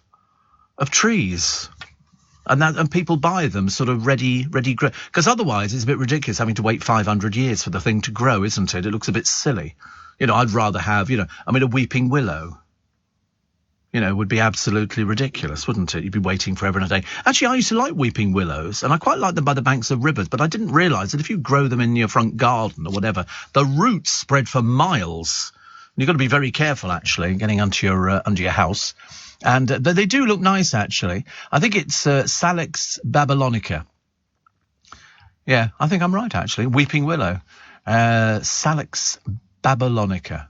And they do look very nice, but when they get really big, they get really big. Really, really big. Steve, Ian says, I'm on my last holiday down Walton on the Naze, and yesterday went to Frinton and tried your Greg's bacon roll. It was amazing. 3 slices of bacon and ketchup. Yeah, not very expensive either. Not very expensive. Quite sort of, cheap yet cheerful, I think. Angela says, your discussion about breakfast yesterday got me thinking. Have you discovered the Beefeater Fountain in Twickenham? They offer an unlimited full English breakfast from 6:30. Quite delicious. I don't know where it is. Is it up at Cross Deep? Is it one of those Cross Deep? I don't know where the Beefeater Fountain is. Is that the one we looked at yesterday? Didn't we look at a picture of the... Oh, we didn't. Oh, okay. On the way to David Lloyd. She said it's in Twickenham. Where's David Lloyd in Twickenham? Oh, the gym. Oh, right. Oh, show me a picture of it. Show me a picture of it. I need to see the picture. Otherwise I can't get my bearings right. I don't know where it is. I don't know which end of the David Lloyd thing. I know where the David Lloyd thing is, and I'm just trying to find out exactly where this one is. Are you sure it's a Beefeater? You're totally convinced he's right. So, oh, right. Oh, I know exactly where that is. Oh, that's a Beefeater, is it? And they do a breakfast from 6:30? Oh, right. Well, that's literally not far from me at all. They put a hotel up next door. Oh, blimey, it's a Premier Inn. How exciting. Look at that. 2 birds with 1 stone. How much is breakfast at the Beefeater, then? What do they get there? Unlimited £9.50. £9.50. So, oh, that's the... Oh, right. It's the Premier Inn one, is it? Oh, right. £9.50. All you can eat from our cooked breakfast, all you can eat from our continental breakfast, and unlimited drinks. Very good value, isn't it, really? Oh, well, there you go. Owned by the same company. What, Beefeater and Premier Inn? Unbelievable. Look at that, honestly. And it's only Tuesday. I might, yes, by the time I get home, it will have finished. So it's 6:30 to what? They mainly finish about 10 o'clock, these breakfasts, which is, I always find a little bit disappointing, because I might have to do it on sort of Saturday or something like that. As if it's not going to finish at 9, is it, or something daft? And are they really from 6:30? Because that's the staff have to get up at the crack of dawn to get to these places. Ridiculous. 6:30 to 10:30. Oh well. 7 to 11 at the weekends gives you a bit more time. I might have to do a weekend actually, 7 o'clock, because also there's a nice big car park there. I can put my car in there. Be quite nice. Or walk. You mad? I should be eating a fully cooked English breakfast, thank you very much indeed. I wonder how much it would be if Tom Kerridge made it. Because he charges for steak and chips £87. He says it's very similar to cars. You've got a Bentley and you've got a Ford Focus. There's nothing wrong with the Ford Focus. It's an amazing car, gets you from A to B. It is true. But he does lamb main course for £69. At his Harrods venue, fish and chips, £35. But, so it seems to vary. He's got a new show called Sunday Lunch. I like Jamie Oliver's. Have you seen that one where he's doing the one-pan cooking? I've been a big fan of one-pan cooking for ages. In other words, you get like a frying pan with sort of deep sides on it, and you literally put it all in there, and you can put a lid on and steam it or whatever else, and it's just one pan. And then I do that. I've been doing that for donkey's years. It's the easiest way the idea of having 3 or 4 pans on the thing, I can't be bothered. It's just that I vary the time I put things in. So if I'm having peas, and I don't eat peas, very boring. But I might do, what did I do the other day? Broccoli and bean sprouts and things like that. Then I sort of put them in at different times, working out how long I think it will take to cook them. And I had some chicken tikka masala with it, which I shouldn't have had. It's very bad for me because it's the sauce. I'd be all right if it was just tikka masala, but not with the sauce at all. And I had that with asparagus, but it was Peruvian asparagus. You know how boring that is. But it's the only one that's in the country at the moment. You can't get any. If anybody says to you, "Where'd you get your asparagus from?" It's Peru. Seriously, they must have tons of the stuff over there because that's in Costco. Peruvian. Paul Cooper, Peruvian. It's there all over the place. But it doesn't taste as good as the Brit stuff. The Brit stuff is really, really nice. Very nice. What do we got here? We got pictures of the OK magazine, the Royal Collectors series, where they've got a picture of the Cambridge's children. Are they allowed to put them on the front cover of a magazine? I thought they were sort of you do get celebrities now who sort of try and protect their children from, you know, the press and having pictures, so they generally end up being pixelated. Seems a bit ridiculous. Yeah, we know what they look like anyway. Steve, as long as the deal has not ended, KFC do 9 pieces for $5.99 on a Tuesday. I got it last week, 6 great pieces and 3 were okay. They don't let you pick and choose your pieces. Yeah, that is the problem. Well, of course you can't pick them because our ones, the girls who are serving at the front of the KFC, they don't pick out the chicken. They type it in the computer, and it appears just behind the oven, and the bloke opens the thing and takes the chicken out and puts it in and pushes the box through. So you get 9 original recipe pieces. I love the way that they're so full up, you can't even get the lid on the bucket. That's a bit of a swizz, isn't it, really? But, no, I mean, they all do deals.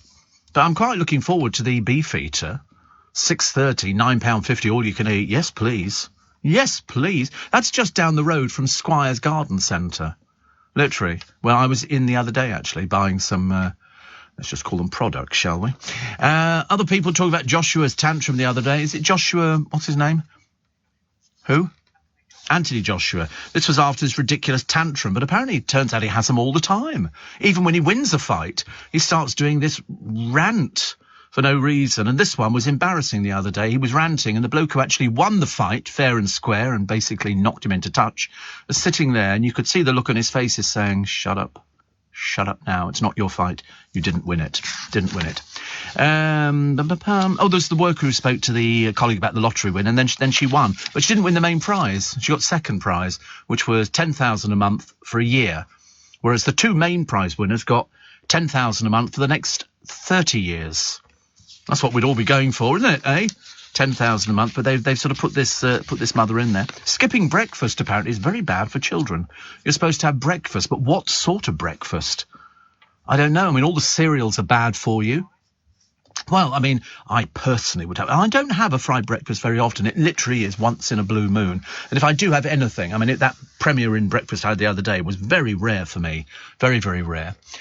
Steve, not only do I love custard skin, I also eat just the cream and custard off a trifle when Dad makes his Christmas trifle. Oh, says Ange. I'm also a fan of tinned egg custard baby food, creme brulee, panna cotta. You can see there's a pattern forming. Yes. Well, stomach must be in a state, mustn't it? But actually, I can just eat the cream and the custard. But what I try to do is, because I know it's really bad for me, is I'll buy one of those big trifles in M&S, one of the big trifles, and I scrape off most of the custard and the cream and throw it away and just eat the jelly bits with the fruit in. I know. I could just buy jelly, but jelly's too much for me for some reason. I don't know why. Jelly sort of, it's because a friend of mine was laughing the other day about his numbers for diabetes and my numbers for diabetes, and he's doing really well. He's getting after breakfast 6s, me 12. You know, everybody's different. Everybody's different, which is interesting. So, traffic alert for the 15 million bank holiday motorists, because for some reason we're going to be going off and doing things. I don't know why. Why do we not do stuff on a bank holiday week? Any weekend. But there's going to be 15 million of us on the road. So it's this coming Monday. Okay. It's the bank holiday weekend. So you get families hit the road for the last getaway of summer.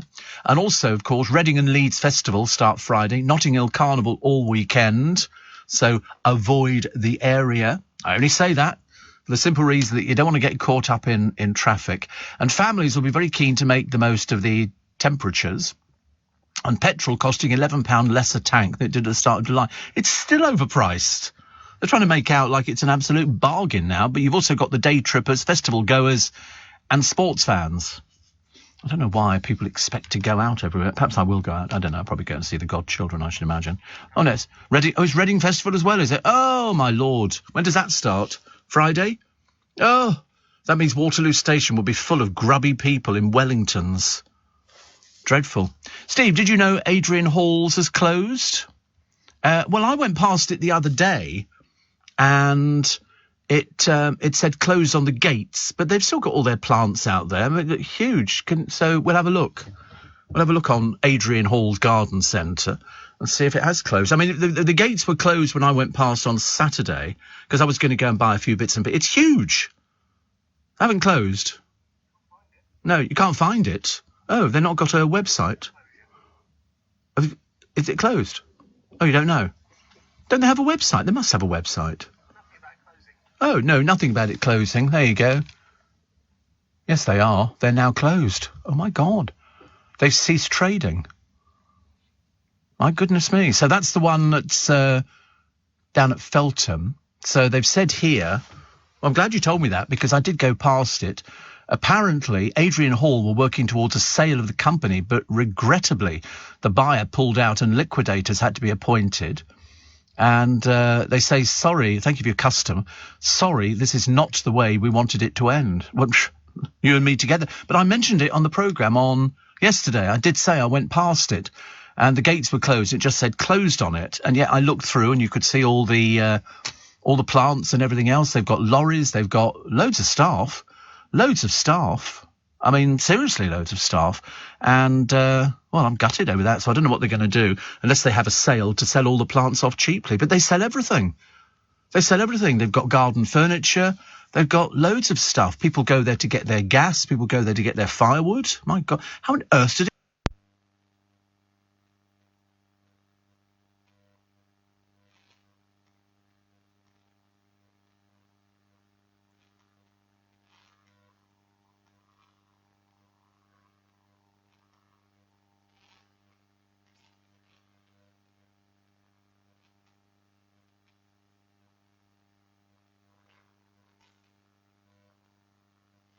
It's interesting, isn't it? When we were looking at, this doesn't affect you because it's probably not in your area, but Adrian Hall's garden centres, I've been going there for years. I mean, literally years. It's a big site. I mean, we've had a look at it from a drone's point of view.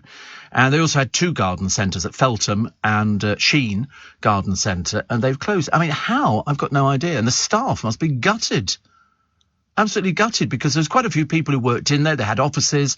They would do garden planning. They did, things that go in your garden, like sheds and everything else. And looking at the size of the site, you can put a lot of houses up on that. I mean, seriously, a lot of houses. But they said they had a buyer, but then it fell through. Now, I'm assuming that was a buyer to keep the business going. They've only just done the car park up, actually, only a short while ago. And then we were talking about B&Q in Richmond. So I was able to bring you up to date with my intense knowledge of the area and tell you that one's closing as well. Opposite Sainsbury's, just by the side of it, it's a little bus station there. They've had a few incidents over the years, and that's going to close down. That's going to be a block of flats. But right, because also it's right by the station. There's a station there which you can use, so you could walk to the station quite easily for trains backwards and forwards.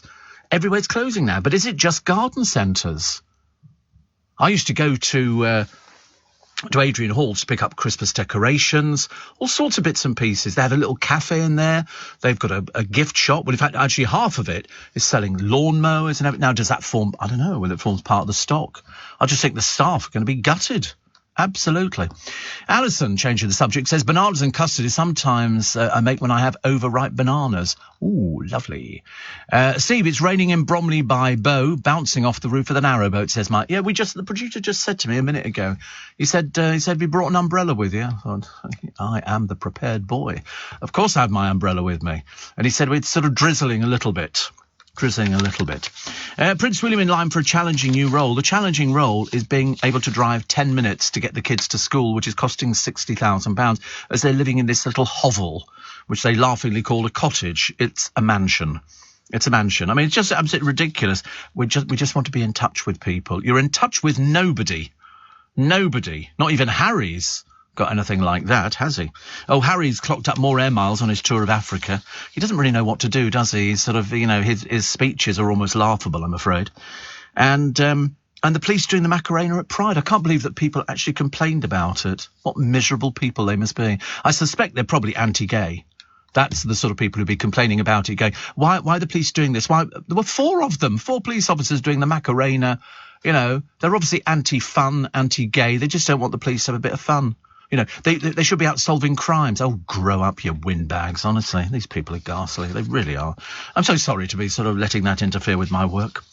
18 months in prison for Marco Pierre White, useless. This is the junior version, covered in tattoos, heroin, racial abuse, everything. Deserved to go to prison for about 10 years, but we can't be that lucky, can we? So Linda Robson. That's in all the papers, actually. And ITV have got a new raft of comedies. Really? Since when? The trouble is, when they say we've got a new raft of comedies, we all go, oh, that'll be good. What are they? Oh, they don't really tell you because they know that they're not very funny. What was that programme that they axed the other day? Was it Dara O'Brien's? Was it Mock the Week? Why would you want to get rid of that? I watched it the other day. I think it's brilliant. Is that? Oh, I'm not a fan. Right, funny mood this morning, the producer, I tell you. I have to put up. Seriously, did you read a cafe where... I couldn't believe it either, but it seemed like a fairly good idea. They want women who are going through the menopause to wear a little sticker to say they're going through the menopause so that the staff can make compensations for them. I thought that was quite a good idea. Obviously not. No, well, there you go. Well, can't win everything, can we? Perhaps we should all wear stickers when we go into cafes. Yes, but, well, yeah. I think most people seem to think it was a fairly good idea, as you could tell people opposed to just losing your temper at the table and throwing things. I don't know how it works. Other stories in the papers today. Strictly Come Dancing champion Rose Ayling-Ellis has quit EastEnders, I think, after 2 years of playing Frankie Lewis, because she's obviously her agent said, quit, there's some work. So she could be in the new Doctor Who. She could be in that. Isn't it funny how people they sort of do something and then somebody goes, go and do that. So they tootle off to do it. And they sort of do things. It's like little Dan Walker, you know, the auto cue reader for Channel 5, but nobody can actually see it because nobody watches Channel 5, which is a bit of a shame, really. They just have a lot of talking head programmes, and he's just a bit bland. He's a bit beige. He's doing this programme, and it's sort of about hidden treasures, and you think, see, he thinks he's got a personality. I know he hasn't, because I've watched him before. What he's doing is he's trying to be Tony Robinson. He's trying to be somebody other than Dan Walker. He's trying to be somebody who can go, oh, look, I can do this, but it's on Channel 5. It's like Vanessa Feltz. She's taking over and doing it, but she's taking over from Jeremy Kyle, who they're moving to another super-duper slot, obviously not prime time, and she doesn't realise there's no audience. There's no audience for these things. Everything gets diluted, and that's the big problem. That is the big problem. The Royals and the new school at £53,000 a year, which sounds quite nice. I don't know why. Don't they have any other schools around there? They have to do this one.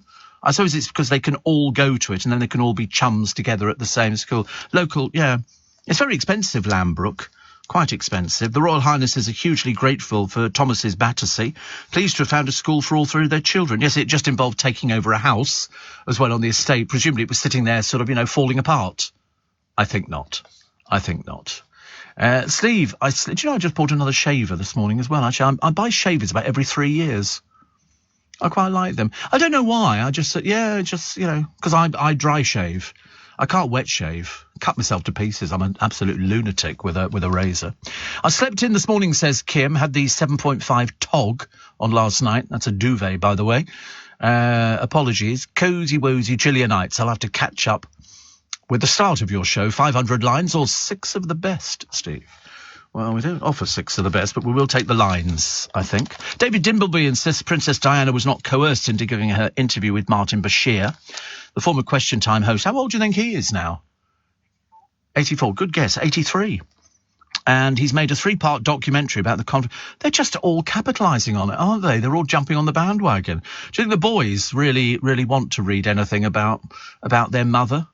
Anniversary next week, of course. Dimbleby told the Radio Times, I don't believe she was coerced into giving. She clearly wants to say her part. What she was saying was, well, exactly, because she felt sort of put upon. Don't blame her, actually.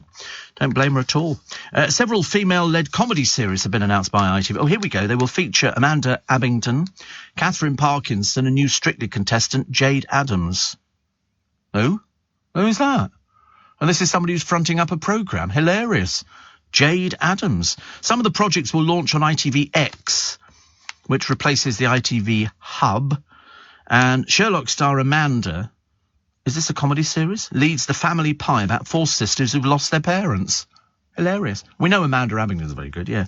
But IT crowd actress Catherine will star in Significant Others, and Jade is co-writing Ruby Speaking, which is inspired by her time working in a call centre. Sounds hilarious, doesn't it? I feel like I'll be sewing my sides up for weeks on end. Seriously. Call centre. Hello? Can I help you? They always put these people up in call centres on the television adverts, I've noticed. Have you noticed them now? They put, you know, speak to one of our friendly operators. Hello? What do you want? I'd like to buy a piece of jewellery. Yeah, well, which piece of jewellery do you want? Have you got a number on there? I get it all the time when I phone up my cab company. The first thing they say to you is, hello, so-and-so speaking. Can I have your booking reference? And I have to say to them every time, I don't have a booking reference. I have an account number. I need a booking reference. No, you don't. You can do it on the account number. No, I need a booking reference. Thank you. What's the pickup address? So we go through this, and then they change it. And then it turns out the following morning they haven't actually changed it at all. They basically lied. I've had more troubles with this over the past few weeks. In fact, it was touch and go whether it was going to arrive this morning. But yesterday it was dreadful. Absolutely dreadful. In the end, you know, they say, oh, I'm so sorry, we do value your business. I said, well, quite clearly not. Quite clearly not, you know. Costs thousands. It's not raining in Lanzarote, Steve. No umbrellas needed. 6:30 and warm. Lanzarote. What a ghastly place. What on earth are you doing there? What are you doing there? We had a horrible time. It rained. It was miserable. The food was ghastly. I mean, honestly, it's a bit much. You go on holiday, and what do they offer? Pizza. Want pizza? No, not really. Got any foreign food that we might enjoy? apart from pizza. I watched somebody making a pizza the other day. It was one of Gordon Ramsay's bullying programmes. And they had frozen pizza. And he said, frozen pizza? And they went, yeah. He said, I'm trying to make a living. He said, I can't make... And I thought, we know how much pizzas cost to make because we did it on the programme.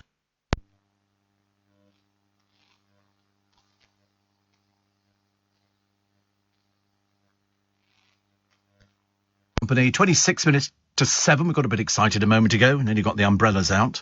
Might have been raining a little bit in Leicester Square. It might be raining where you are, actually. Agnes says B&Q and Homebase were closed down in Wandsworth, and huge blocks of flats are being built. Flats that are so expensive, I'm not sure who can afford to buy.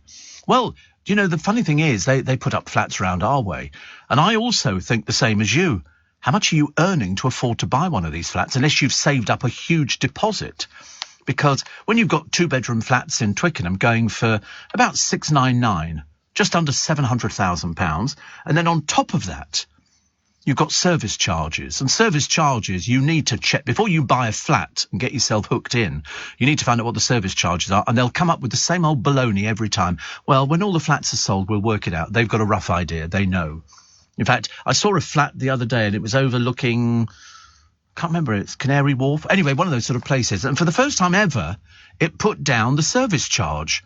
And the flat was 659,000, whatever it happened to be for a 1-bedroom flat. Service charge, 6,800, which is reviewable yearly. So don't think that's it for the rest of your life. Every year, like we have service charges where we are, but we sort of set the rate, and we think we set them fairly reasonably. Well, in fact, we do compared to other places. Because I told you I found this place the other day. It was a penthouse, admittedly, on the Euston Road, 25 million, but the service charge was £40,000 a year. So you've got to find, and that's renewable every year. And then I found another one that was above the Wolsey. Very famous place in town, and this was a beautiful flat. It was lovely. It was quite a few million, and the service charge on that one was £116,000 a year. I suppose if you have to ask the price. I mean, and they can put the service charge up as much as they like every year. What you need to do, but you'll never manage it, we have, is you need to set up a separate company so that you can look after your own block of flats. So you set the rates, and there's no outside person that sets the rates for you. And provided you're all in agreement, you can do that. So we have a separate company that we set up, and we have managing agents that we instruct to pay our bills and do bits and pieces. It's the best way of doing it. So you can keep control of it. Otherwise, you find people get ripped off left, right and centre. Companies who are supposed to come in. Always look, if you're buying a flat, and it doesn't matter where it is, look at what's actually on the site. If it's got gardens, you've got to pay for the gardening. If it's got lighting in all the corridors, which it has, you're paying for that. If it's got a lift, you're paying for that. You've got contracts out on all the sprinklers and everything else which are built into all the properties. If it's got a car park, there's got to be maintenance, there's cleaning, there's insurance. And you don't have any say over the insurance. The insurance is done by the freeholder, and he decides which insurance company you go with. So if he says, well, it's £6 million worth of insurance because we need it if it's going to burn down or whatever, and that's going to cost you £3,000 a year or whatever, literally you're at the mercy of them. It's the only thing you can't control. It's terribly expensive. I think our little block costs about £35,000 a year to run. So you've got to, oh, thank you. And so you have to watch the prices, but always check. Always check, because it can be quite a nasty shock for people. I can remember seeing a lovely... What did I see, actually? It was a garden in one block of flats down at Teddington. I thought, well, that's nice. Once they'd sold them all, they ripped all the plants out. They were only put in there in their pots, turned it into a car park. Looks completely different. Completely different. Steve, hello from Menorca. Halfway through our holiday, went on a lovely sunset cruise last night on Amigos boat. I've took you out running with me this morning, whilst Alana stayed in bed with you. Honestly, why do people keep taking me on a holiday? Nobody ever asks me. They just say, oh, by the way, we're going to Corfu this week.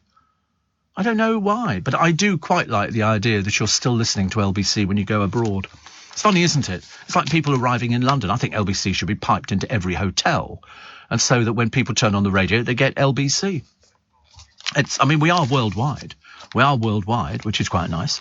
What was the other story that I did quite link, actually? Oh, I liked. This was a holidaymaker who got a shock when she returned from Mexico Believe it or not, she opened her case, a scorpion leapt out and vanished. A scorpion. Amy White called in experts, but the bark scorpion, which apparently can kill humans, had vanished. Vanished where? Vanished where? Apparently she was told it could hide for months, was likely to come out at night, and advised to wear shoes indoors and shake off clothes before wearing them. 3 weeks... I mean, seriously, I'd have to move. I'd be out the door so fast. 3 weeks later, the stowaway appeared in the bathroom of her flat, and she was able to catch it under a plastic container and piled books on top before an expert took it away. Amy says, I was terrified. Apparently, scorpions can live happily in the average UK home for some time. Happily? What do you mean happily? Happily for whom? Where was that railway station in London? It's on the tube line, isn't it, where they've got scorpions on the platform? Somebody obviously brought one over or two over or something. Anyway, there were all these scorpions running about on the platforms. It's been quite famous. It's not Ongar, is it, or somewhere like that? I just remember reading about it, thinking, oh, that's quite nice, as long as you're not there. I didn't fancy it. Some people are a bit scared of scorpions. I am, especially. In Mexico, I believe they actually eat them. I believe you can get, in Fortnum & Masons, they do deep-fried scorpion. And you can find them in lollies and stuff like that. I bought some lollies some years ago which had scorpions actually in the lolly. And people eat them. I mean, I didn't quite fancy it at all. The scorpions... there you go, Ongar Station. Do you know, I get better and better. I can't believe I even remember these things. But, yeah, they were found there. And they've escaped and have colonised the station yard. They think it was an ideal place to breed. I can't imagine why. Why? And they think they arrived whilst in wooden crates full of fruit and vegetables, which may have arrived at various dockyards. And they crawl out of brickwork and everything else. So it's, yeah, all right. Goodness sake, I'm so sorry, honestly. I'm very popular. It's the accountant. We've got your money. Chris Lowry knows it's Ongar Station. Beat you to it. Beat you to it. Chris is in Spain. They've lived there for some time, actually, now. And it seems to suit them because even during lockdown, when I thought we were never going to emerge from the gloom and life was never going to be the same again, we seem to be getting back to normal, except we're not really because we're dreading these blooming bills. I don't know what it's like over where you are, Chris. I don't know whether or not your bills are going to go through the roof like ours are. Somebody said, oh, I'm sure it won't be as bad as all that. I said, I wouldn't guarantee it. Wouldn't guarantee it. Penny says, I'm listening to you from a balcony overlooking Calador Marina in Mallorca. Sun, Sea and Steve Allen. There's a combination for you. Sun, Sea and Steve Allen. That looks quite nice. Calador. Oh, that's very pretty, isn't it? Do you know, sometimes I look at these pictures where you all seem to go on your holidays and you seem to pick some fantastic destinations, you know, which are really lovely. And then I think, would I go? And I most of the time think, no, I wouldn't. I can't be bothered to do the travelling. I really can't. Especially as British Airways are cancelling these flights left, right and centre. 10,000 flights. That's going to affect a lot of people who are looking forward to a bit of winter break, a bit of winter sun, getting away for it. You know, it's only short-haul flights, isn't it? Where does that go to? Around Britain? Well, that's ridiculous. Who wants to go around Britain? It's domestic. Short-haul is, you'd be going a bit further than round Britain, I think. Well, I hope so, anyway. I don't know where we'd be going to. There must be somewhere you could go to. France. That's quite nice. People like France and Luxembourg. And you'll go to the south of France this week. How very nice. Where are you going in the south of France? La Rochelle. Ooh, La Rochelle. La Rochelle's quite nice, actually, isn't it, really? But BA, and it's going to be a nightmare for people. It really is, actually. They're going to continue the passenger cap, and mainly because of staff shortages. You'd think there's all these jobs there. So who are all these people going, oh, I can't find a job? There's loads of jobs. What are you talking about? Seriously, loads and loads of jobs. You can work in restaurants all over the place. Vince on the M25 says, when I was based in Dover, I used to see scorpions along the coastal path while out running in the morning. They were everywhere. Frightened the life out of me. Chris Lowry tells me that food prices have gone up quite a bit in Spain. Electricity has always been expensive, but we now have solar panels. That's a good idea, isn't it? Because you probably get more sun than most. He says inflation here is at 9%. It's a bit lower than the UK. So I feel as though we've sort of... I think there's something so clever about telephones now. It never ceases to amaze me that you can dial something. He's in Spain. He's in the middle of Spain, and he can reply to me instantly. It's instant. I type it up, and all these words go through the air. I don't know how it works. I've got no idea. Then they reassemble themselves on his telephone, and he can reply to me in less than... it's amazing, isn't it, radio? Isn't it clever? I'm speaking to you from Leicester Square. Hello, everybody. And all of a sudden, people can hear it. Millions of people can listen. It's phenomenal. So they've got solar panels, because I suppose if you've got that much sunshine, you might as well take full advantage of it. But food prices gone up quite well. Our food price, as I told you, my bacon roll in the morning from M&S at Twickenham and my croissant with ham and cheese, it's gone up 50p. It's an outrage. It's an outrage. I will have to make a decision today as to whether I go for one or the other, because I certainly can't go for both. Not up 50p. Every day of the week? You must be joking. Having some sort of giraffe, aren't you? That's £10 a month. Can't afford things like that. It's far too much money. I like the idea. It's only... I'll have to tell you this in a moment. It's about an RAF veteran. And I'll tell you all about her in a moment, because she's 99. And she got something the other day that she was a bit thrilled about. So I'll tell you about her in a moment. It's 6:45. Let's get the news headlines with Simon Cox. $4.56 million. 456 real contestants. But there can only be one winner. Eliminated. The biggest Netflix show ever. Squid Games, let's get real. Becomes Netflix's biggest reality competition series. They will absolutely double-cross you. Outshine the competition. This is insane. Steal the show. Squid Game, The Challenge. The real game begins November 22nd. Only on Netflix.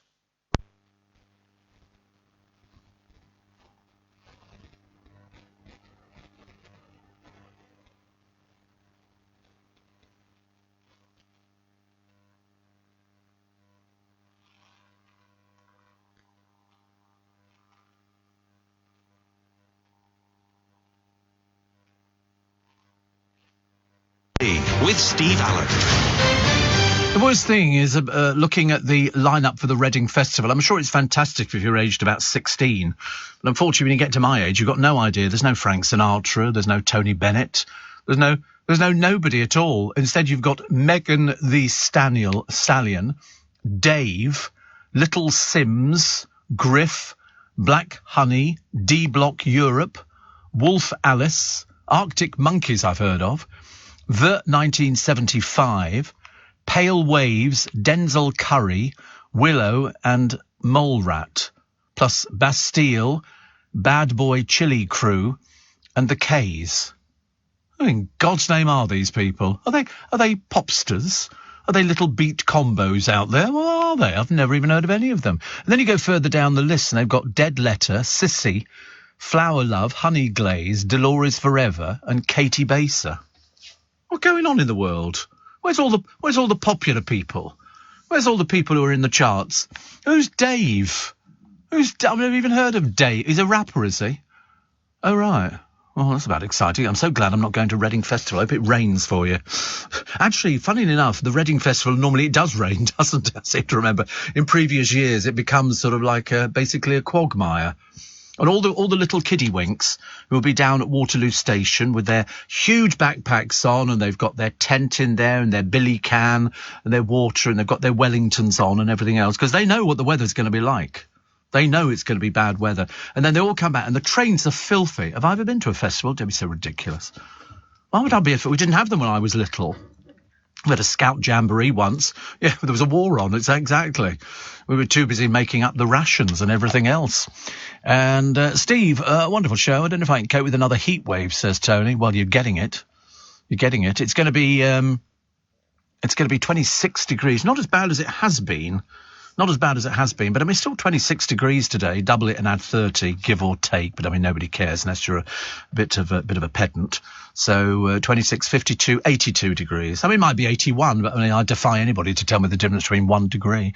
Brad says, my boyfriend and I are off to Mallorca on the 21st of September. So you think. No chance. I'm just checking you're okay to come with us. There's nothing better than listening to you on the balcony on the morning with a nice cup of coffee, admiring the sunrise and people watching. All right, so you won't be drinking alcohol then, Brad. Brad. Brad and Janet.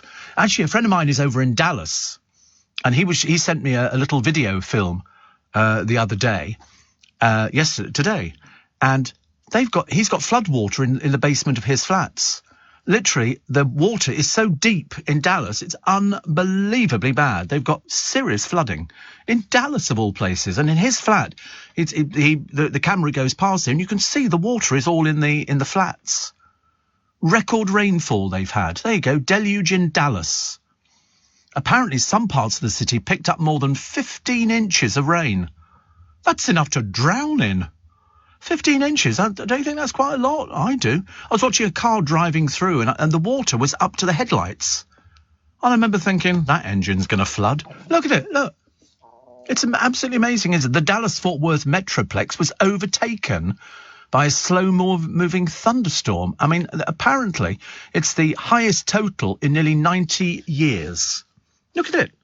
You ever seen so much water in your entire life? On the radio, this works really well, doesn't it? You're all going, I'm sorry, Steve, we can't. I promise you, I didn't think that there could be this much water anywhere. And in Dallas, of all places. Anyway, here is a story I promised you of an RAF veteran. Her name's Peggy Terry.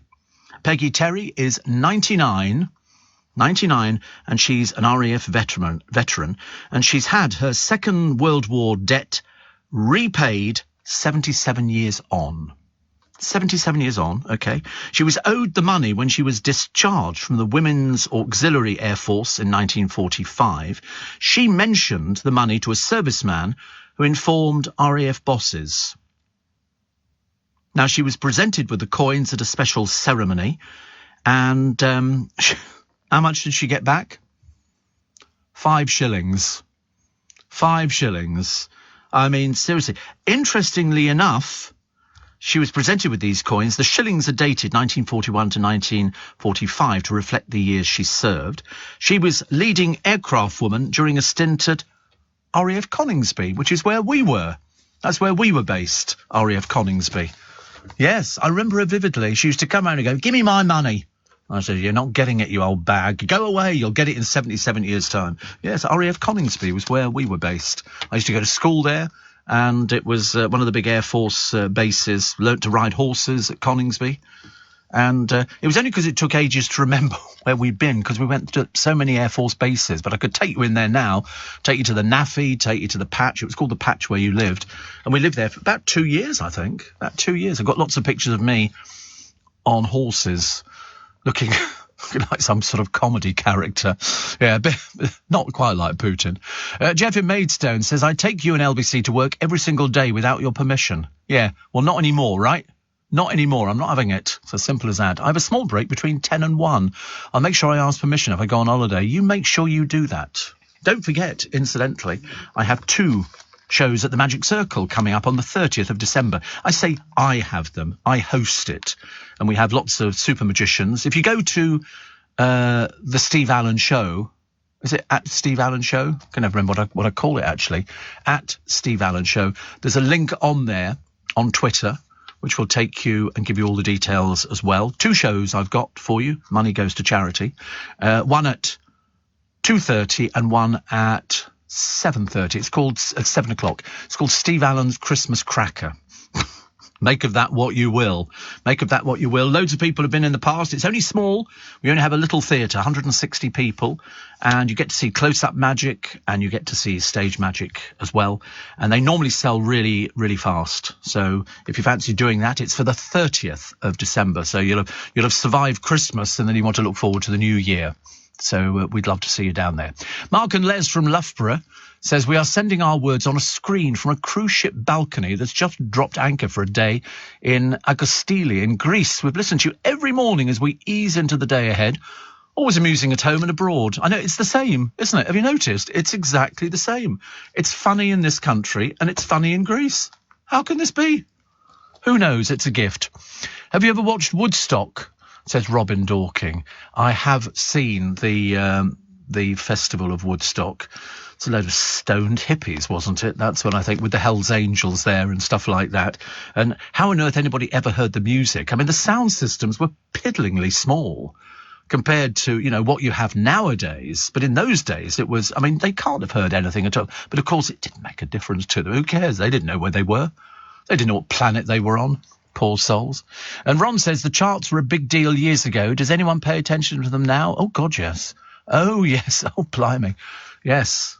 Definitely, big business. Thomas says Griff is one of the up-and-coming artists my company looks after. Of course, typical, isn't it?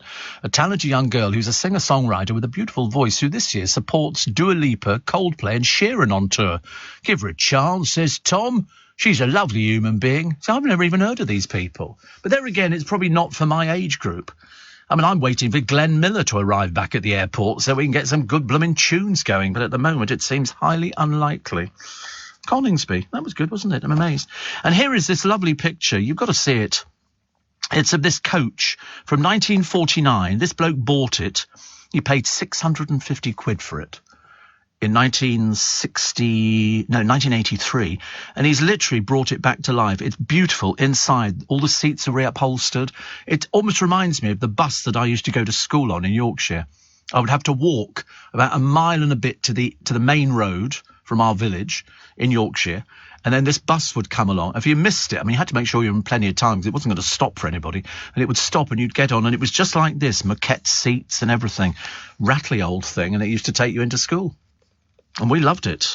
I'm sure times were better then. Don't you think so? I think so. Yeah, life was certainly simpler. Oh, look, Coldplay, Music of the Spheres. I never got into Coldplay, but they are playing 31st of May and 1st of June in Manchester and Cardiff on the 6th of June. How much do seats cost to go to these concerts? Because they've never got any prices. Never got any. Is it quite a lot? Never got any prices on any of these things, which is always a bit of a shame. I suppose if you have to ask, you can't really afford to go anyway. Mortgage rates, the highest since 2013, and it's going to go higher. I promise you, it's going to get higher. And, I've got to go. I just realised, honestly, just when I was going to get round to the bronze medal from the first modern Olympic Games in 1896, coming up for auction. Maybe tomorrow we'll do that one. 25,000 quid they're looking for. 25,000, which is good news, isn't it?